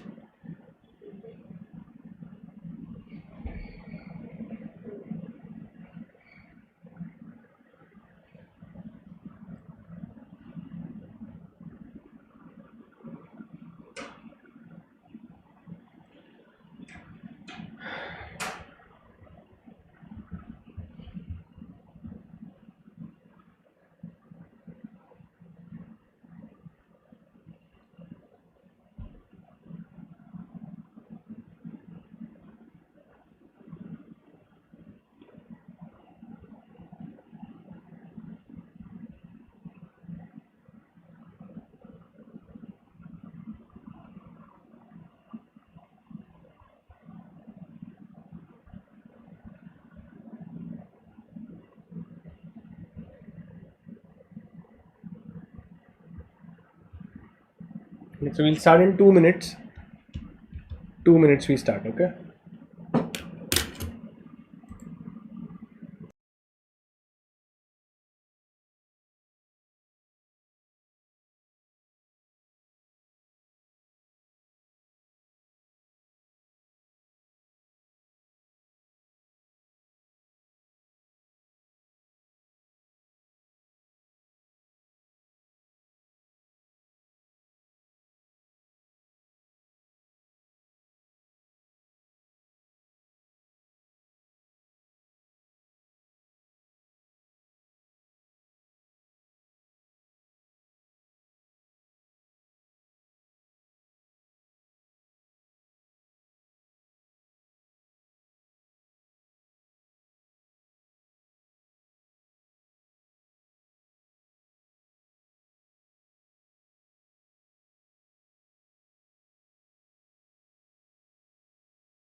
Hi guys, am I audible to you all? So I can quickly start. Okay.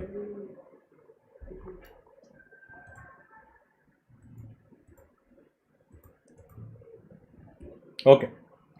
So just give me a confirmation when I'm audible or visible. Yes or no? Audible and visible. If you can quickly mention, I can really start. Okay, great. So we just go to this chapter. Hi. So just a sec. Hi. So we start with the chapter called as dividend or distribution of profits. Let's see the past exam questions with respect to this. So they've asked first is divisible profit, your section 123 they have asked. Then they have asked your a calls in area. There's a sum which I'll show you, which they ask. 123, 124, opening a separate bank account. Okay, all with respect to 123. Then when we go, that's it. Okay, so now let's get into and start the concept. So dividend, you can note it down. Okay, is your definition is given in section 2 subsection 35. Provision of your chapter. Okay, your chapter is your section numbers which are there. It is 123 to 127. The rules are given in your declaration rules, and your secretarial audit is SS3. Normally we always know SS1, SS2. SS1 is board meeting, SS2 is general meeting, SS3 is your secretarial standards. Okay. Now, when we start off, you have to understand that the meaning of the term dividend. Dividend comes from the word dividem, Latin word, which means to distribute or divide. In normal words, a dividend is a distribution of profits among the company, is called as dividend. When we go to the definition of dividend, they give you the definition is given under section 2 subsection 35. They give you an inclusive definition. They say that a dividend includes interim dividend. So there are two kinds of dividend. Dividend could be either final or interim. Final is given in the AGM only. So it can be given only once a year, AGM. Okay. Whereas interim dividend is given by board of directors. It can be given n number of times. Okay. It is given between two AGM. Simple. Now interim and final, one is given by the BOD. It is before the preparation of financial accounts, etc. Final dividend is given by the recommended by the board and declared by the shareholders and at the AGM. Now whether a dividend can be revoked. So the answer is dividend once declared becomes a debt on the company and has to be paid within 30 days. Dividend once declared cannot be revoked. However, there have been times where in exceptional cases of fire, like force majeure events, sudden tax liability, dividend can be revoked with the consent of all the shareholders. Now we'll see the sections which are there for dividend. Section 123 to 127. Very simple. I'll make you learn all of them. First of all, they say dividend can be given from where? So company will distribute dividend obviously out of their free reserves. Okay, from their profits, whether the profits of current year or past year, and after providing for depreciation and past year losses. So no dividend shall be declared for any financial year except out of the profits of that year, so current year profits, or out of the profits of the previous years, so current year, previous year, or both. So dividend can be paid from reserves also, but there are rules to pay dividend from reserves. So we are seeing declaration of dividend.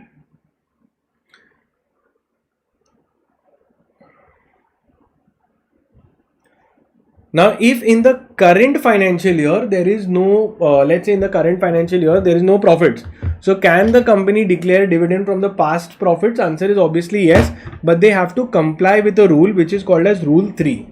Okay, what does Rule C say? that company can declare dividend dividend out of the past year profits, that is the reserves.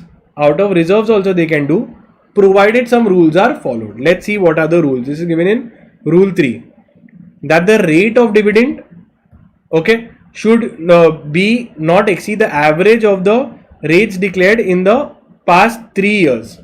So if the company has declared dividend in the past 3 years, we will take our average of that and the rate will be that much only. For example, if we given 10%, 15%, 20% in the past 3 years, so then the 15% is the average. Total amount withdrawn shall not exceed 1/10 of the paid up capital plus free reserves. So shall be maximum 1/10 of paid up capital plus free reserves.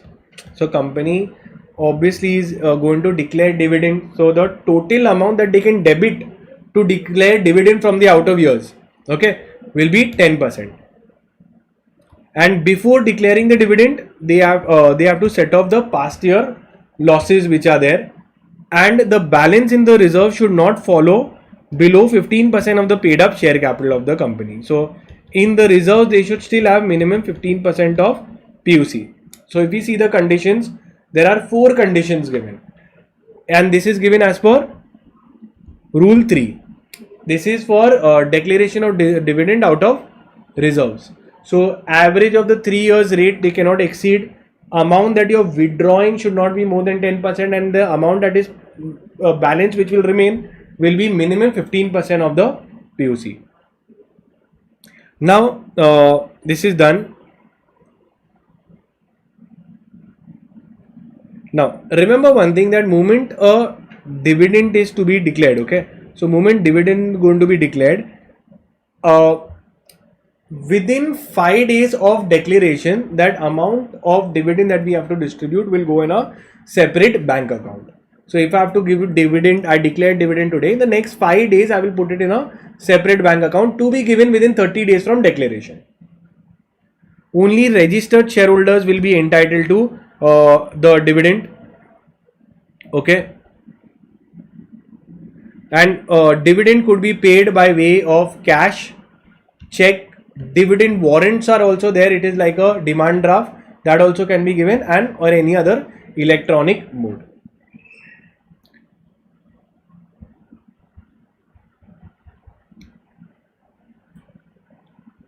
Okay, then we will see the important point. There is a timeline which I will just teach you.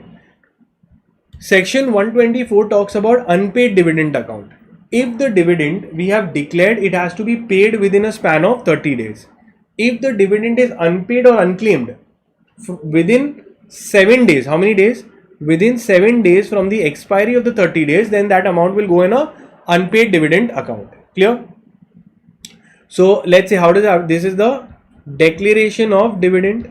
Within 30 days, within 30 days it should be given, okay, it should be paid. If within the expiry of 30 days and 7 days, within expiry of 7 days from the end of the 30 days, let's say 7 days, it remains unpaid or unclaimed, then that amount will go in a separate amount, a separate place, which is called as unpaid dividend account of dash company. Okay. Now details of unpaid dividend will be put up on the website, and that too within 90 days. So moment we have the unpaid unclaimed dividend account, and within 90 days it will go on the company's website also. Okay, and for 7 years if it remains unclaimed, it will go in IPF, Investor Education Protection Fund. Okay, now one more point they have added, that if for seven consecutive years no dividend has been claimed, 7 dividend year also didn't claim, then we will believe that person is not available only. His dividend amount will be transferred to IPF, even his shares will be transferred. So all the shares of which unpaid dividend is there for 7 consecutive years, the person has unclaimed. For example, within 7 years he has claimed any dividend, this will not, his shares will not be transferred. So dividend is unpaid for 7 years and within 7 years he is not claimed even one of his dividend, then that will go into IPF. Okay, and so this is the timeline, very simple. Within declaration of dividend, within 5 days from declaration, it will go into a separate bank account. So all the amount that we have to distribute will go there. From date of declaration, within 30 days, it should be paid off. If from the date of declaration within 30 days is not paid, then in the next 7 days it is still unpaid or unclaimed, then goes into unpaid dividend account. And company within 90 days will also have to put on the website that we have put it into the unpaid and unclaimed dividend account. From here, if it is unpaid or unclaimed for 7 years, it will go in IPF account. Clear? Now, what is IPF? Investor Education Protection Fund. It is set up by the government. Amount from here, where it all will be credited. So, unpaid dividend account, unpaid share, if anyone is not claimed, government grants, state grants will come here. IPF from unpaid dividend account money will come. IPF from old act will come here.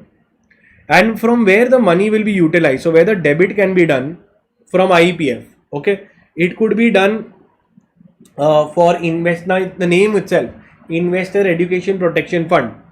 So they can use it for that time. It can distribution of disgorged amount or wrongfully gains amount will be distributed to the applicants if they come forward. Legal reimbursement for filing cases, etc. can be used. Okay. Now there is one point. Yeah. And to control this IPF and the funds, etc., authority has been set up. IPF authority. Now, during the transfer, let's say pending transfer, there is a transfer pending from A to B. So we don't know who to give the dividend to. There is a transfer. So there is a pending transfer. Now we don't know whether to give it to A or B. So in that case, we keep it in abeyance. So dividend during pending transfers are kept in abeyance. Once the transfer is complete, then we give it to the party. Unless the parties they themselves have given in writing to the company during the transfer that if during the transfer dividend is declared, it should be given to the purchaser, then we will directly give it to the purchaser. Okay. So what is the provision? Section 126, that dividend during pending transfers is kept in abeyance. Okay. If the parties have written and agreed to give it to the buyer, transferee, then we will give it. Otherwise, it will be kept in abeyance. Now, section 127 talks about the punishment. So, provisions are there, but one important point is there about defenses. In section 127, they talk about the punishment and the defense. So, what is the defense? That no offense shall be deemed to have been committed if the dividend could not be paid by operation of law, or the dividend shareholder had given some wrong instructions and that instruction could not be done, or there is a dispute, so then we didn't give, or for any other reason also, if the company failed to post the warrant, or the dividend has been lawfully adjusted against some lawful due. So in all these cases, dividend can not be given to the shareholder. Clear? Now remember one thing, that they have made a separate authority to overlook the IPF funds. That is called as Investor Education Protection Authority, IPF. Okay, the authority will look after the funds, which is IPF. Now remember, there are these form numbers. These form numbers for IPF 1, 2, 3, 4, 5. I have made something. Okay, we can just do that, structure and close. Okay, for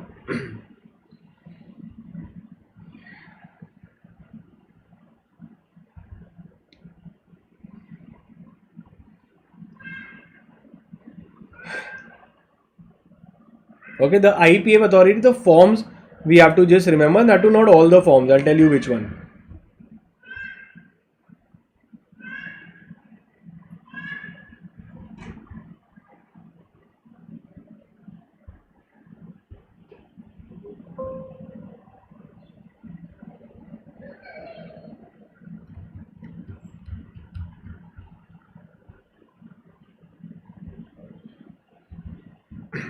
Okay, so we are just doing the IPF authority. From that what we need to know. So everything is fine, only IPF forms, if we understand, it is sorted.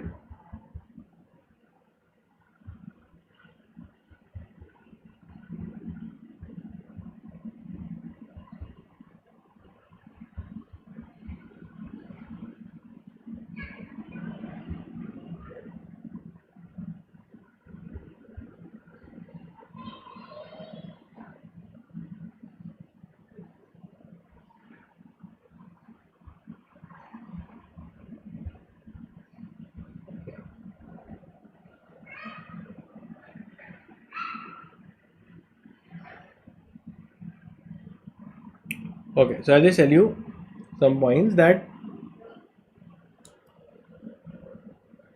the statements, now see, statements of amount credited to IPF will be put up in IPF form 1. Okay, so even the statements of amount under this, now this is also subsumed here.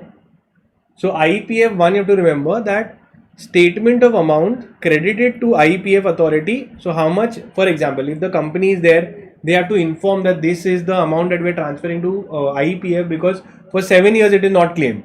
So that will go in IPF 1. Okay. Statements of amount credited. Now unclaimed or unpaid dividend account. So when something is unpaid or unclaimed, we saw for 30 days in 7 days, so that will be in IPF form 2. If the shares, now with respect to the shares, if the shares, we had seen that if during 7 years not a single dividend has been claimed, then the shares will only be transferred to the IPF authority, that will be in IPF 4. And if a person wants to claim it, then for example, if my shares have gone into IPF, I can always claim it. So application to the authority for claiming the unpaid amount and shares is in IPF 5. So market is important. What is IPF 5? You're claiming that give me my shares and give me my dividend back. So just if you remember these form numbers, it is sufficient. And just look at the amendment sheet also, which I have shared with respect to this. So first thing is the form number 5 is important.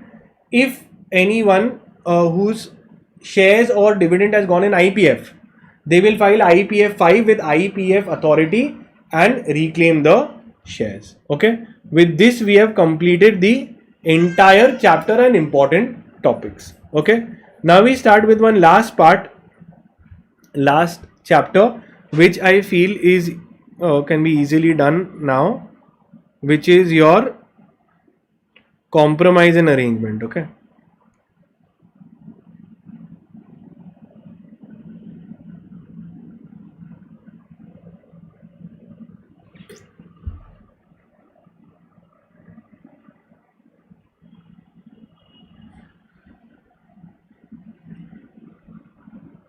just a sec.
Okay, so from this chapter also I'll tell you what is important. I'll quickly complete it for you. Okay, so this one chapter I'll quickly complete it for you. Okay, let's see. So only this much what I do, that also you do will be sufficient. Okay, let's start. Hi. So we start with your lesson number 10, which is your compromise, arrangement and amalgamation concepts. This is actually your section 230 to 240. Okay, so I will be teaching you a sequence where you will be able to learn all of them and know the provisions also. And second, they also talk further about section 241 to 246, which talks about operation and mismanagement. Okay, so your compromise and arrangement is section 230 to 240, and operation mismanagement is your section 241 to 246. Okay, now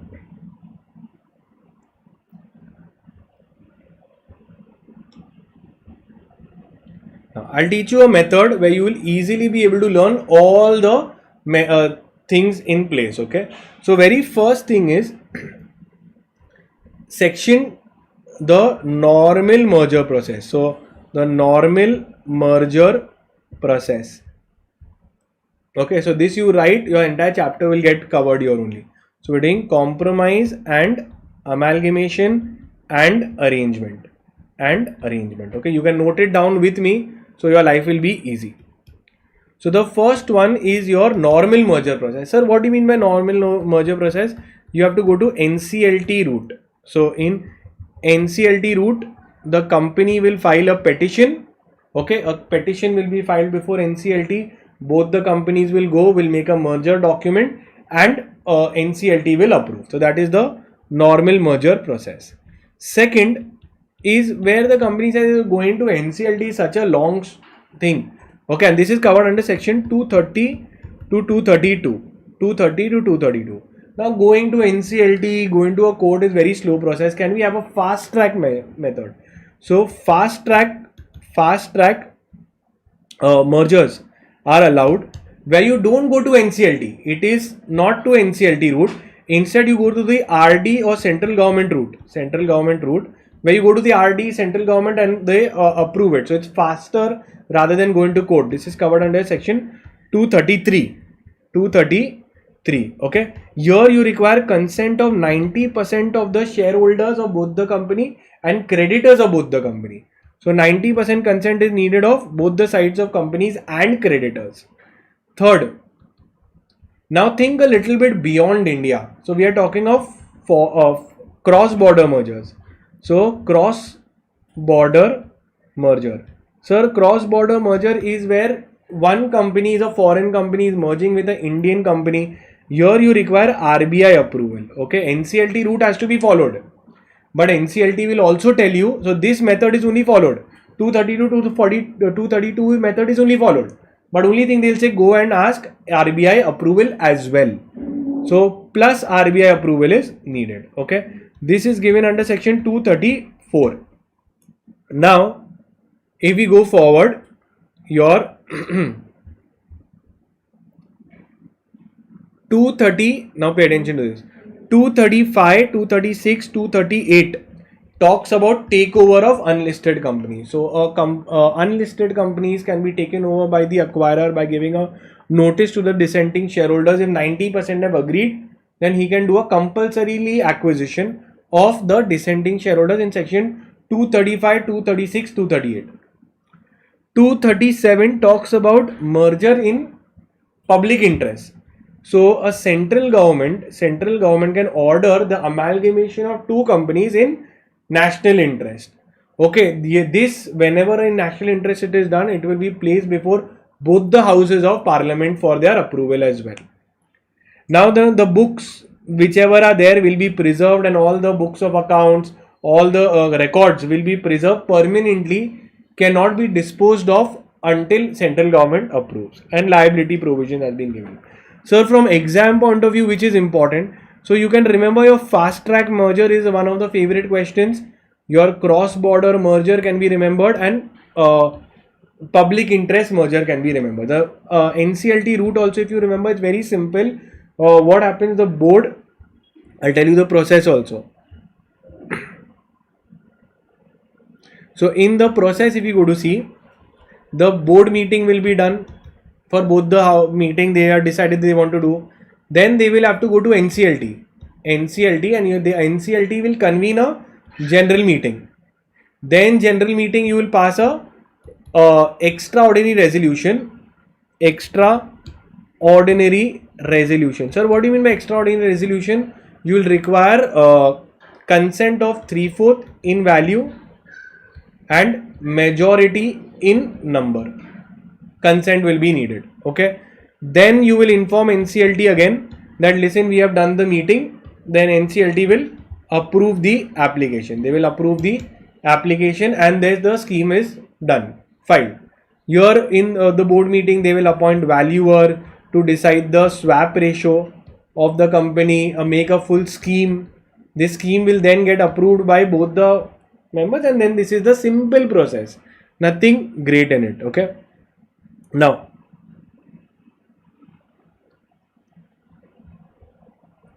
remember the form numbers also. In case if you cannot remember, just I'll give you a technique.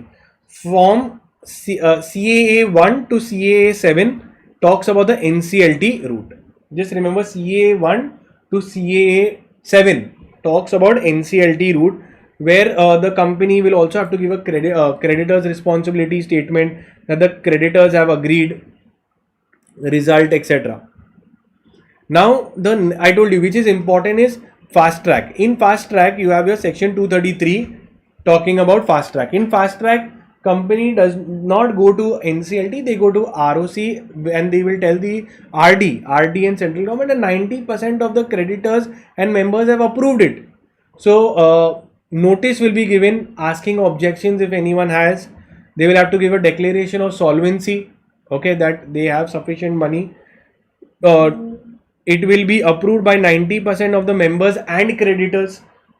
Then the government, the central government, if they like, RD likes it, they will approve it.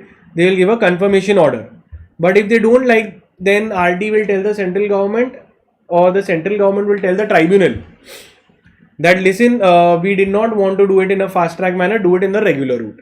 Done. Again, a notice of objections has to be given to all the parties.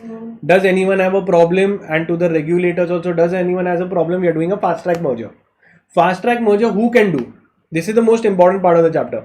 Fast track merger will be done by either two small companies, two startup companies, okay, or holding subsidiary, holding and wholly owned subsidiaries. Only three categories. According to me, fast track is only the most important part of the chapter. Okay, so let's see the fast track mode and we complete it.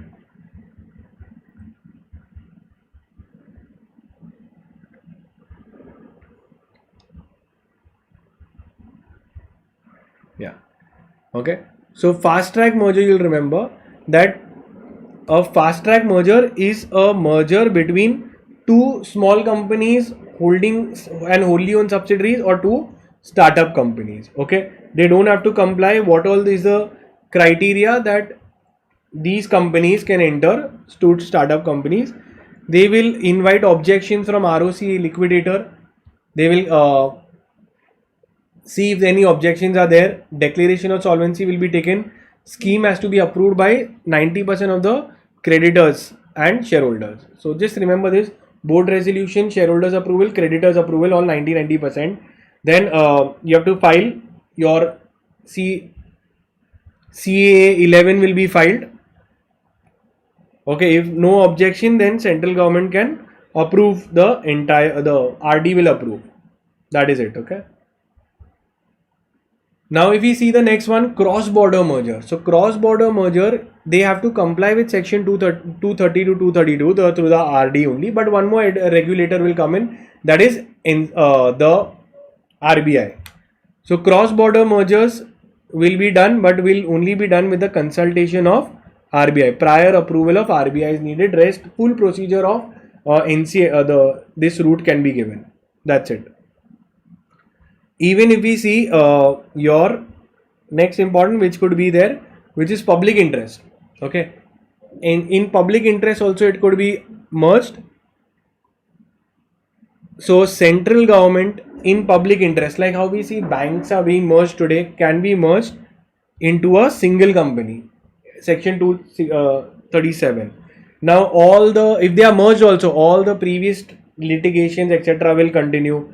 If any person has not got the equal rights, they can go and appeal to NCLT also.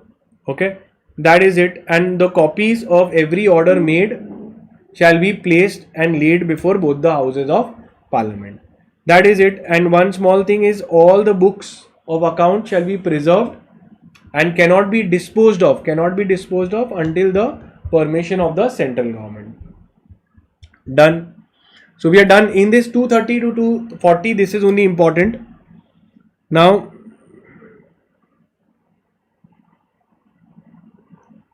we are done with the operation mismanagement. Now we will do operation mismanagement.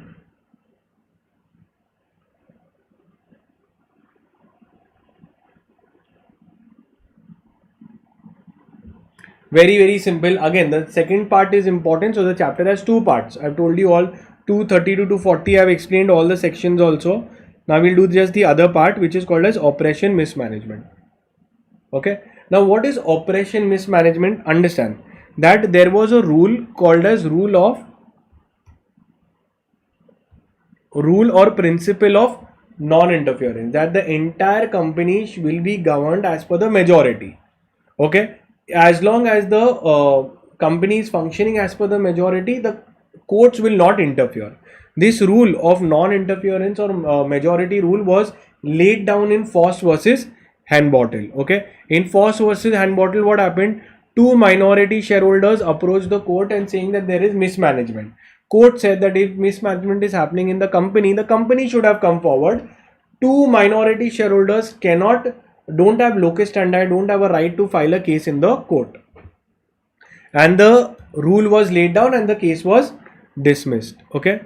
The reason for justification for the majority rule, they said that, listen, company is a separate legal existence, it can sue and be sued.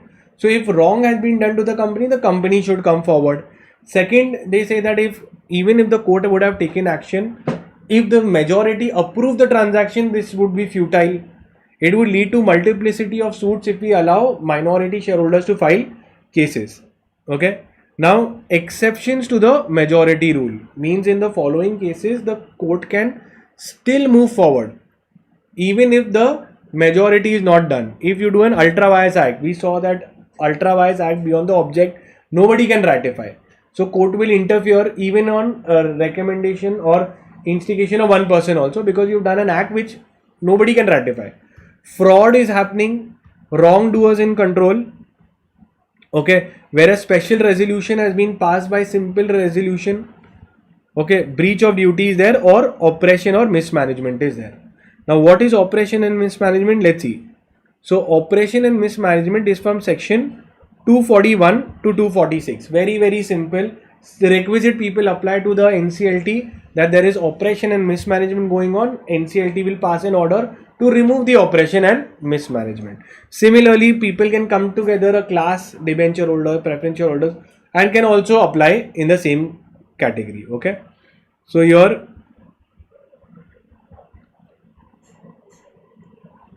application. So section 241 says that members' right to apply. In NCLT 1 they will apply that the affairs of the company are being done in a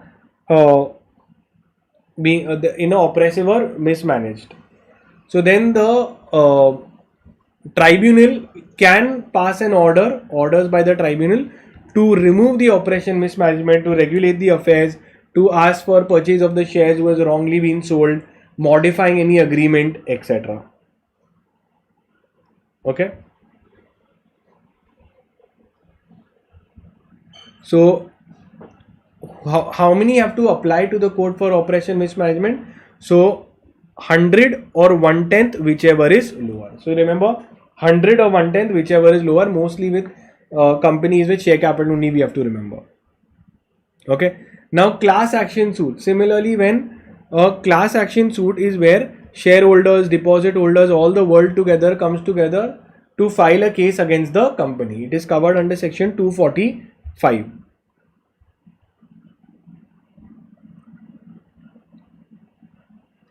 Okay, so class action suit is when such a number of members, depositors, so combined people are coming and they will file in NCLT 9 seeking relief to remove the oppression or mismanagement. Now how many people are there required to come? We'll see. In case of company having share capital based at least 5% of the total number of members or 100, whichever is less. So for your application is made by members. For class action they require 5% of the total members or 100, whichever is less. And in case of listed companies, member holding not less than 2% of the share capital can also come. In case of depositors, 100 or 5% of the total depositors. This is on based on number. This is on value. 10% of the value. This is the total number. Okay, so only that much is there. They can file an application and it will be removed. Okay, so this is what I just want you to remember. Your 230 to 240, I told you the important points. Even in class action, they can be, class action is under section 245, and I've given you the thresholds also. With this, we have completed our another chapter important, and including what is important, I've given the markings also. So you know that this is to be focused. Now my advice is you should start, since we've done a major part of your part A, you should start now with part B. Okay, so maybe for another half an hour you can study this, revise through any other chapters if you want. Part B, since you know meetings and directors well, your entire, it's given in the dream batch. Okay, it's given in the dream batch. Everything I've made a full folder, nothing will come outside. I've covered every single thing. You do that. There's one CSR provision. This is your section 135. Okay, you do all this in maybe a span of 3 hours, you're sorted. Target 3 hours to complete it, and that is it. So what I've covered in part A really will cover your full paper of part A. Part B is meeting directors. You must have done. Now you can start revising. In 3 hours time, you target, divide your work and complete it. That is it. And don't forget to leave at least 30 minutes for drafting. Okay, drafting I've already done. I've taken a video also. I've shared it in the WhatsApp group. Otherwise you just put drafting by Jahangir tutorials. It's there, and it's there on my website also. Don't leave any chapter. Even if you're leaving any chapter, at least look at the past exam questions from the scanners. With this I'm done. Wish you all the very best, and I will see you all tomorrow back again. Take care guys. Bye. Paper will be easy. You will also be able to clear. It's very, very simple. Just take a deep breath. Before going to the exam hall, you can go through my exemption marathon so that you remember all the sections properly. That's it guys. Bye and all the very best. Take care. Thank you Sona. Thank you Mariam. Paper will be super easy. Okay, just do the exemption marathon.